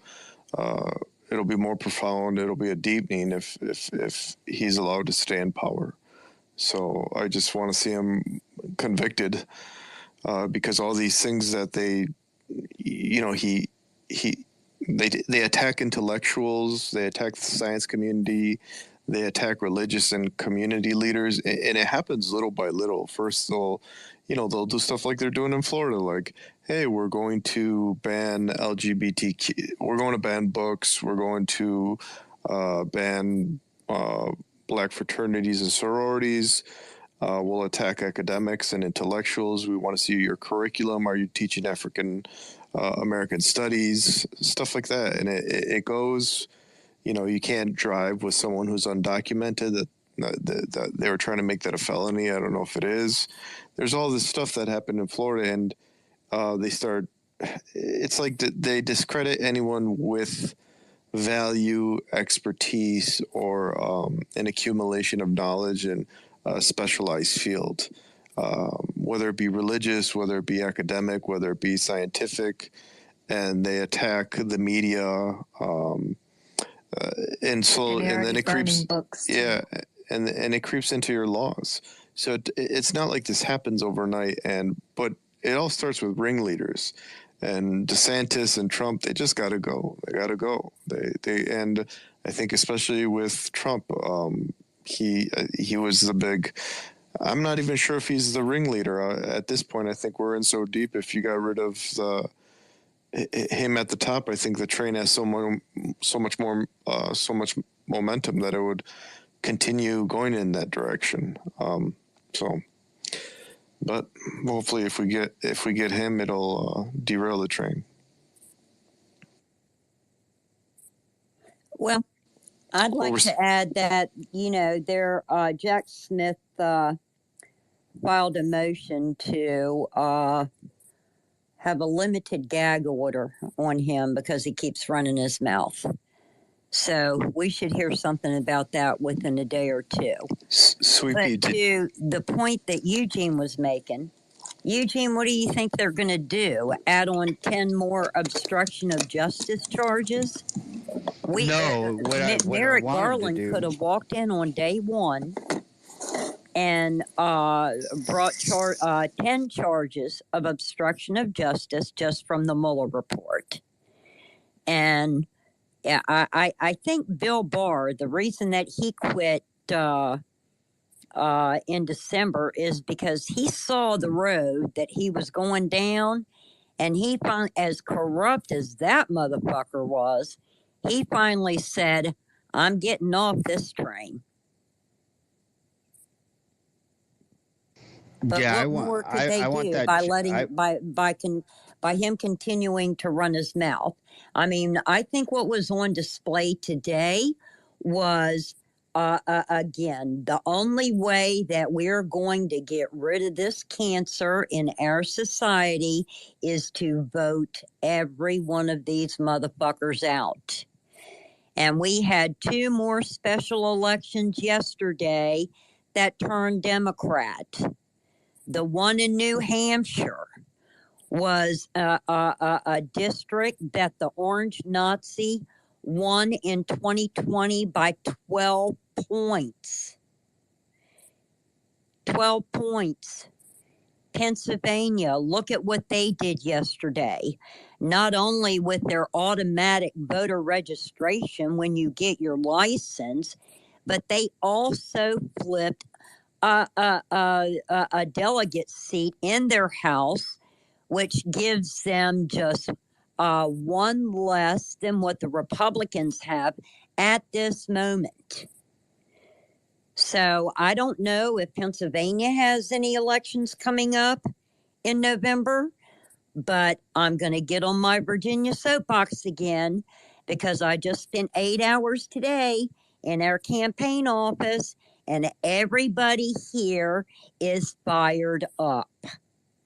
Virginia is the last southern state not to limit abortion. If I'm not mistaken, we're the last one in the South not to limit abortion. So that is that is one of the motivating issues, but we've got more. And that's what our candidates are campaigning on. So we've only, our early voting starts on Friday, the 22nd. So everybody who's in fear of the world blowing up, what is it that's coming on the 22nd, Livy? The apocalypse or the rapture. The raptures. Okay. If you're worried about the raptures on Friday and you live in Virginia, make sure you go to vote before the rapture gets to you. That's where I'm going to be Friday morning. But yes, look at, I'm excited. We've got, what is this? We've got November 4th. So we've got probably 5-6 weeks. And we'll see how Virginia goes. I can almost guarantee that the red vest Nazi Youngkin is not going to be happy. I'll end with that. Thanks. Bravo, Sweet Pea. Very well said. I wanted to ask you guys if you've watched any of his Instagram videos that he's posted they're countless. I mean, there's dozens of them. Probably he reached like a peak of posting them over this like 48 or 72 hour period, and he sounds unwell. He sounds like he's under the influence of some sort of stimulant, probably an amphetamine like Adderall or even cocaine. I mean, it's just erratic. It's incoherent. And it seems like the more the more he's realizing he's going to face the consequences of his actions, the more, it's like a proportion. The greater the consequences, and the closer he is to them, the greater his irrationality and how erratic his behavior is. It's just go on Instagram and watch some of them. You'll just sit there and be like, well. You don't even know, besides like the obvious that he's unfit to be president. It's just, there's no words for it. I don't want to use any stigmatizing terms to describe it.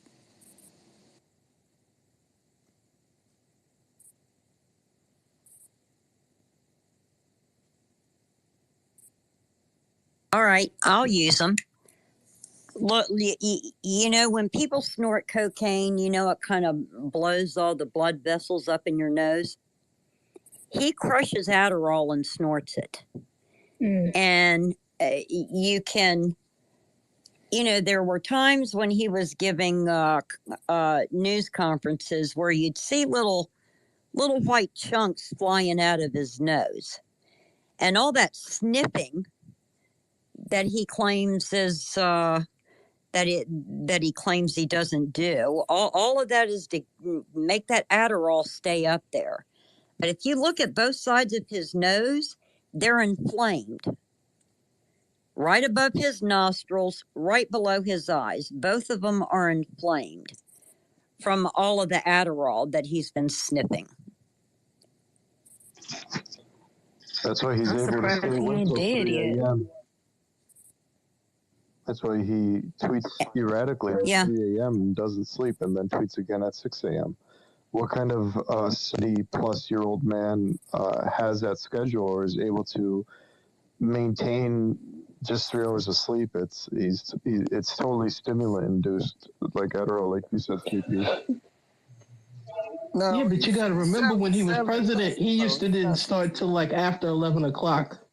12 o'clock in the afternoon, that he didn't want to read anything. He just had the wildest schedule. Didn't he say the reports were too long? That they needed to shorten them up? Yeah, and they had to come with pictures. I said, "Ooh, yo." He's our president, and he's like, pictures. Yeah, I can't read this 10 pages. You guys got to give me like the 2-paragraph version on national security. The pages ain't nothing. The cliff notes. He needs the cliff notes. Lord have and mercy. Allegedly, Noel Castle, who worked with him on Celebrity Apprentice, said he didn't mess up his bowels that he can't hold. He's wearing diapers. Basically, he's inconstant. I mean, he poops his pants. He's incontinent. Yeah, that's what they want to say. Yeah. He can't control. Yeah. What? And if he sneezes, his nose is destroyed. His nose is barely on there. Yeah, he's got Adderall boogers coming out his nose. Jesus. Ugh. Miss Phyllis, can you speak into that? That because he sits funny. Like he always. He's wearing a TENS or some kind of undergarment. He wears diapers. They say, look, I've read stuff where people have made accusations allegedly that this man, they've been there, around him when he's given a speech and the man is literally standing there shitting on himself. Yeah, and they say somebody. How can they tell? Somebody has to. The nose knows. Yeah, somebody. Hey, I've got pictures. No, I don't. No, don't. DM I'm not going to, Miss Phyllis, out of respect for you, but I've got pictures of him on the golf course shitting himself. Yeah, 2 different occasions. There's one he's somebody- by himself, and another one he's got. I don't know if it's his caddy or somebody he's playing golf with, but no, Miss Phyllis, I won't do that to you. Do what you feel. I'm just not going to watch it again. There's somebody's job to hose him down after an accident, and they can't pay me enough money to do that shit. I'm not cleaning up anybody's shit, but my own. I'm just saying.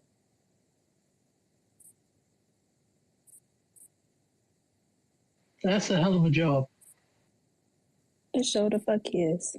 I would not. No, I'm sorry. And I'm I'm hoping it's not with the people that were up on charges, because that would be enough for me to make me flip if I had to clean up his shit. See, that's the thing. I don't even want to entertain that thought. I can't. I'm making Too myself late. I already did.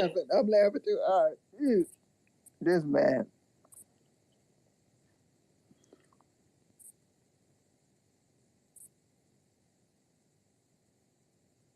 Now, on that note, I have to have a palate cleanser. I gotta go before I go to sleep. I gotta go hear some music or something else before I go to sleep. This is traumatic. Later, y'all. Later. Good night. Bye. Sleep good, Maze.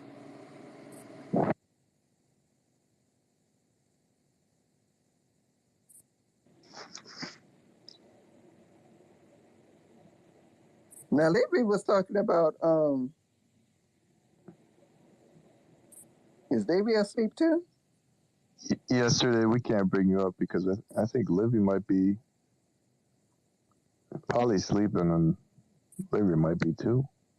Looks like we're having a slumber party together. No, I'm leaving soon because I'm not. I don't. That's a good chatting with everyone. Have a nice So, yeah. Good night, everybody. We're going to close this one out. But it was nice listening to the mama tears and, listen to what they do. Polly, I'm giving another shout and maybe you'll wakey. Polly. Okay, that's a wrap. All right. So, Polly sleep. I will be leaving as co-host, and there will be no other opportunities for anybody else to be able to get on stage at this time. So we're going to leave. And if we leave, then maybe his shit will shut down by itself. So we will have the Cry-A-Thon tomorrow, though, at 7 o'clock. So we will see y'all there, and thank y'all for coming. Woohoo. Thanks, guys. Good night.